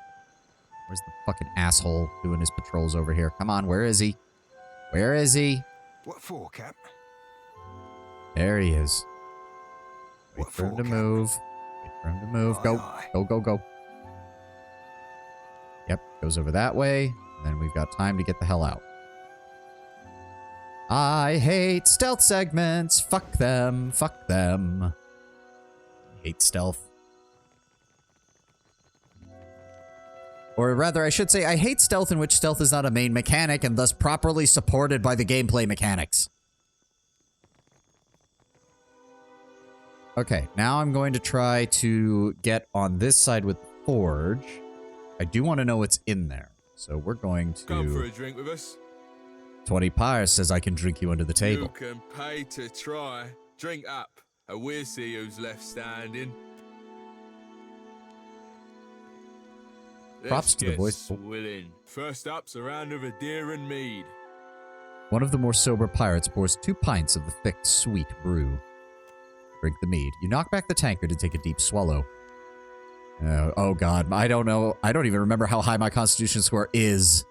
Gulp after gulp glides smoothly down your throat until the mugs run dry. Not a bad start. Not at all. He nods at you respectively before guzzling down his own pint. Next round's grog. Not just any grog, mind you. This batch is fermented with gunpowder. Drink the grog. You raise the tankard, ignoring the black powder swirling up from the bottom as you chuck the hearty swig. Too muculent, the brew clogs in your throat and you choke, spewing half a mouthful over the table. Don't take it personally, pal. It's a fine way to lose 20 pyres. Ugh. That actually... No, it didn't affect me. Yeah, I don't have the constitution for that. Could I get one of my party members to do that for me? Or does it have to be me? Because Adair would be able to do it. What do you need? Come for a drink with us. Gonna go It's gonna make me do it, isn't it? Oh, fuck. Let's get... Yeah, next round's grog, never mind. Not just any... Yeah, No, and it doesn't work. Yeah, we lose another 20 pyres. Fine. Come for a drink with us. So I can't...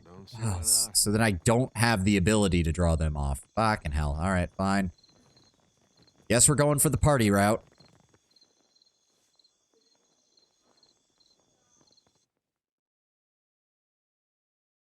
Let's see what we can do here. Does mean that we want to... We're definitely going to want to rig this to explode then. We do have... Takehu, you're actually... Yes, you actually have a 6 in explosives. Perfect. Your mind. Rig the bomb. After glancing around to ensure no one is watching, you place a bomb inside the harpsichord and rig one of the strings as a detonator. I am sorry. I do like the harpsichord as an instrument, so part of me is very upset that I'm going to have to destroy such a nice piece of equipment, but here we go. Might that be my sweetest new crony, bringing me a fresh cask of bitter booze? I tell you, chum, what amazed my spirit if not my ship? The pirate whips her head around as you approach, swaying slightly on her feet. Is this the right Only rum? way to know for sure is to give it a taste, eh? Let's just have a quick swig. Don't want to chat with Brutal Ben. Who's Brutal Ben? What? Let's be the right rum. Burning blast my bones, yeah! This'll sink the festivities into deeper waters, alright? Drink up, Tars, to all better friendship. Okay, so that's... I'm assuming that's the start of this. Oh, okay. Sluice the ivories and run freely to rum. How comes it? We're having an uproarious time. You said that would draw Benwith out. He hasn't. While we're having a good time, clearly the party's not wild enough yet. We need a bigger, wilder party if we want to whet Benwith's appetite. We get wild enough and you watch. Ben will even play us some tunes. That's his harpsichord over in the corner. Well, we've come this far. Let's see it through. What we need is some stew to match our spirits. But not just any stew. It has to be Cookie Maynard's specially spiced stew. Elbowing you in the ribs, she winks exaggeratedly. What I mean is, it's got a phantasmal kick to it. Cookie's kitchens are in the northern side of the dungeons, beyond the powder stores, right in the belly of our fort. The lower floor's locked down, though, so sneaking past the guards might prove difficult. Huh? Is your cook in the dungeons? They like debauchery as much as the rest of us, so they might be inclined to leave their posts if they knew what a grand time we're having up here. Can you tell me anything else about that harpsichord? He stole it, no surprise there, and he plays it like a god sent from hell. Best thing I ever heard aside from a man's moans in the air. Did you know when you... Oh, we were discussing Benny's rapturous fingers, not mine. He plays like a hurricane night after night. The louder we get, the harder he pounds those keys. He can't help So I'd recommend heading to the dungeons. Sprat. I'm listening. Certainly gotten lively. Yeah, there we go. Yes, I'm sure you would, Lord Brown Bear. I have a feeling that you're fine with short stacks from the way you've been acting around the Orlands. Is this guy still unconscious? Yeah. You're named, though, so you must have something to do with this. Alright, heading inside.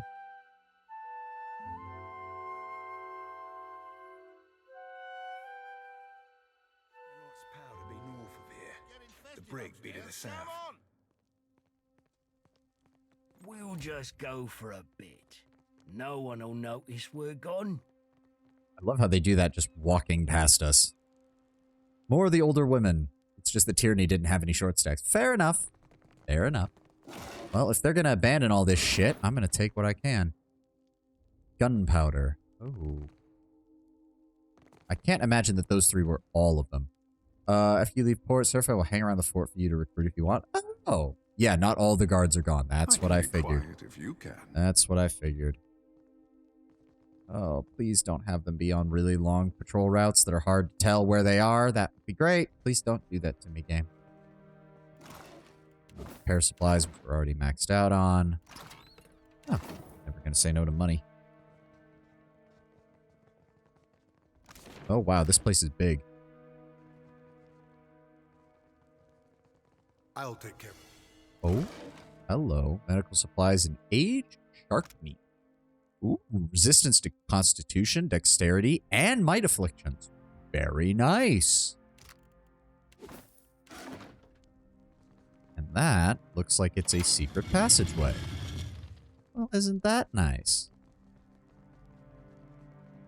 We're gonna, as I said, we're gonna be very careful in this area with lots of quicks. Oh, that got us past that guard dog. Very nice. Very nice. Is one of the best foods in the game and an ingredient for the best foods. Do not waste shark meat. Oh, okay. Good to know. Good to know. Pistols, some money, some booze. Go ahead and open that up. Find me some fine leather armor and some hide. Nice. Hatchet. Some more money. So you're not going to say no to that. That is a door. Oh. Oh, it's a window.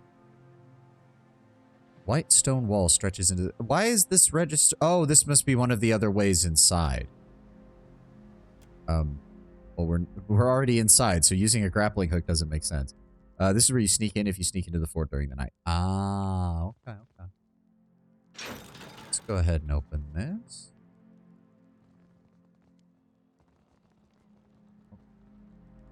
Voices echo from below.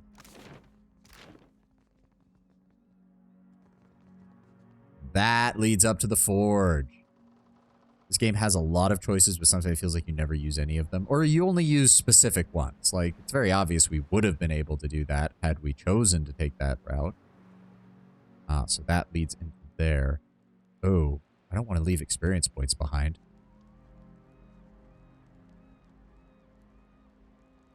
Just unlock it. Don't open it. Just unlock it. Don't open it. It's done. There we go. Thank you. How close are we to leveling up? Ooh, we're actually getting there.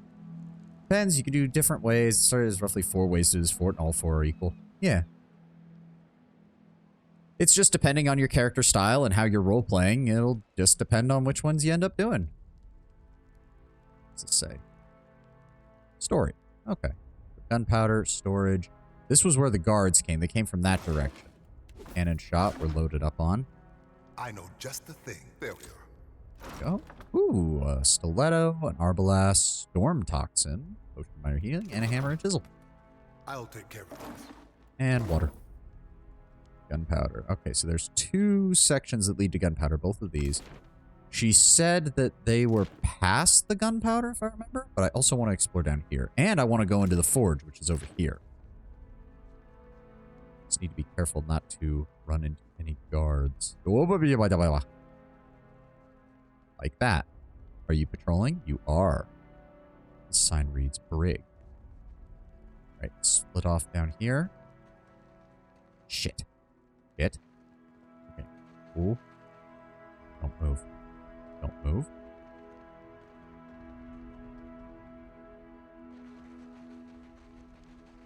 This way. Hide in here for a second. That trailer's going to come back this way. Fort completely opens up after you handle Benwith, so you can explore the entire thing. Well, that'll be good to know. Still, you never know what you might find by doing it beforehand. Okay, come on, where is that guy? Damn it. I want to get these open. I don't have stealth. Where the fuck? This is what I hate about stealth segments. Thank you. Now, please. At least we know we'll have plenty of time once this asshole leaves. There we go. All right. Get this one open first. I've done it. Grab this. That is Boots of Stealth. Well, isn't that convenient? Go ahead and give those to our resident stealth expert. Oh, somehow I completely missed that we have a Cloak of Greater Deflection. Giving that to our resident tank. Yes, please. I shall. All right, go, go, go, go, go before that guy gets back. I know just the thing. It's done. I don't know who you all are. Pirate. Pirate. Oh, this has to go away, though. Otherwise, we get spotted. Come on. Where is that asshole? I know he's coming back. How may I? Also, Aloth, move away from the door, please. Oh? Knowing my luck, you would get spotted there.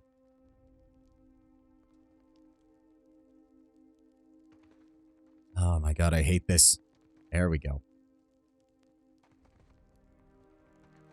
Go. Who are you and why are you... Swabby, you ain't one of Benny's. What are you doing here? What are you doing here? The gesture to the grimy, straw and shit-strewed cell. Brutal Ben's locked me and my mates down here to torment our noble Captain Lamont. They had what you might call a disagreement. The captain's a good man to have at your back, especially for anyone who's fallen into Benwith's sights. Seeing as you've let us out of the brig, I'd say we owe you. So you ought to speak with our captain in the forge. It's up the stairs on the western end. So there is something to this place. And follow me, mates.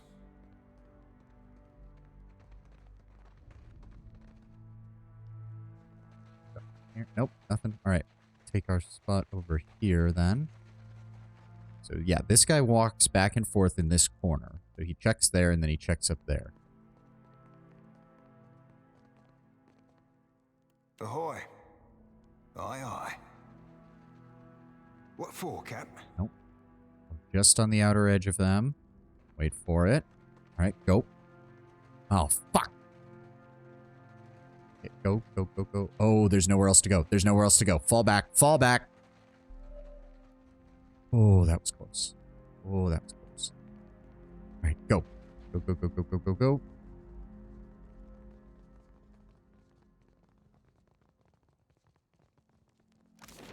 That leads back up to the courtyard. We need to head this way. I suppose it makes sense that the ones who are in the jail are actually taking their job seriously.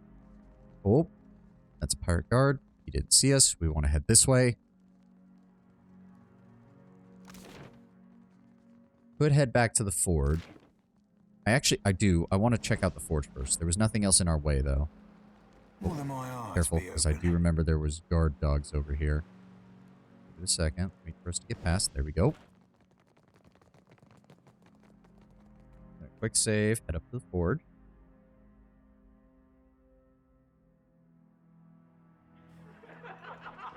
Oh. Okay, they don't seem to mind. They just think that we're meant to be here. Production's too slow. At this rate, we'll never get out of here. Not till LD's comes back. Hey, scamper off, you. We ain't taking orders. Plus, if your armor's dented, you'd be better served throwing it against some rocks. For the record, I have no idea what I'm doing.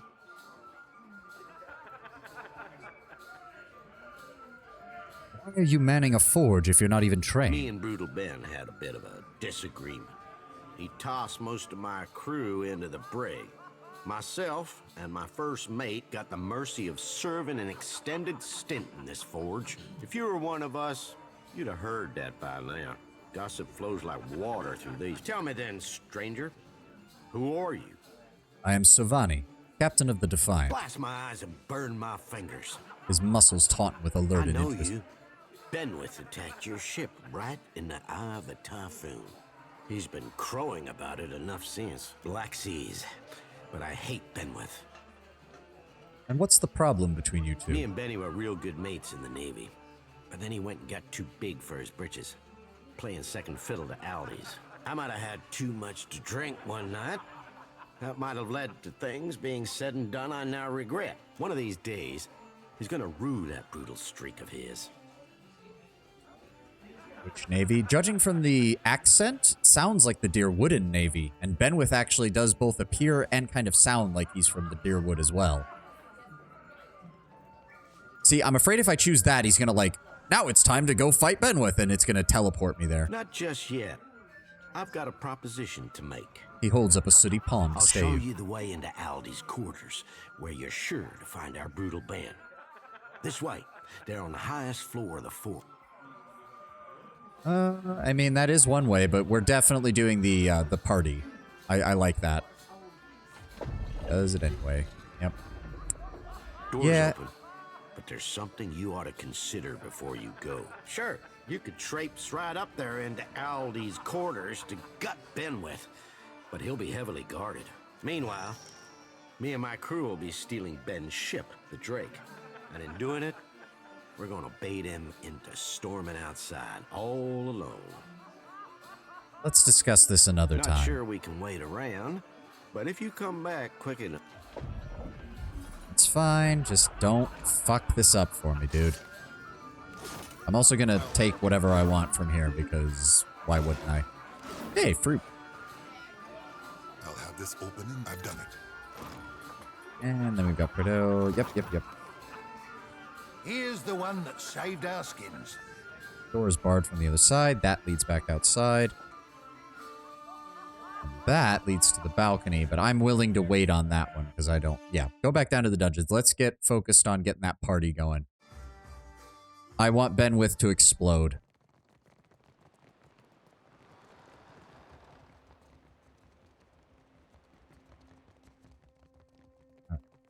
What's in there? Oh, cannonballs, right. Easy now.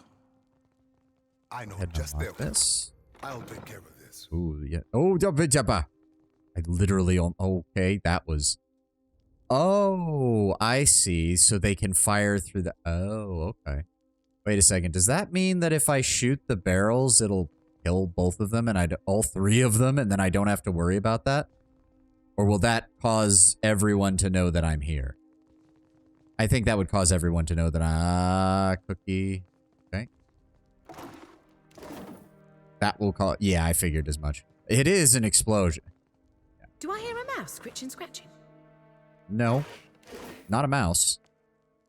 A portly Amawa woman startles at your approach. As she downswings her meat cleaver, she nearly catches her own fingers. Glowering, she more carefully resumes hacking at what looks to be a slab of ribs. Who are you?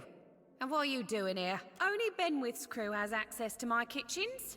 Not that I care, really. Speak up so I can hear you.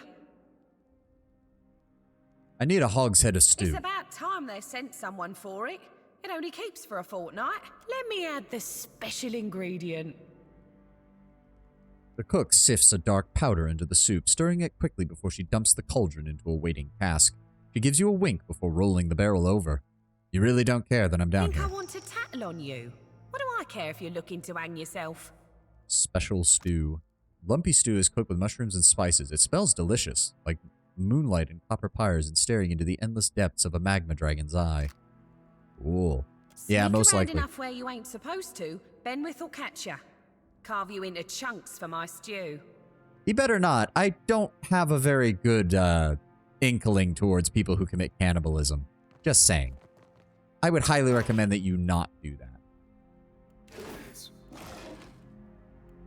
What is it with pirates and eating black powder? Well, I mean, I'm no chemist, but I think saltpeter and the other things that are in gunpowder are decent as a micronutrient source for some things. It's just that, okay, I'm talking out my ass. I have no idea if there's any actual legitimacy to what I've just said. But I would think that it might be a way of adding certain micronutrients or minerals to something. I can't imagine that it tastes good at all, but I don't fucking know. Someone would have to go look up, does black powder have any nutritional properties? I don't know. Ugh. They consume it to remind themselves of the taste of warfare. I mean, maybe. Who the fuck knows? They're crazy enough, they might. Alright, let's get in here with the stew. See, the fact that this one takes the most steps does make me believe that it's probably the best outcome. But I could be totally wrong, and I mean, I certainly hope I don't have to fight everybody in here. That's a lot of fucking guys. Well, if it ain't my fond and feckless friend. Wait, no, I didn't mean that. My tongue gets a tad twisted when I'm too far into the cups. You'll have to pardon my lack of wits. Her lips sheen from her drink when she lazily grins. Gunpowder has originally been produced for medicinal purposes. It was eaten in hopes of curing digestive ailments, inhaled for respiratory disorders, and as mentioned, rubbed onto skin-level disorders like rashes or burns. Oh, okay. What says you, lad? Suppose that makes sense. I've got your stew. Oh, you! Things are all looking grand here. She leans forward to sniff the steaming stew and nearly topples into the cask. And they're about to get better. Distribute the stew. Eat hearty, you bone-idle chums. Be merry and wild. I might be going cross-eyed. How many fingers am I holding up? I do have to give it to the voice actress who's doing a very good job selling me on this character. What's this I hear? Think you'll be having a fate without me? To luck, and a hot fight, and a good captain, Brutal Ben. Oh, aye. You swabs want to hear me play, dear? Play it loud and long, Ben. Aye, show 'em how it's done. Yep, play it loud. A sweeter sound you never heard.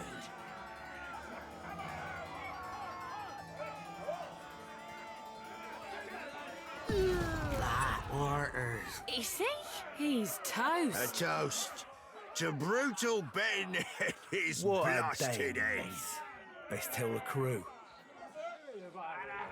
Well, that took care of that. A miscreant's leathers. I will say, that's a nice looking set of armor. Brutal Ben done blown up. Though this cuirass features light, supple leather with intricately tooled designs along the edges, the most notable fact is that you claimed it from Benwith, the man who welcomed you to the Deadfire by having his freebooters board your ship. It bears the mended scars of numerous engagement at land and sea, each a testament to a wrong not quite righted. additional to armor rating. I mean, it does, but it also increases our recovery time. But still, it might be worth... Oh, but it does have a -10 recovery time. Oh, that's actually really good then. And what does it get? It has Lucky, which we can enchant now, with a 5% chance to straight up ignore attacks. Very nice. And Deft Motion, which is the -10 recovery time and a +8 to reflex. We can add a Chest Guard for a -10 crit damage, or a Kidney Guard for 10% damage taken, reduction from disengagement and flanking attacks. Very nice. Very nice. I think that might be our new fit, indeed. He also had an exceptional pistol and a fine saber. Red cape, some black pearls, and some golden suole. I finally have clothes! Oh, yeah. Oh, yeah, I like that. I like that. That's a good fit. That's a good fit with the double-barreled rifle and the sword for our secondary weapon. I like that. I like that a lot. I'm also tempted to just go ahead and add the Lucky in there right now. 5% chance to just straight up ignore an attack is pretty solid, and it's only 3,000 gold. Booby trapping a man and then just stripping him for... I mean, they are pirates. We honestly should count ourselves lucky his body wasn't immediately stripped. I need Lagufath liver for the Kidney Guard, but... I feel like the Chest Guard would make the most sense, and we could do both of them right now, but that would cost a lot of money. And then we could get... Wow, we could actually get Superb, too, for an additional... Oh, that's only +1. That's not nearly as good. That's not nearly as good. I will enchant it with the Lucky, but I'm going to not do anything more than that. There we go. Very nice. Very nice. Speaking of which, actually... Not enough money to add Superb. Not enough money to add Legendary, obviously. Could go with Unburdened Soul, which would remove the negative. That's actually... Oh, God, but it's 6,000. No, that's still a little too high up. Second consecutive hit. Twin Slugs. Knockback target within 4 meters on scoring a hit. That sounds really cool, though. All right. What for, Cap? Aye, aye. So, I guess now we need to talk to people. Black pox me! I never thought you could really get the better of Ben. I swear it. Bloody wounds! I'll be a dead woman if Valdez ever finds out what I did. Drug me fucking dry. Where the hell are you going to find Lagufath in the Deadfire? They're fish people, Brown Bear. I'm sure we'll find plenty of them, unfortunately. Speaking of... She blinks up at you as if trying to clear her sight. Suppose you're looking for another Sodom on that boat of yours? Why? You looking to leave? I just ain't what it's been, you know? Bit hot for my taste, if you catch my meaning. She swigs from her cup. Better a boat full of friends than a fort full of... foes! Yeah, foes! Well, not foes, but not friends neither. She sighs into her cups. And what do you have to offer? You mean like silver and such? I meant more what you're good at. Oh, like what can I do? Sure, I'm real good with my fists, and not half bad with a blade neither. Might not look it, I can take a hit and keep punching. Likely on account of being so full up of rum. You're full of rum! Right, good comeback, lass. Seraphin sighs and rubs the bridge of his nose. Grab your stuff, claim a bite. Really? She blinks, then straightens, more or less, and salutes. Sorry about this, Cap. Word's always been that Mercury fell out the womb 3 sheets south. Oh, stuff them sheets up your ballast hole, you sorty old furball. Another boisterous drunkard. God, I'm starting to sound like a dare.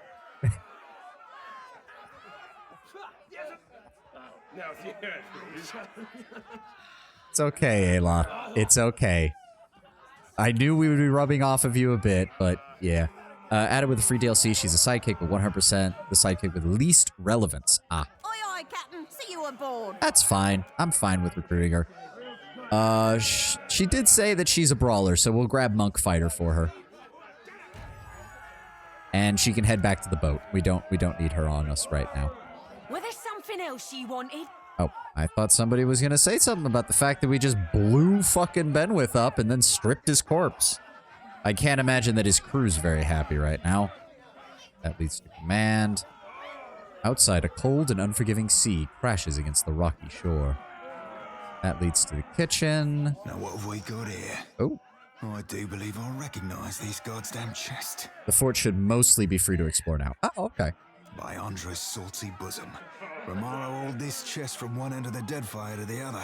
Are there any clues in there? He flips open the lid to reveal an empty chest, and Seraphin doesn't seem disappointed, however. He reaches into the chest and gropes about before being rewarded by a clicking sound. A false bottom slides out from the chest containing a single folded piece of parchment. Seraphin swipes it and holds it to his nose, inhaling deeply. What does it say? He unfolds the letter, his large yellow eyes flowing over it. He clears his throat and begins to read. I think an area on the wall just around the main fort has aggressive guards, but everywhere inside the fort should be fair. That kind of makes sense. The guards up there at the top are there to protect the weapons of the fort, so I'm not surprised that area is still considered off limits. Dear S. That'd be me. I knew you'd seek me out. Please abandon the trail here. I fashioned this predicament for my own, and I not have you lock its weight round your own ankles. If you find yourself imperiled, seek Udina at Magic Water. She can help. Just the outside on the barricade or whatever it's called? Ah, okay. Seraphin falls silent, staring at the page for a bit longer. You hear his breath catch and he looks up, his expression carefully blank.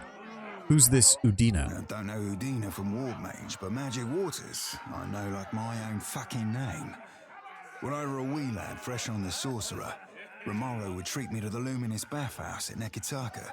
He grins as he gently closes Romaro's chest, a hand lingering upon the polished wood. The water there shimmered like dawn on the open sea, and I, full flush with the poetic creativity of youth, called it Magic Waters. I know you don't owe me the favor, Captain, but if we could find our way to that bathhouse, I'd not hold it against you. Unless, and of course, you asked. He winks. For now, though, we've got plunder and pillage before us, aye? Interesting. We'll have to return to Nekitaka again. There's also some Principi clothing, scale armor, some golden swole, efficacy of imps, palm slats. Oh. I'm assuming this used to be a temple, but I highly doubt it's been used for that purposes. Usual. Time. And the pirates seem to have had no problem. Yeah. Oh, offerings to Skane hang from this shrine. Of course. Ooh, +2 to all defenses when engaged, stacks up to 5 times, +2 to diplomacy.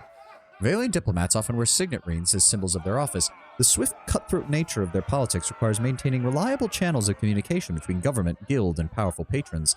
To this end, emissaries are considered untouchable by all parties. Yeah, surprise, anarchists like Skane. Yeah. I do like that ring, though. It will give us some more diplomacy, and I do... Oh, wait. Ooh. Well, I don't really drink, but we could probably find a use for that as well. So I'll go ahead and give that to Seraphin. Suppress affliction. Actually, yeah. Glance Lone Wolf, which could be useful on him. I'm going to go ahead and give the Ring of Unshackling to Kehu, just to keep him from getting a debuff. It doesn't look like there's much else in here.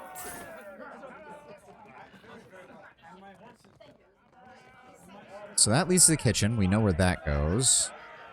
What have we got over here? I'll have this open. It's done. And I suppose now I should ask Tenwin, what would have happened if we had actually managed to talk to Benwith? Oh, who are you? Your name. Oh, this is... Oh my god, this is... I now realize where we are. I ain't shedding a tear for Brutal Ben. He got his comeuppance. Here's the one that saved our skins. Yep, you guys have nothing else to tell me? Nope. Alright, let's check out this balcony then. He doesn't recognize it. Really? Fuck him then. I'm glad I blew his ass up. I was expecting some kind of talk battle, something where we could, like, fucking trade barbs. I've done it. Dipshit doesn't even remember you. I'm glad I blew him up. Asshole. Well, I guess we better check out the rest of the dungeons then. That's back over this way. Oh, we do... Right, command. Whatever the fuck this is. When I first killed him, I used the line, "I want his head for my cabin," and I repeated it to his face. Fair enough. Salt. Nope, they took our daily wages. That's where that makes sense. A briny wind howls against the window. Oh. Okay, that guy still says that he's... What are you doing? Okay, you don't care. Fine by me. Let me disable this. Thank you. Let me unlock this. And I'll take my share. Fine pistol. Very nice. Cannon shots. Potions. That leads to the ramparts. Yeah, you guys just don't care. Though I'm assuming that at least a good portion of Benwith's crew have already bailed on him. Like, he's dead. There's no one to protect them. They're not going to stick around. Or at the very least, they're not going to openly stick around. Diran dialectics? Oh, yes. This speaks about the combination of the two languages that resulted in that. And Aothasian prayer. Yep, we've seen that one too. Brute, Buccaneer, Spellblade. So, yeah, you guys are... Colored pins mark various shipping routes and ports in the map of the Deadfire. Okay. There are 4 ways to deal with Benwick. Your way, you can, of course, just slaughter your way through the fort. You can help the captain of the forge and have their crew steal Benwick's ship, which causes him to run out into the walls, shouting, screaming, which allows you to ambush him there. You can sneak/kill your way up to Benwick and meet him up here in the command. You can talk to him here, come to an agreement. Like, you just essentially go, "Hey there, idiot, I'm open for a deal, just shut up." You can just beat him up and leave him alive, or you can just kill him. Oh, okay. That works for me. I'm still glad that I blew him up, though. I'll take care of it. Nutshells lie scattered among the ashes at the foot of this warm fire. Huh. Blackwood log. Ooh, blackwood trees are extremely rare. The corrupt trees are found only among the shadowy groves of the Mengura. Memura, because the W produces a double O sound. Corrupted form of Adragan. Memura are the result of blight or otherwise desecration. Right. Normally harvested by enigmatic Rauthun raiders, these logs are used to craft some of the sturdiest hulls found within the Deadfire. Nice. I'll have this. It's done. And Bounding Boots grants leap 2 times per rest. Drawing upon reserves of intense spiritual power, barbarians are able to leap high to the air and crash upon their foes. I think that's going to go to Adir. That's some onyx and some money. I love the idea of Adir just crashing down on top of somebody in full plate. And that's it. All right. I guess we could check out the northern ramparts. Coming in from the top rope. Okay, so down there, I'm assuming they still don't like it if we go there. So hold on.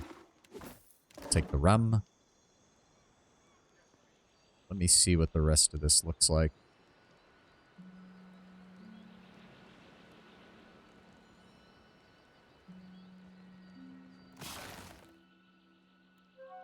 We've got Rautai scale, Princip clothing, plate helmet. Very nice. Yeah, so just this area right here where the crane and the cannons are. Even here at the guard, when Ben Wasidian realizes who you are eventually, he honestly has no balls. He has less courage than No Nut Ned and folds rather easily and is relatively easy to slap around. Yeah, well, I'm still glad I killed him. I'm not even gonna lie. He is not worthy of the talk battle. Hopefully his commanding officer is more amenable to talking about stuff. If you have the other crew steal his ship, he'll run out here where you are right now. Ah, makes sense. And this leads down to the secluded docks, if I remember correctly. Oh, this is the barred door. So if we open that, aha, and that leads to the underground docks.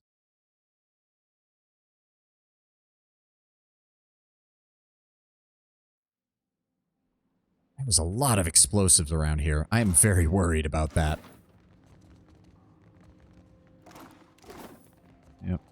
Well, we'll take what we can. Never gonna say no to any of that. And there's Benwith's ship. Yep, cargo hold lies empty. surprised there's not more down here. Take the pistol. And that leads up to the dungeons. Great little example of game design where it comes to multiple approaches to an area. Yeah.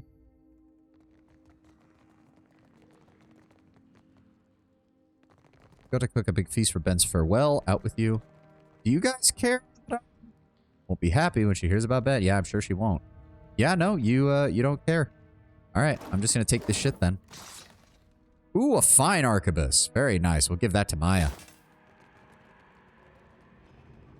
Look at all you guys. You don't give a shit right now, do you? It's fine by me. I'll take what I want. Holy fuck, so many things that could explode. Ooh, concussion bomb, cinder bomb, flint and tinder. Fine brigandine. Gauntlets of reliability. 15% of misses converted to graze with proficient weapons. Ooh. That's another one that might be good on Maya, because she's pretty much only going to be using rifles. We'll save that for her. You kill the whole fort, will indeed people shoot at you from the... Yeah. Oh, yeah, people will indeed... Yeah, they'll shoot through these little sections right here to try and get you. Makes sense, makes sense. Let's go check out the rest of the dungeon. I think that's the only section we haven't explored yet. Yeah, because there's the dogs over here. Don't matter now. Yeah, that's the jailer. Oh, so you probably could have slipped the keys off of the jailer. I bet you. We'll take the hatchet. We'll take the... Oh, and there's a set of keys there, too. The hay reeks of urine. Of course it does. All right, I think that's it. But what actually do we need to do now? Because we already hunted that guy down.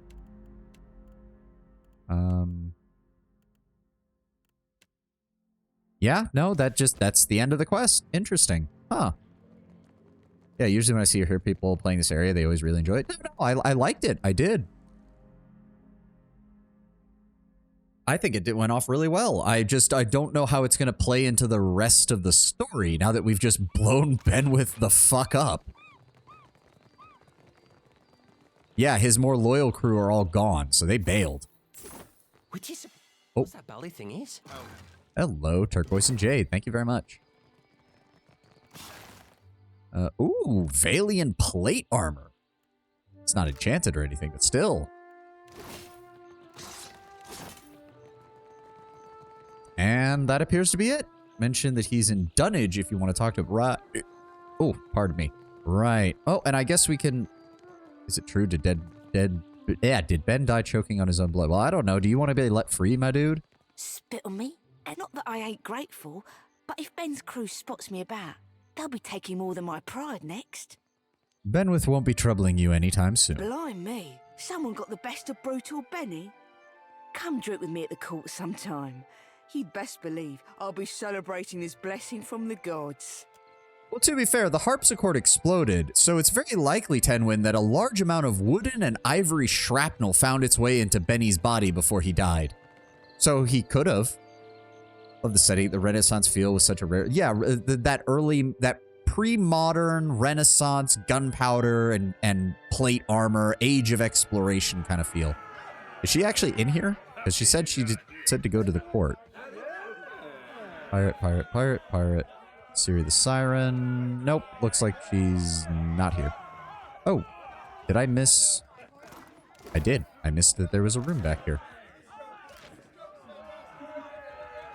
But yeah, it's a setting you don't see very often. It's a nice, interesting combination of high magic with animancy and stuff, with low magic, with the more like mundane kind of things and research that people like Aloth do, combined with the early technologies, gunpowder and the like.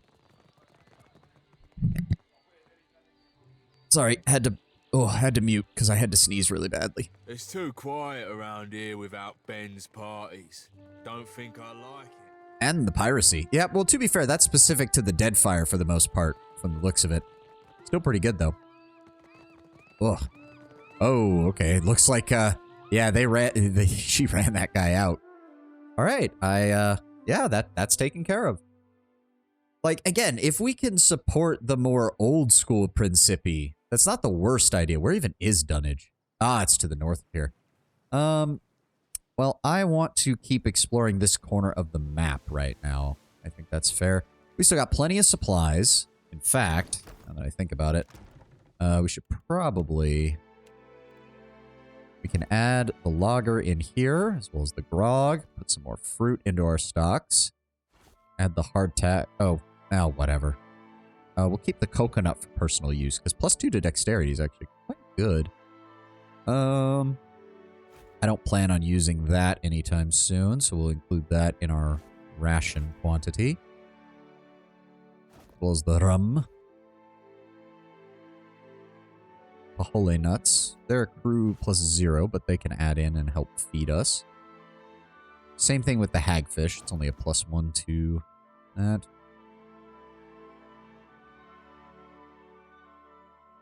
And you said to not do anything with the age. We're human meat. We have purposely not been collecting kith meat. Oh my god, we do still have some. Get rid of it. Get rid of it. How do I get rid of it? How the fuck did this get in my inventory? Get rid of it. I don't care about that. I want it out of my inventory is what I want. Get rid of it.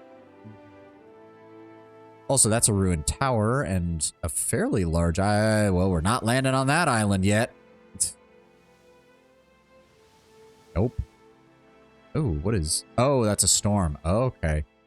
Still fight... how do you have it? You have to eat it. No!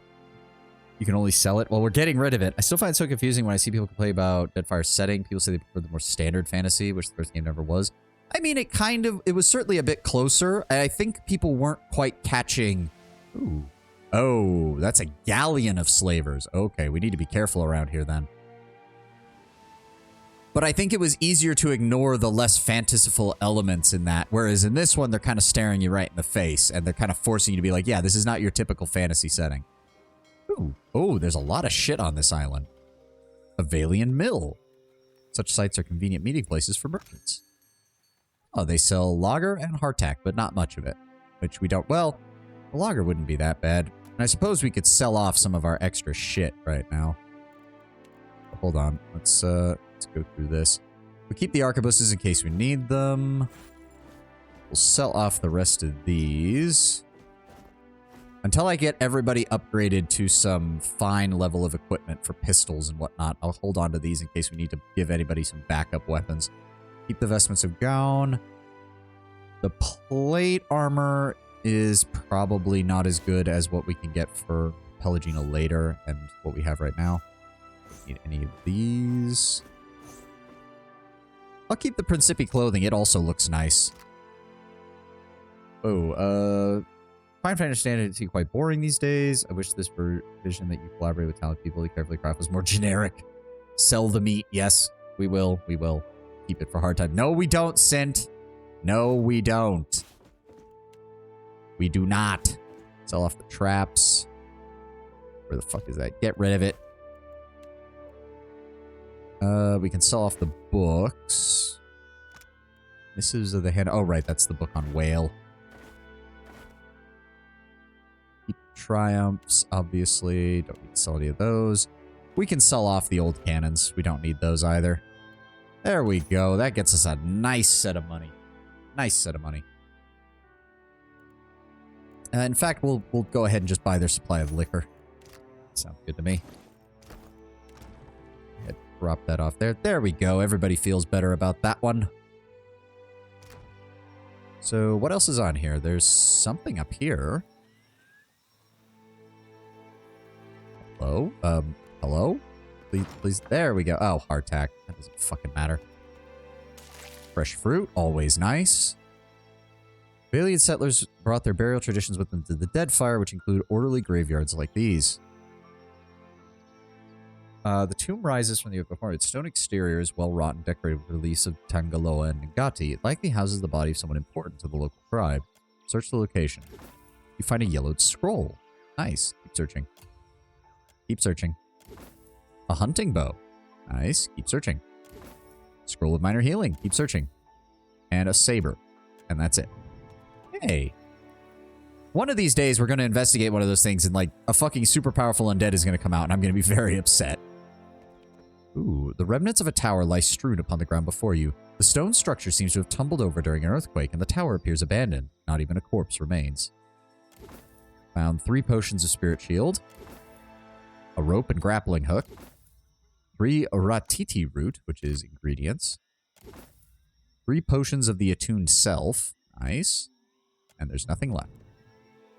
From what we see of this game's undead, they don't like laying in their coffin. I mean, true. Very true. And we got some water. All right, that's it. Very nice. So there's a little Valian mill, probably a town right by it, that's just collecting, probably growing wheat in the area if they're actually producing like lager and beer and stuff like that.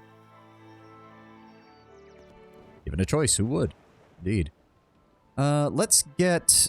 because there is this whole section right here that I want to clear out from our map. There we go. Get it all cleared up.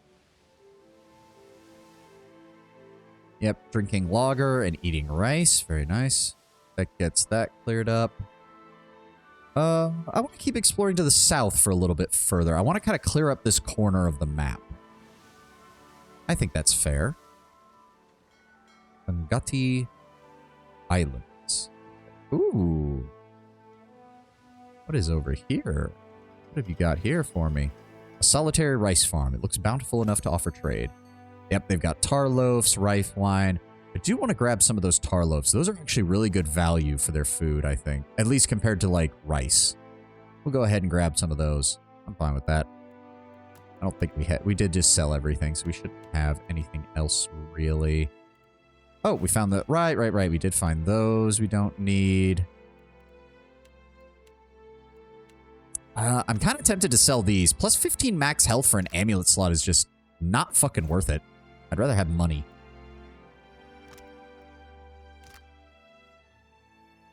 I'm also tempted to sell off these ones because they're so limited on uses. Summoning doesn't appear to be nearly as useful in this game. It barely explored like 15% of the map. I know, but I want to see more. Rika certainly hasn't spent time in a monastery. At least I think it's a fair assumption. How do you think she can access mortifaction without formal training? Or is just rush writing? I wouldn't say that. She's fitting very much. Yeah, booze. She's the drunken master style monk. Like, she didn't receive training. She just kind of fights like that. But yeah, I'm not really in the mood to do summoning, so I'm just going to sell off some of these summoning items that we get. I don't think we had any others. Now that I think about it, there's one in Adir's inventory. No, we keep all that. See, Adir doesn't need these because we've got more than enough pets for both me and Adir. Is there a Drunken Master archetype? I don't know. Maybe. But yeah, we'll do that in order to sell. That'll also give us plenty of money. Oh, wow. They even give us a discount for buying over here. That's nice. Thank you.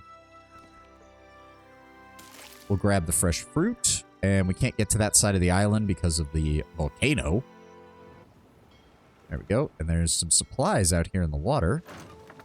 More shit that we can't use. Repair supplies. Who are you? Asilla Wave Skipper. Right, that's one of the Principi that they have a bounty out on. See, but I do like I like the scale because it really does sell, like, maybe this island doesn't have anything for you to visit on it, but you could easily see a village of Hawana being here, just fishing in the waters. Like, you can tell the place is well lived in. Now, Pasca subclass got bonuses for drug and booze. Yeah. Okay, that's a 3-skull one. We're not going to that island, but we have officially hit the corner of the map. Very nice. Let's go ahead and get it fully... oh, yeah, no, we're not ready for... whatever the fuck this is, we are not ready for it. All right, let's get that perfectly cleared up. Oh, God. My brain is going to want to make sure that we get every single speck of fog off of this map. One of the 4 mini-bosses. Ooh. My brain demands that we clear every... oh, 2 crew members are arguing on deck. What's going on? An argument from the deck pulls your attention away from the gentle rocking of the ship and the smooth expanse of blue upon the horizon. Half of those fish were floating belly up, cries Ameni. Better we throw the whole lot out than end up with a rot-bellied crew. They looked alive enough when we hauled them out, Beodul retorts, gesturing violently at the pile of fish on deck. Fish die when you pull them out of the water. That's what fish do. Let's check the fish for signs of disease. We can judge the fitness of the catch. got... Ooh, so he's got a total of 4, but Seraphin's got a 5. Ah, there's no signs of discoloration, open sores, or bloated bellies, Cap. Fish appear perfectly healthy. I told you it wasn't dangerous. Beodil gloats, arms akimbo. We're in no position to throw away the food. Stow the fish in the hold. See, Ameni? Captain knows what we can't go through going throwing away perfectly good meals. If we take these on, Captain, there's every chance. Just stow it. Captain word is law. Get the fish below. The pair heave the barrel and move it towards the hatch, leaving you to return aft. 30 silverfin. Nice. That our skulls even when you are at max level. Ooh, so we'll definitely have to return there much later. Hey, there's the Island of Lamentations. I love that it shows. The only thing I wish is that it would show up on the map here. Like, I get that it shows up here, but you see, like, Port Mage gets mentioned here, Fort Deadly. Oh, I guess those are settlements, so maybe that would actually... Yeah, it makes sense that those aren't there.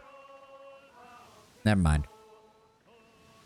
I need to make sure that there's no shade anywhere in here now, so that I don't have to come back later and do it again. There's Port Mage, yep. So we're going to head north from here and just kind of cut upwards towards this area. Ooh. Tahika fishing pools. Interesting. You stand at the forecastle, gazing out at clear skies and gentle seas. The chattering of your crew darkens, adopting an ominous tone, and gathered at the starboard railing, they peer out at the open sea. By the gods, Hema mutters. The surface of the sea swells, an enormous glowing shape surfacing. Try to identify it. Okay, good. Why didn't it tell me that was a survival roll? I would have picked Seraphin, but whatever. A resplendent phantom. We could not ask for a fairer omen than this beauty. Takehu cups his hands and lets out a deep, musical call that carries across the waters. The whale answers with a majestic spray of water. A long, pale creature breaks the surface of the water, its skin translucent and freckled with phosphorescence. You can make out the ghostly outlines of luminous organs beneath it. The creature rolls slowly, staring back at you with a glowing blue eye. The nerve behind it is as thick as a halyard. This one is young still. Reach out into the beast's mind. You open yourself to the creature's thoughts and feel the potent pulse of its soul tingling at the edge of your own consciousness. It feels particularly intricate, its mind almost as complex as a kith. Thoughts?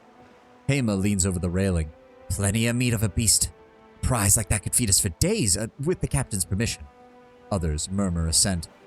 Shieldmaster Dahlia grins fiercely. A quarry worthy of the Lord of Hunt. Let's have some excitement, Captain. Old Engram steps back. You kill one of Andra's harbingers and squander this blessing. Let the creature pass in peace. Shield Sister Dahlia sighs as the crew members resume their duties, and you sail on. Adair gives a nod and a wink. Lost 5 morale. Whoop-de-doo, I keep you all fed well enough. Shut up.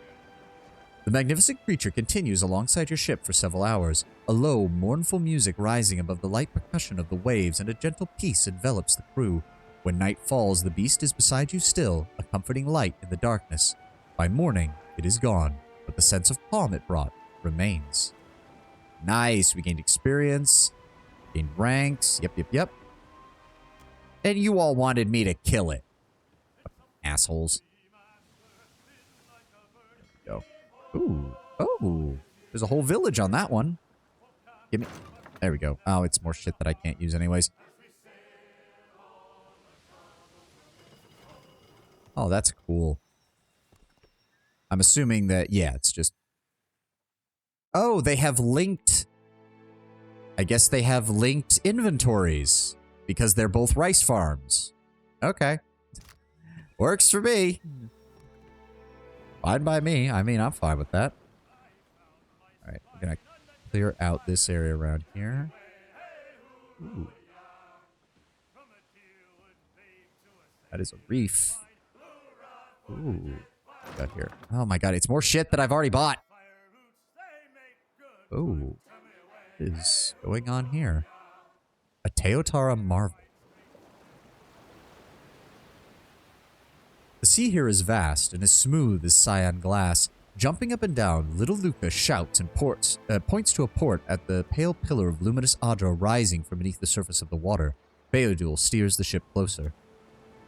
Much of the stone is encrusted with coral, but the visible portions coil above the water in long, looping spirals. Adra normally grows in large pillars, but this formation looks like 7 tentacles of a terrible sea monster grasping at the sky. Rumdum Riggery whistles low. So old. Had to be in Gwithens. Hey, we gain morale. Old Elgrim scoffs. Even they couldn't do that. That's Andra's slow and steady work. Even at night, the Adra shimmers, glowing from within and casting a ghostly light across the surface of the sea. Indeed, it's hard to tell whether the Adra's strange contours have been shaped by the slow wear of the sea or distorted by it. Something about the ambiguity makes the vision all the more extraordinary.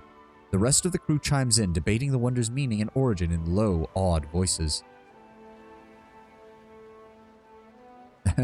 Of course, we know that these are one and the same, but yes.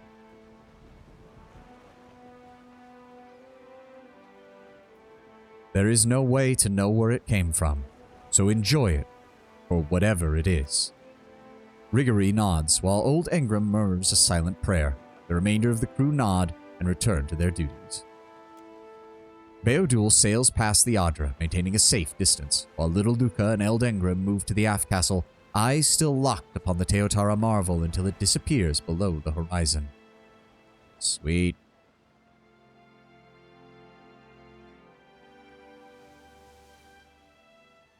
Oh, did it already put the silver fin in my... Yes, it did. It put them at the front. Oh, that's fine then. That's fine. Well, now that we've got back up to 100 morale, we'll go ahead and use the 0 morale one and move that to the rear. There we go. That works for me. Oh, right. We can add more of that there. And we've still got plenty of drinks, although a lot of it is water, so we should definitely look into getting some more ale and lager when we're next in Nekataka. Oh, wait. There's shit down here we haven't explored. Get that fog of war off my map. Pirates are a callous bunch, or sailors are a callous bunch even when they're not pirates. Fair enough. But I'm the captain, so you're going to listen to what I say. There's a storm over here. There's this island over here, which also had a bunch of skull icons on it. Yep, Blighted Bog. Dunnage is up here. I think we're going to cut through this side, clear up a little bit more of Nekataka. We'll resupply Nekataka. I do wish the food system for the ship was a tad more involved, like different foods maybe causing different things for the crew. Yeah, I mean, they do increase the morale, but I could see other effects being useful. Oh, right. This island we can land on. I almost forgot about that. And there's some kind of fight over here that we can get into. Actually, now that I'm thinking about it, go ahead and grab me Maya. We'll keep the rest of the party as is. I wanted to give her... Where were they? Still got the sharpshooter's garb, which is still good for her. It wasn't that. What was it? Right, the fine arquebus. There we go. Ooh, it's even shiny. Very nice. I don't think there was... Oh, right, and the gauntlets of reliability to convert her misses to grazes. Yes. Very nice. I don't think there was anything else. Nope. All right. It could be a bounty. I don't know. We'll find out. Oh, Brine Imp Tahe. Oh, it is named, so it is probably a... It is most likely a bounty of some description. Let me pull this up. Nope. Put the bird in front of her. I'm here. Yes? My gun. Got 2 brine imps. I got it. Wait. Look there. Yes? You have my attention. Yes? How close can we get with this? Yes? Aloth, could you give me fireball directly on the middle of them, please? Cast it fast. Cast it fast. Cast it fast. Cast it fast. And then run the fuck away. Run the fuck away. All right, Adair, get out there. I'm going to open fire on the imps. Onward.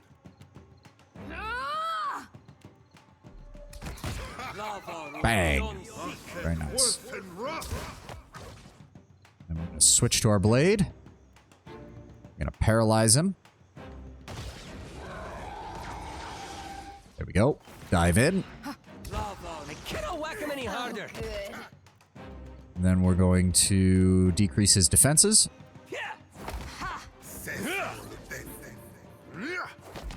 There we go. Come on. There we go. Strike him down. Do you think if the Disappointer were here, all of its upgrades would just make it worse? That would be kind of hilarious. It just makes it more and more inaccurate, but if it does hit something, it deals a shit ton of damage. It just becomes near impossible for it to hit anything, though. All look different baseline, even outside uniques. Very nice. Okay, we got a minor overseeing effect. Very nice. And we've got the Tears of Saint Macao. +1 armor rating against spells and grants the Martyr's Memories, which is minus 100% damage taken, but become untargetable for 10 seconds, but also paralyzed for 10 seconds.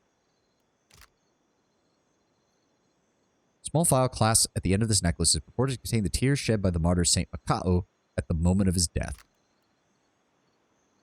Hagfish, Maoro Coral. There's no head or anything, so it must not have been a bounty. Can't get players very powerful but unreliable. They'll figure it out. Fair enough, Synth. That is true. Someone would figure it out.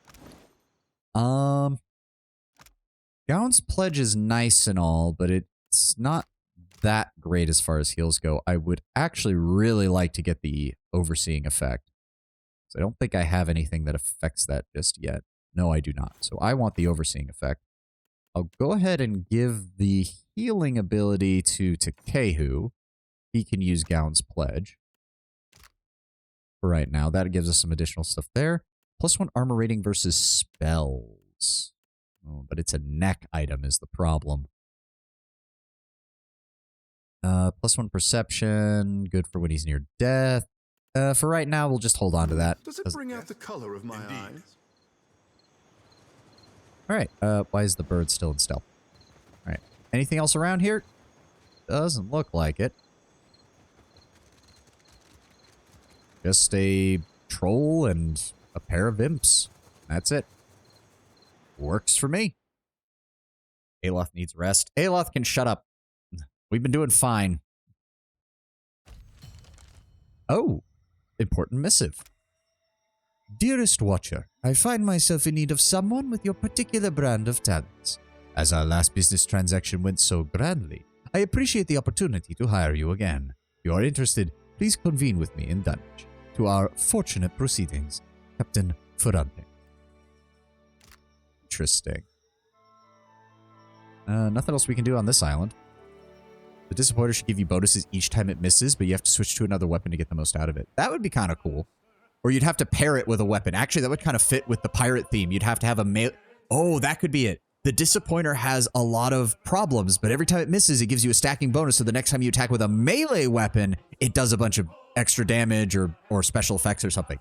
And it get maybe even like a high enough number of misses, you start casting like spells from your melee attack once or twice. That would be kind of cool. Where the fuck were we going? Right, back to Nekataka.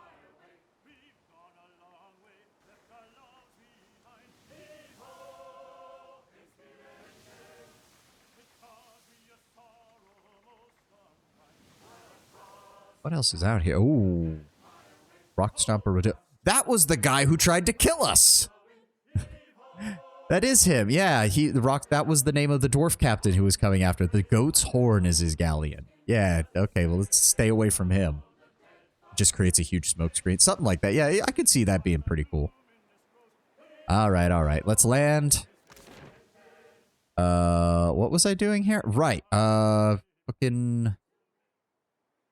The baths, right.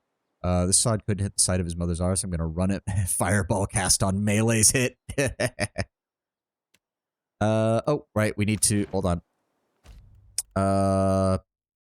You know what? We'll bring Maya for right now. I want to see her... I want to give her some more interactions with the rest of people. But we'll bring Takehu since it is the baths, and he always seems to have something to say about that. Okay. Head inside to Nekataka. Head to Pariki's Overlook. Luminous Bathhouse. Yep. Oh, a Principi group notices you walking and approaches you in the streets. You really want to try me on this? I've been pretty good to you guys. Look what's finally washed into port. What you guys looking for, huh? Seraphin stops as the other pirates approach, his fists balled. The heat of his anger flushes your own skin and then seeps beneath, simmering your thoughts. Hold up, Cap. That be Malnage, the High Queen Sea Devil of the Deadfire herself, awaiting us like a shark in heat. What is with Orlan women and the Principian having attitude? I mean, I think it's just the Principi in general. Who? Malnage, former ship hunter of the Sorcerer, taught me the trade. Theoretically. A flash of ice-cold loathing cuts through Seraphin's anger, threatening to wash over you.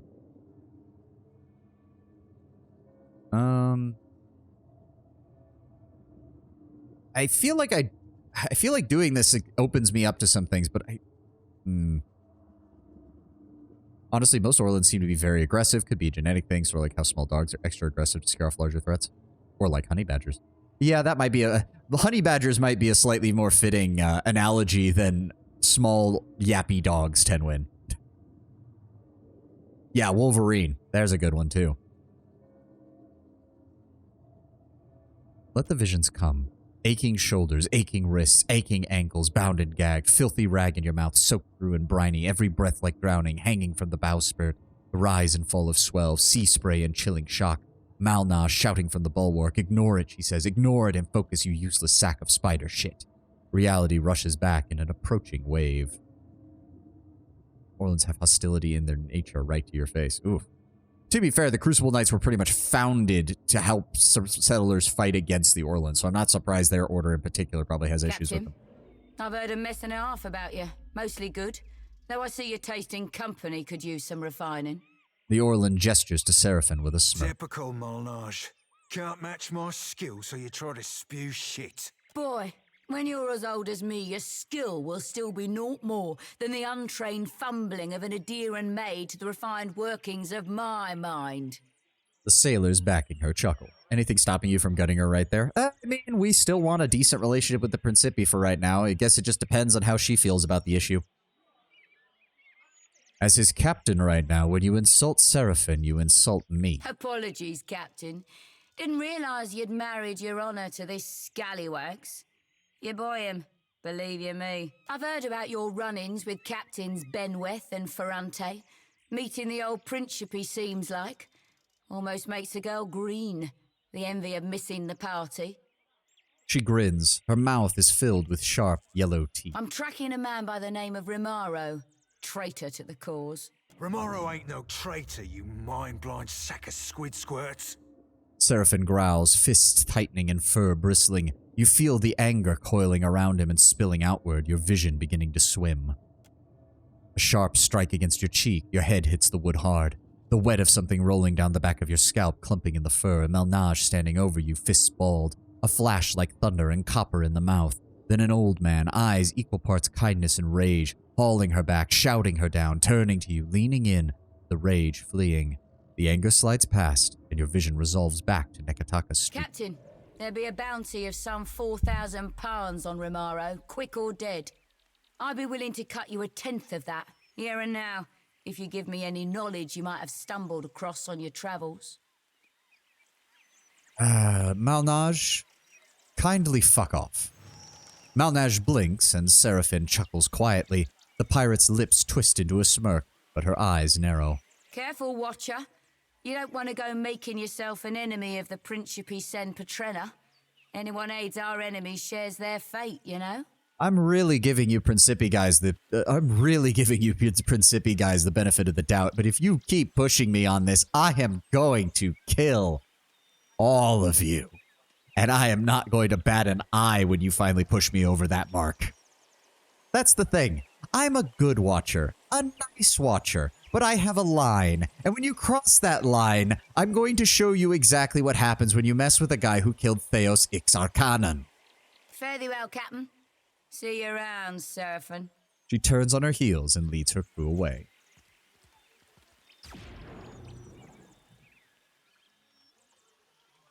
I don't suppose there's anything on this empty street for us. Does not appear to be. Let's keep moving.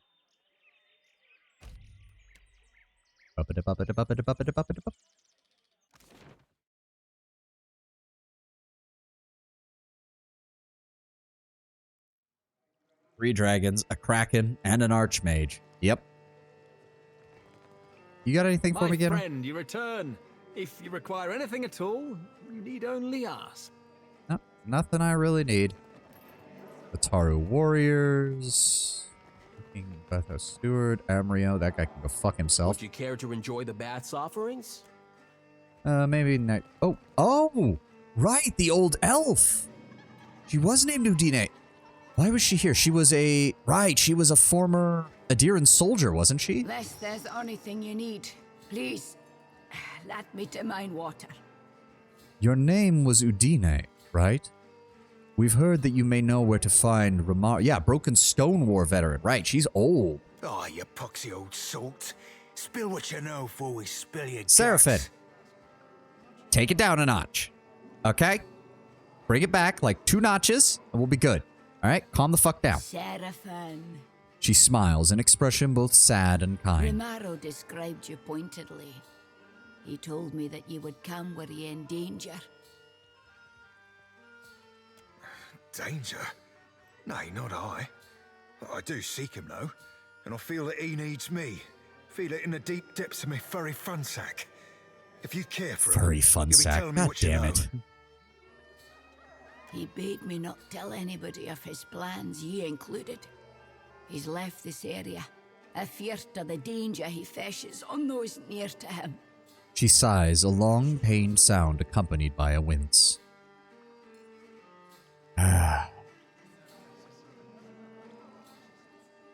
Please help my friend Udine. It appears he loves Romaro like a father.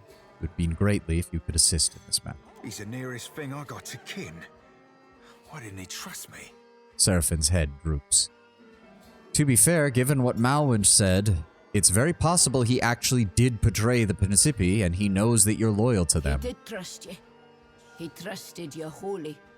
Udine frowns at Seraphim, her eyes I'll wet. tell you, and trust ye to gone best what to make of the conning.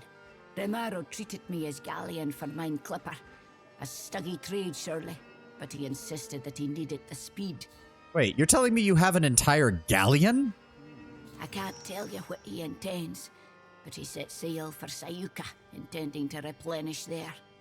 That's everything I con, for whatever good it does you. He gave up the sorcerer? And for what? An elven clipper? Makes as much sense as Doug's on a Drake cap. He'd be easy catchings for any freebooter after his hide. Do you know who's hunting Romaro besides Milnage? Yeah, that salted cockfarce be the biggest threat, sure as shit. But others will want that bounty too. Not to mention the favor comes with it. It does seem strange that so good a friend is trying so hard to avoid you, Seraphim. Seraphim blinks, his nose twitching, his ears angle slightly back. Surely thinks he's protecting me. Stubborn as I seem, Captain Watcher. Romaro makes me look the dabbler. Well, then we should hurry to Sayuka. Aye, Cap, you've read my mind. And here with me thinking that were my skill in particular. Lightheart? Maya, you are about the least from lighthearted as I can imagine. Thank you mightily, lass. Enjoy the baths. Soft travels. The wages of war catch ye up soon or soon. Maya is very lighthearted. Yeah, sure, if you believe... Ooh. Luminous bathhouse boiler room. Wait. We never went down here. Also, we are so close to leveling up. Oh, I guess this does make sense. Beads of moisture run down the heated copper, leaving the perfume of refined Adra in their wake. Oh, they literally are using it as bath salts here. Right, this is one of the ways into Archimir's mansion. Right. I completely forgot about that.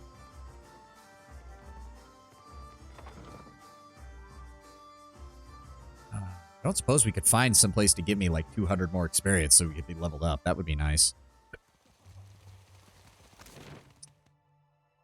I don't think... think there was Kill Nomu, Kildorga, Skeldina. Aloth still waiting on that. Hanging Sepulchres. That's getting closer to being doable.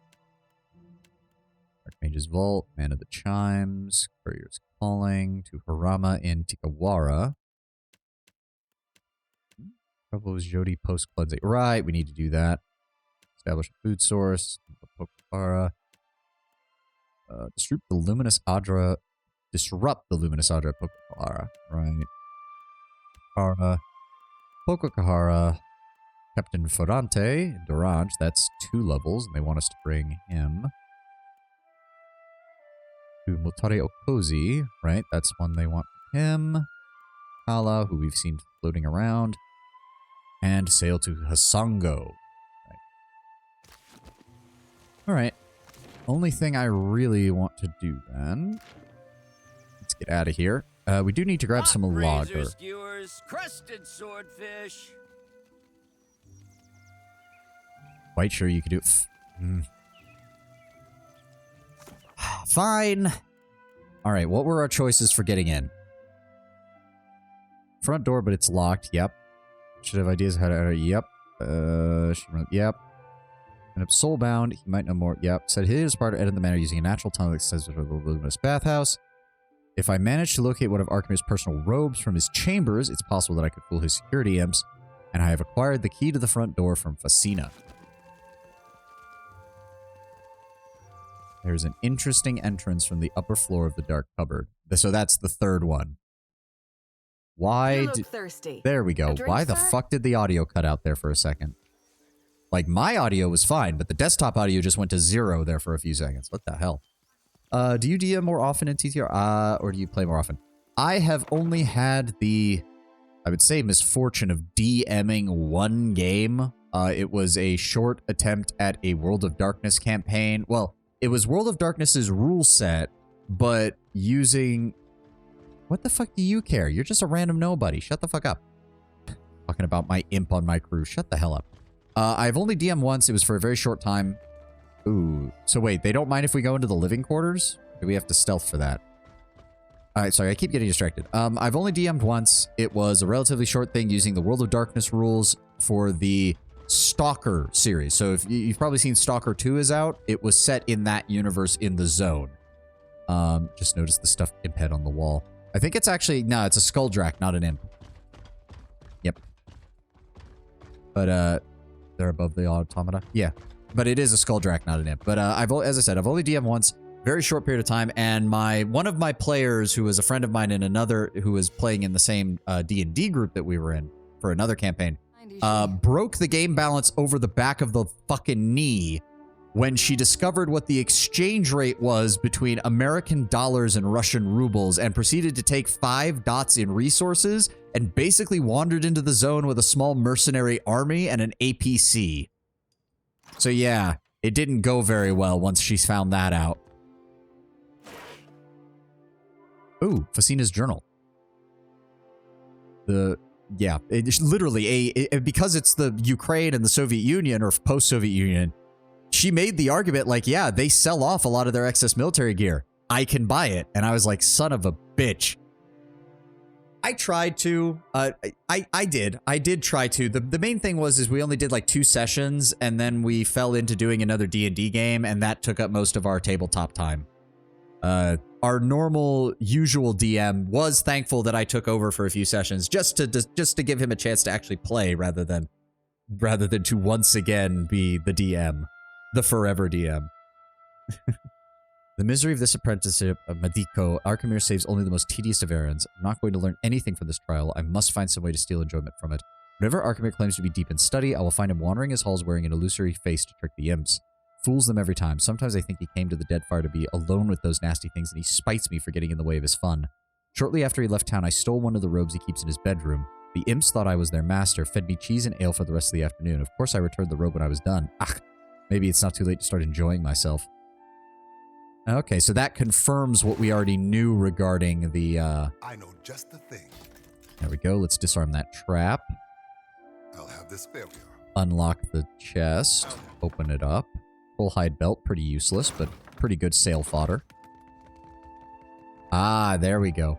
Not the worst first appearance of a friend who met. First game was a game of Shadowrun, and when the crew was prepping for a heist, the player infiltrated a house on their own, bumped into a 17-year-old babysitter, and their character proceeded to commit a felony I probably cannot describe on Twitch due to the GM's horror.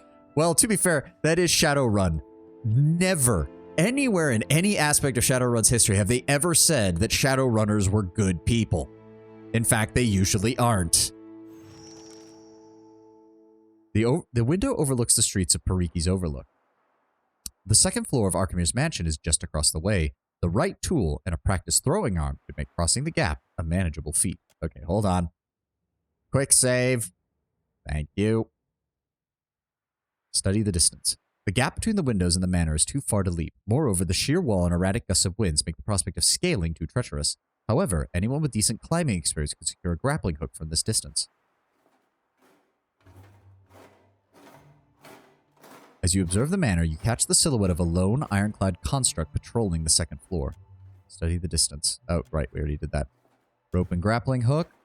Athletics. The hook sails across the gap, lands with a clang, and after the rope is pulled back, the hook solidly lodged is in the railing of the parapet. Still, it was the first game she DM'd. Yeah, that is a great way of learning what your players are capable of in the first 5 minutes. Yep, we've used a rope and grappling hook. Let's climb across to the manor. Head to the left. Beyond that, you're on your own. Thank you, Tenwin. Oh, it's foots and an heavy bullet, Cap. Some resources. That leads into the upper floor. That's that guy. He's over there. Hold on. If he's not patrolling, Seraphim, can you get over to this barrel and see what's in it?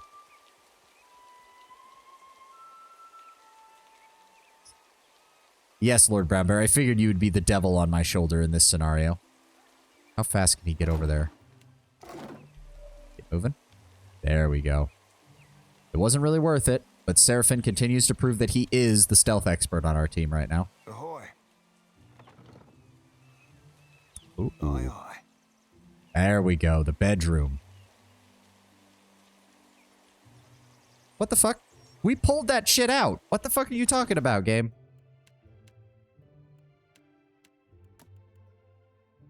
You didn't loot it? Well, then I'm an idiot. Oh well. Even though I clicked the button to loot it, I don't know why it wouldn't. Whatever. We'll deal with that later. It was only a single piece of fruit anyways. Alright, so if we get this...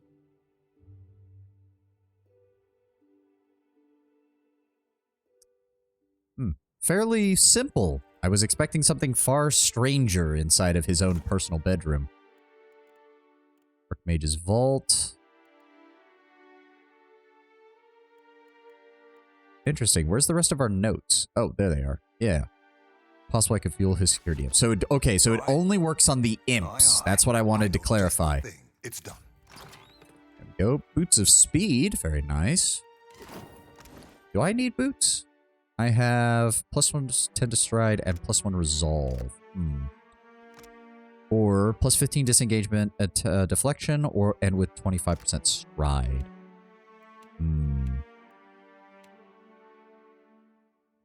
So, honestly, the +1 to resolve is okay.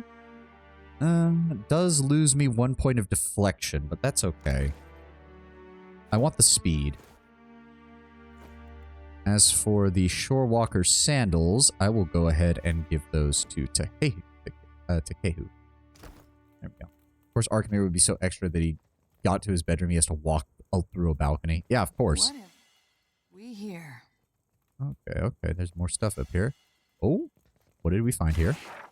Ah, scrolls. Always nice. We have a Ring of Overseeing. Very nice. Oh, Archimere's notes. What help these imps offer is hardly worth the trouble of enduring their company. Yesterday I tried on a different face, and my butler nearly sounded the alarm. It was some comfort that he recognized my robes. I gave the chittering fools a passphrase to avoid this unpleasantness in the future. Cider and cheese. Simple enough for an imp to recall. Okay, so that's good. They would have tried to challenge us on that, we would not have known. Very nice. Oh, there's my level up. There we go. Give me more mechanics and give me another point in metaphysics. Probably because it's his personal journal and he probably thought no one could ever make it into his room. Also, we have just arrived at power level 4. Wild Leech, tier 1 affliction on a target, tier 1 inspiration on self, but it's random, which is unfortunate for 40 fucking focus. Pain block gives 2 armor rating, 10 health restored, and 5 constitution. Not bad. Body attunement gives armor rating +2 for me and -2 for an enemy. Most people wouldn't dare to do what you're doing now for very good reason. True. Silent Scream does give stunned for 6 seconds on the target while providing a damage to all foes in the area, and it is raw damage. Interrupting all nearby enemies. Very nice. Mind Lance inflicts major pierce damage to all in the line of the attack, interrupting enemy actions. Unfortunately, that means it could hit my own allies, which I do not like. Robust is just straight up better than Body Attunement, quite frankly. The only advantage Body Attunement gives is the -2 to armor rating, but that's why we have fucking Mental Binding and fucking Psycho Vampiric Shield and all sorts of shit in order to do that. The puppet in the shop is most likely more of an example rather than a money gatherer. Exactly. Which makes me wonder why he even bothered telling the guy that he'd be able to be freed after collecting enough money, because there's no way in fucking hell that's going to be possible, most likely. But yes, we're going to grab Pain Block. And then from the Paladin abilities...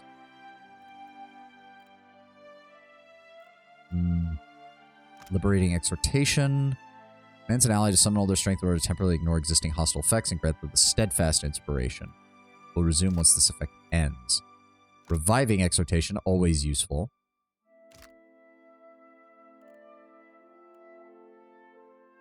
Well, I mean, we have had the focus aura on, which actually does lead me to believe that that's probably what you could grab.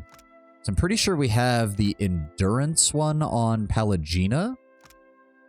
I want to grab the accuracy in order to improve that further. Resistance to perception, that's a good one. Mental Fortress, that's also a good one. To be fair, we've used Lay on Hands quite a bit. Stores a substantial amount of health, but it costs 2 zeal rather than 1. And then the other one... Story and granting the Courageous Inspiration. For 8 seconds, that doesn't... 8 seconds really doesn't fucking help for a buff. So that was why I didn't grab either of these, because Greater Lay on Hands does increase the amount of health it restores, but it costs twice as much, and it doesn't do nearly as much. Yeah, it's still, for 5 seconds, it still hasn't changed much. Can you still get the skill training from the Shield Bearer Paladin Willotus? Oh, right, the NPC. I think so. We have the money for it now. I think for right now, I'm just going to increase my zeal, and then next level, I'll probably grab a Reviving Extortion, just so we can have a backup revive.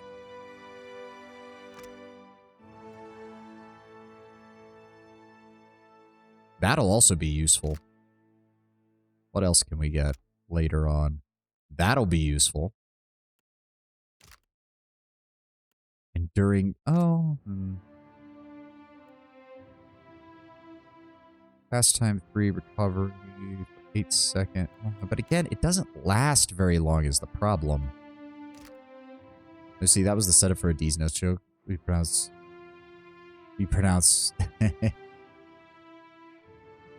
Well, sorry, Lord Brownbear. Sorry, not sorry. Willotus. What was I supposed to pronounce it as? How would you pronounce it differently? But yeah, we're going to grab the extra zeal so I can use the Lay on Hands and other thrust effects easily.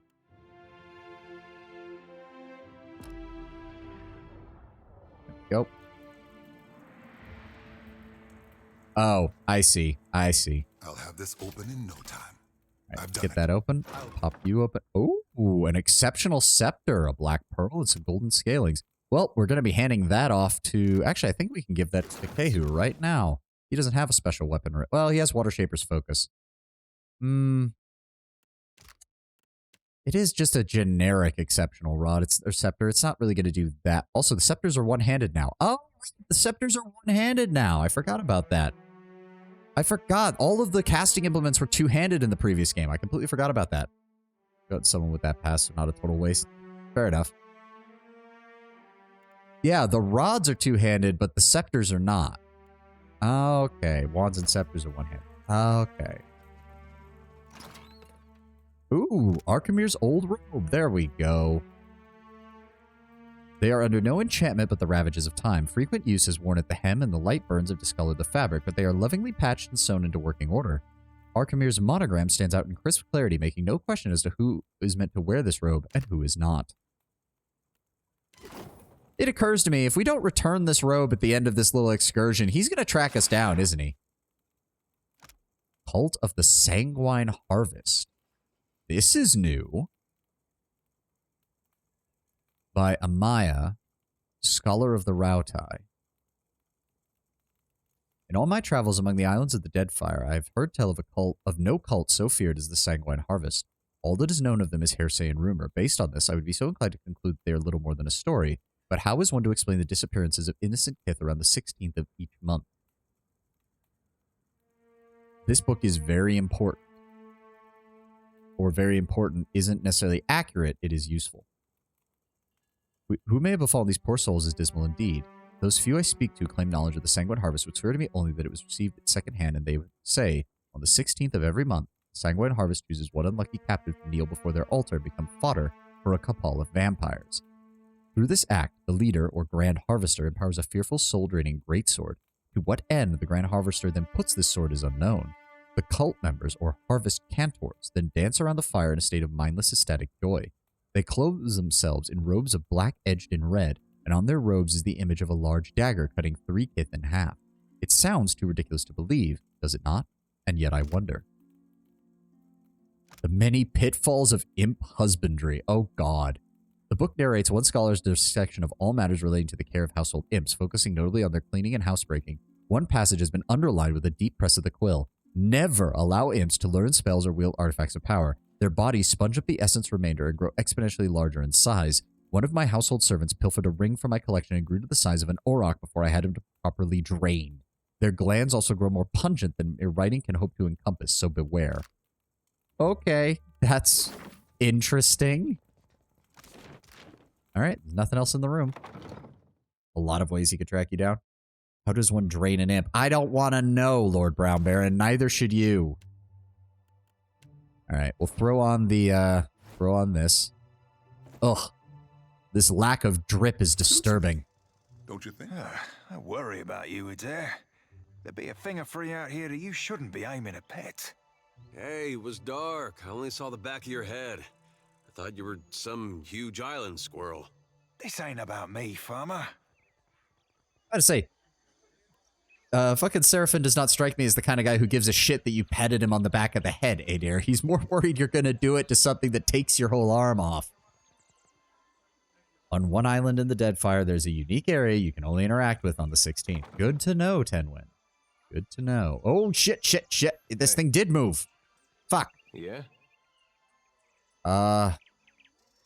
Well, I guess we're waiting until it decides to move. So we can get over to the fucking door. Any day now would be nice. Oh, so we have... Hold on. If we do this, and then this... But I thought the robe said that it only worked for the imps. Yes? Of course. Hello? Oh. Oh, never mind then. Okay. Oh, the constructs aren't aware enough to even question. Makes sense. Sweet. We've got the run of the place. Loot it for everything it's worth. Grab anything and everything that isn't nailed down.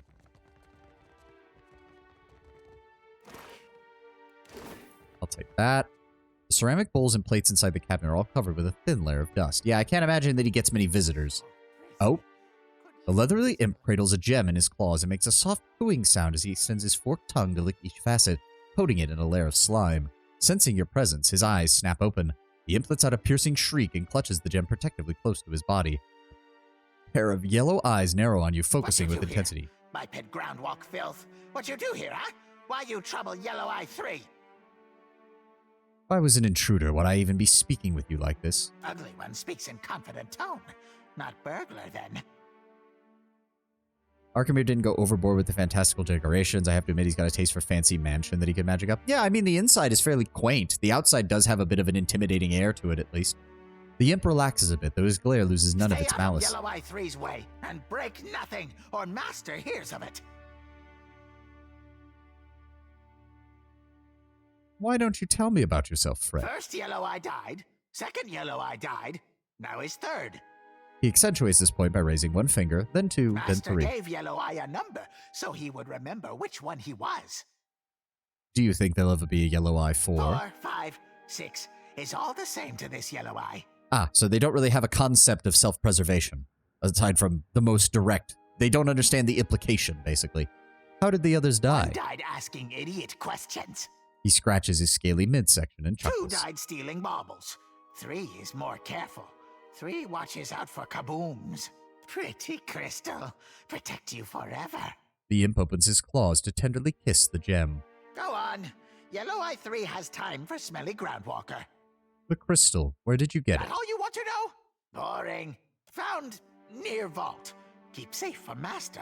Too shiny to leave lying around.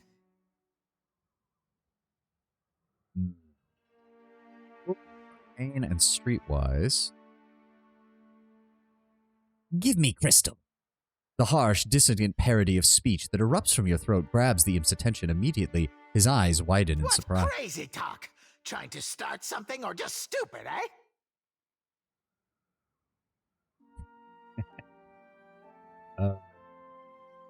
Master told us to protect, eh? Master said so. Maybe better if you get caught with crystal than Yellow Eye 3. Thin layer of dried imp drool covers this translucent crystal, because of course it does. One side of the crystal contains several deep notches and grooves and seems it was mounted in something. Pretty crystal gone. Miss it already. Take that. Appears to have been his... I'm sorry, what? What is this? I'm not the only one seeing this, right? That's something... There's something there. I trust you. There's something I can do. I wonder if that's like the place where he would signal the guards if I couldn't talk him down. Set up a bomb in his harpsichord. I don't think that'll work this time around. I really don't think that'll work this time around. I think it's just a glitch. Oh, okay. I get concerned when I see stuff like that. It starts making me think that there's stuff going on that I need to keep an eye out for. Intruder! Ground meat in the Master's sanctum! Scree! Scree!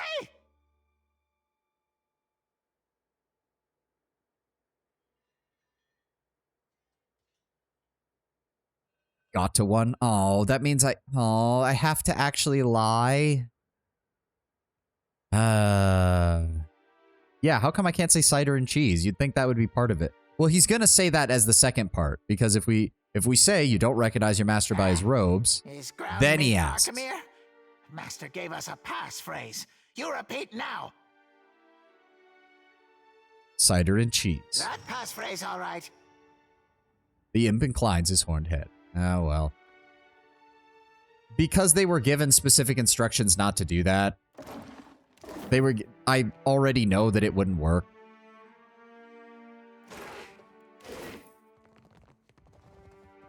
That leads to the laboratories. Well, congratulations. There was my one lie of the game. Why Master need books? Not even taste good. Incense, merciless gaze. Yeah, you can loot now without anybody questioning anything. Here in customs, animancy on the efficacy events. Ooh. The combination of the vault has been divined. Diamond, ruby, ruby, sapphire, emerald. The rest is up to you and your friend. Do not disappoint me. Arkemir will show no mercy if you're caught. You can expect even less from me. Scribbled notation in the margin written in the different handwriting reads employer consul.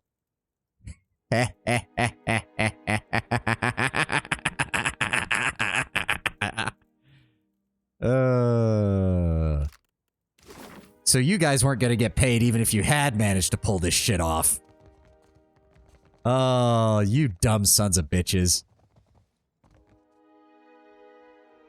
Yeah, more imps. Can we talk to the imps? Or do they not care? They probably don't care. Some more stuff.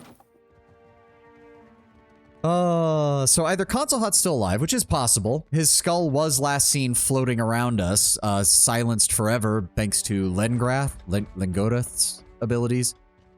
Yeah, the corners of the gallery has a pungent odor. The title placard reads Koiki Valley. Yeah, alive. An unusual growth blankets the floor of the cavern. Pinbricks of torchlight illuminate distant tunnels. The title placard reads Vithric Courtship Hive. Interesting. The surface of the water ripples slightly. Every few seconds, a bear pokes its head from the trees. The title placard reads Peace and Obscurity. Stone tower rising from the forest on the upper balcony. A young girl dashes inside to catch sight of you. There is no title placard. And tiny imps dive and soar among the noxious clouds and rocky outcroppings. Title placard reads Paradise for the Depraved. Interesting. You get your weight in gold. Do your task, Archmage transmutes you into gold. Yeah, pretty much. I mean, well, actually, no, that doesn't seem like Console Hot's thing. He probably would just straight up be like, you've done your duty. I've paid you. Now I'm going to kill you and take my money back. Don't think I can pull that off. Why can we not? There we go. And some vegetables. I mean, honestly, there's far fewer guards than I would have expected, all things considered. Down into the laboratories. Also, it occurred to me, didn't we pick up another ring of overseeing? Let's see here. No, not that one. Yes, we did. So I'm going to go ahead and... That's better than that. We're going to go ahead and give that to Kehu. And then we're going to give you that. There we go. Okay, see, this is looking more archmagey. Ooh. Where's Shiny Crystal go? Oh, they're looking for the crystal. On second floor lounge trying to eat it again. Master will be displeased. Laboratory. Those automatons are nasty fighters. True. True. God, it's got straight up Stormblights in here. That is a person's skeleton. I've got a bad feeling we're going to run into Arkmir at some point. Ooh. Who leveled up? Console Hot would take your soul to fuel a spell. Lengrath would bargain. Yeah, Lengrath seems like the lawful neutral of the Archmages. Like, as long as you abide by your word with her, she's pretty fine. It's everybody else that seems to be a total ass. Take the explosives. I don't even remember. Insight, I think, was what I was giving him now. Just to try and give some better spread of abilities. We've only got one spell here right now, but really, of the rest of these, they're not that good. Cleansing Wind is kind of okay for the push and health restore, but I think I'm going to go with Moonwell? Oh, you're right, we don't have that yet. 8 health restored for 15... that's only a total of 40 health, though. Makes willingly choosing violence awkward. Yeah, unless you're going to go for that. Like, if you really want to go to be and just be a total asshole, like, I do appreciate that there's a variety of ways to go about being that. Plus 10 to all defenses. That is true. That is true. We'll grab that this level, and then we'll go ahead and grab his practice healer on the next level, because he does actually have access to some of the better healing abilities.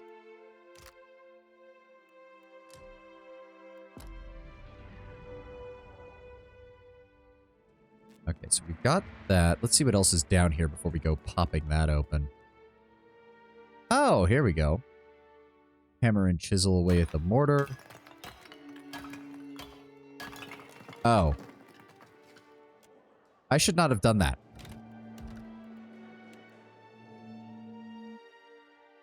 I suppose I should have realized that he would put alarms on the fucking place that is leading into his manor. I am an idiot. That one's on me. All right. Grab that. Grab that. Butler on second floor lounge trying to Okay, we get to do this shit again. Insight, explosives. Grab that. Thank you. Quick save. Ignore that thing. Keep moving. I know just the failure. Pop that open for me. Thank you. Ooh, the Saru Seeker. exceptional quality. Poison dipped for corrosion damage every hit. During a period of enduring incursions into Erglanfath, a group of freelance raiders plundered this weapon from an Ingwithan ruin. The Farkonig's court was rumored to pay well for such artifacts, and the brigands hoped to fetch a good price for the Morningstar when they returned to the Empire. Unfortunately for them, they were intercepted by a scouting party of the Glenfathan Fangs and charged with violating the sacred site. The evidence against the looters was overwhelming, and they were summarily sentenced to death. The Fangs carried out the sentence at the threshold of the ruins, using this Morningstar as the means of execution.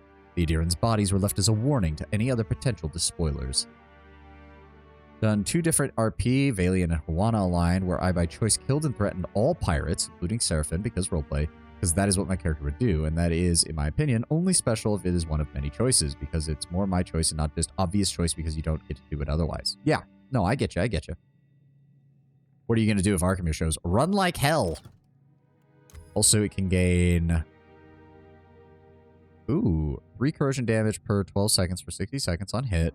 5% chance to kill a near-death target on tick, which is any time when they're below, what, 25% health, I want to say?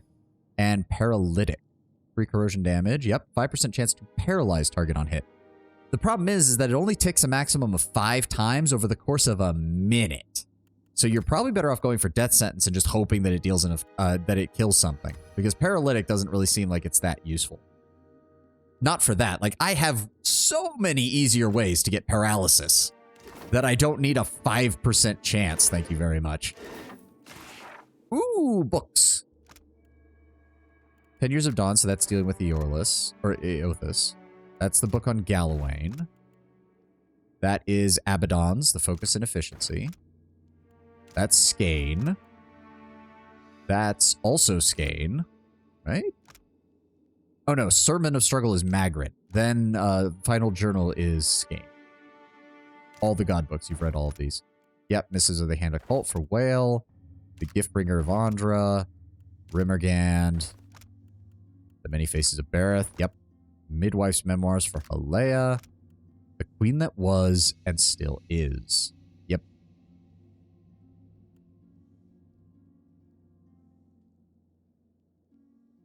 She will bring her flawless memory with her. Every transgression, every crime, and every injustice will be revealed. When Wodoka takes back her throne, even gods won't be spared their due rate. Yep. Then Cult of the Sanguine Harvest, which we saw as well upstairs, and the Many Pitfalls of Husbandry, which we also read. These are big fucking underground areas. Holy shit. Ooh, this. Your skin tingles as you approach the scrying pool, your reflection grinning up at you from the depths.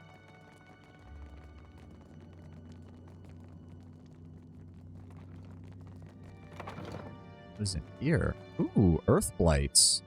Failed experiment. Oh dear.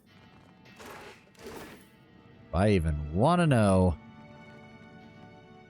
Oh no, doesn't say anything. Just stares at me. It's fine. Enjoy house ground stink. Okay. Don't mind me then. Got an imp over there. Oh. We found. Spotted something. Bombs. I'll have this open and I've done it.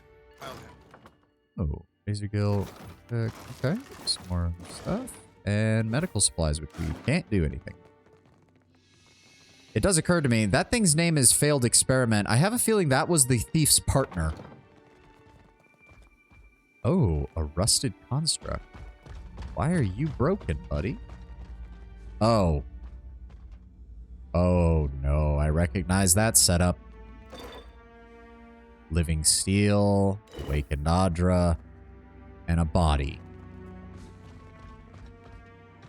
The slab looks intended for Arkhamir's iron constructs, and you sense a fractured, confused scrap of soul essence. You walk through the halls of Arkhamir's mansion. The layout is no stranger to you, and you navigate every turn with confidence. Your partner is your shadow, hanging 3 steps behind. A little noise won't disturb the inn steward. Ifrin nods and hastens his pace. You reach the heavy vault door. The lock is made of gems set into a stone. The Ifrin is glancing over his shoulder, too preoccupied to follow your careful motions. Set the gems into their combination and pray that your contact got it right. Just as the vault door grinds open, one of the imps rounds the corner and screeches in a full voice. You spin on your heel and make a run for it. Ifrin is nowhere to be seen, but a whisper of cloth through an open doorway tells you he's gone to hide. Before you can take your second step, a blow like a battering ram carries you off your feet. Disorientated and prone, the last thing you see is the fist of an ironclad construct mercilessly coming down, with nothing but your head between it and the cold stone floor. Well, obviously it didn't kill him fully, because otherwise his soul essence wouldn't be over here being used. Most esteemed Archimere, we received your order for 2 additional ironclad constructs. You can rest assured they will be delivered within the week. Your continued satisfaction with our craftsmanship affirms that our work goes towards a righteous cause, and we look forward to maintaining your generous patronage. A missive is stamped with a sigil of Abaddon, followed by an illegible signature. Probably why any animancy didn't work on him. He wasn't alive. Yep. Strange that there's a rusted construct there. I wonder if we can do something with that. Can't even read what that's saying. He's saying, yeah, why don't... Say something, why not? No, who cares? Steel-clad prototype. Oh dear. So yeah, he's going for even tougher constructs if he can get away with it. Very interesting. Yeah, Animancy Lab, Storage, Mushroom Garden, Library, Forge, Alchemy Lab, and the Vault. You know, they really didn't get very far. If they got in through here, and that's as far as they got, I'd be mildly curious if you just had Devil here just to have her comment on this. She would probably want to kill Archimere, let's be honest. Okay, I also need to... Where was that note? Oh my god. How do we... Search by time. There we go. Purchase order. Missives. Archimere's notes. No, not that one. Where was the... Oh.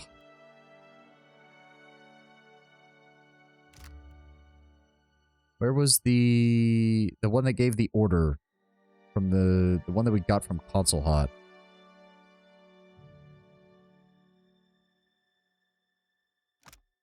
No, that's the purchase order. I know we picked it up, but I'm trying to... What was it? No, that's a bloody note. Not seen his journal or anything. What was it?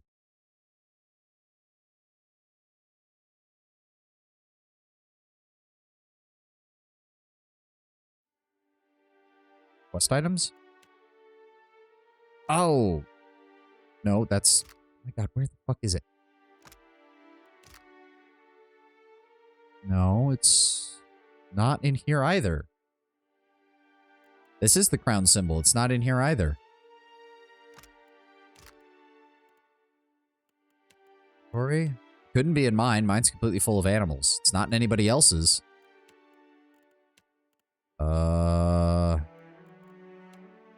Because I didn't memorize it because I assumed I'd be able to open the fucking note later. What the fuck?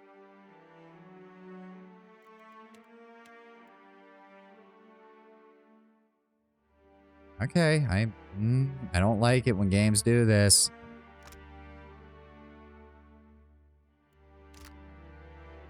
Didn't pick it up properly.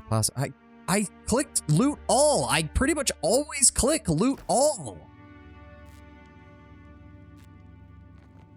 I'll take.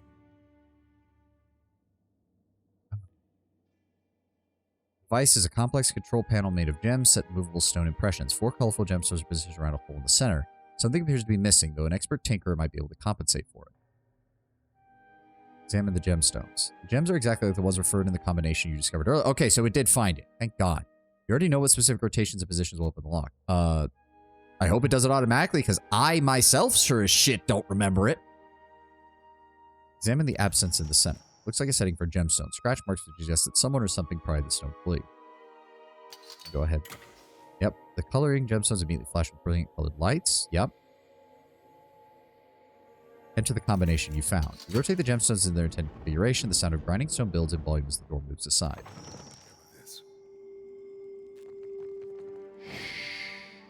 Let's Perhaps we should have brought more bags. I'm here, indeed. What did you... Oh, and that's what I was worried about. I'll handle this. Get this disarmed. Yes? Hmm? Okay. Back. Disarm that one. Go. Any more? Yes, there's going to be a lot of these, aren't there? Oh, Jesus Christ. Well, thanks for the experience. This is why I leveled mechanics. I'll take care of this. All right, how many more? What have we here? Another one there, and another one there. I know just the thing. There we go. Are we good now? Can I walk her? No, I can't. Any more? Are we good? Okay. Also, Adair leveled up. Go ahead and increase his athletics. Go ahead and increase his intimidate.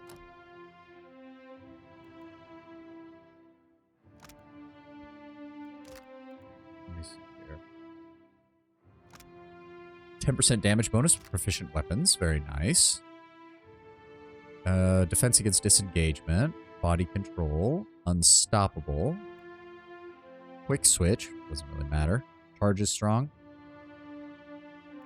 That does look like a good idea. Vigorous defense gives plus 20 to all defenses and concentration for 15 seconds. That's also pretty good. Right, yeah, he did just level up. I forgot. Or not level up, but he got a new rank, I should say. We got escape. We could also grab Withering Strike, which weakens for 15 seconds and is a full attack.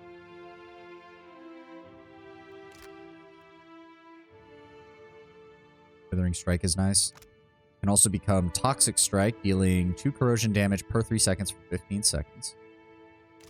Or Perishing Strike. When the weakened effect ends, the target receives the Enfeebled Affliction. Oh, that's nice. So, -5 Constitution, -5, 50% healing, and Enfeebled. And then it just downgrades to Enfeebled. Very nice. Increases in potency the longer it's active. Ooh, nice. Yeah, I like that. The other is to give him Shadow Step or Shadowing Beyond. Oh, but we only get... Oh, we're not going to get the final level of either of those, though, because they're down here. That's a shame. Untargetable, invisible, and plus 50 deflection for 10 seconds. Or immune to engagement and plus 50 deflection while gaining a paralyzed for 6 seconds on the target that they attack. No, I like it. I like Withering Strike. We can double down on his ability to add additional debuffs to everybody. All right, let's see what we can loot here. The dinnerware arranged around the table is gleaming and polished, with not a speck of dust to be found anywhere. Powerful enchantment keeps these gold bars weighted to the spot. Of course, they included that to make sure that you couldn't just take enough money. Ooh. Denegaut's teachings, including the Bitter Mooring, the Freezing Pillar, the Killing Bolt, Shadow Flame, Fireball, Death Ray. During boarding are so strong. When my MC was a rogue in the Principi, I used to start a boarding fight and then instantly teleport behind the captain and killed him instantly. Nice. I recognize this tome. We'll need to give that to Aloth immediately. Cloak of Greater Protection, plus 10 to all of the save rolls, and 35 Bronze Hans. Very nice. I know, it's done. That open. Potion of Deafness and a bunch of baby pearls. Lots of money. Very nice. I'll take care of it. The statue of Onikaza I wears a knowing smirk. I've done it. Oh, so much experience. Look at all the experience we're gaining just from unlocking all of this shit. A Stone of Power, which has +1 intellect and grants Power Surge, which boosts all power levels for the duration of 1 fight, once per rest. More money. I know just the... It's done. Kabbalist's Gambison. Ooh. Armor rating of 7. Recovery time -20. +2 to armor rating and +2 to armor rating against all spells. That's pretty good. Oh, yes, the old loots, lots of gold that is up to your waist, gain 10 gold coins. So it's a fun word. Yes, it is nice that it isn't just, look at this treasure trove, it's 50 gold. Like, yeah. And then, oh, it can go from that to -10% hostile effect duration. Good. +10% beneficial effect duration. Also nice. And +10% chance to straight up reflect spells. Very good. The Harapo Epic. Oh, right. This was what they wanted me to find. I completely forgot that that was the entire reason we got this quest. The stone tablet is much eroded after years of neglect, but the elegant Hawana runes decorating its surface have endured for untold millennia. Though god-stricken skies and mile-high waves tossed my ship, my mind compass never wavered from dear Ukaizo. When a splintered mass, such traitorous lumber, hit me across the brow, I was knocked into a vision of pearlescent shores. Effect duration applies to drugs. It just says plus 10% beneficial effect duration, so it should. I woke on black-watered seas of terrible calm, with no two stars paired in a familiar form. Paddling my wreck with makeshift oars, I came at last upon an isle, where each neighbor spoke a different tongue. For all that I sailed in these years after, never again would my spyglass take in the peaks of wondrous Ukaizo. I sat up in bed, then of an age when the tears came unbidden, pondering where sleep had ended and dreams began. Rising to meet the sun, I found it still to be night. Through a false glow ignited the shapely sky. An azure beacon stood up on the horizon, and familiar anthems filled my ears. It was once then I spotted a ship, a lively crew of youth setting sail for the horizon, a frontier that had once been mine. To those shores I was a departing echo, but someone would find them again, someone worthy to alight on the sands of lost Ukaizo. It also occurred to me, I didn't read the full description for that either. Armor was worn by a secretive arcane society filled with infighting and betrayal. In the company of ruthless wizards, this enchanted gambeson offered a measure of security. I mean, maybe. It could be referring to Archimir's own past of his history. Potion of Piercing Strikes, an ivory worm figure, very nice. And I think that's it. Let's get the hell out of here. Unique items in this game are so much better than the first. Love this system. Happy that Avowed seems at least to continue. Yes, it's a great way of making it so that you both have a reason to use it and have a reason to improve it. Also, the fact that they've included so many versions of items and equipment. Like, you're not worried that you're going to find something that only works on one particular playthrough or for one particular character. Get robbed, old man. And we're out. Means I can put my proper drip back on. There we go. Well, isn't this brilliant? So, we now have the choice of delivering it to, yes, to Imperial Command or to the Kahanga Palace. Which, I have not decided who I want to give it to yet. And speaking of which, we're past the 6-hour mark. I actually let myself get distracted. We're about 15 minutes past the 6-hour mark. You can build a character, use specific unique items. Yes, once you know more about the system of the game and everything, it does give you the option to do that too. So you still have to sit on this quest. For now, but we have cleared out everything in there, and we have cleared out Archimir's really, let's be honest, this is almost more of a castle than Archimir's mansion. This thing looks like it can actually resist a pretty decent attack on it, how large it is. But that is going to be it for today. Let's go ahead and save. Thank you all for being here for me today. Thank you all for joining me again as we return from our vacation.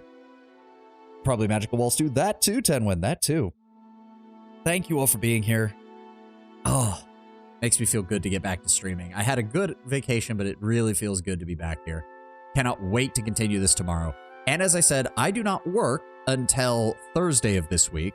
So I will be adding at least a little bit of extra time to the next 3 streams, Monday, Tuesday, and Wednesday.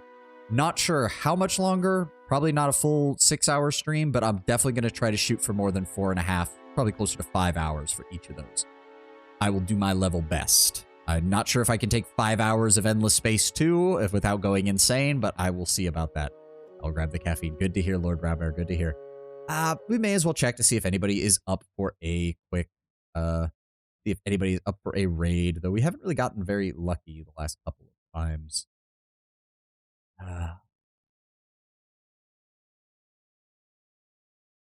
Oh, you know what? Zach Hazard is streaming right now. It looks like he's doing Resident Evil 4 randomized, and he's going to be starting soon. I'll go ahead and drop you guys off with him. He's a great content creator. Him and Mike Burnfire do the Fallout multiplayer series, as well as a couple of others.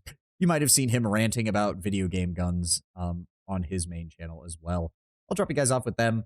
As I said, I know there's nothing to keep you guys there once we do go, but I'm really glad that you all choose to do this. Thank you so very much for joining me today. Thank you so very much for being here. New Year's Eve, Endless Space 2 stream? Yes, it will be. Maybe I'll grab a little bit of alcohol before starting the stream. Although that is pretty early my time, so that might not be the best of ideas. I'll have something, I'm sure. I hope you all have a glorious day. I'll see you all tomorrow for more of Pillars of Eternity 2. Have a great day. See you then.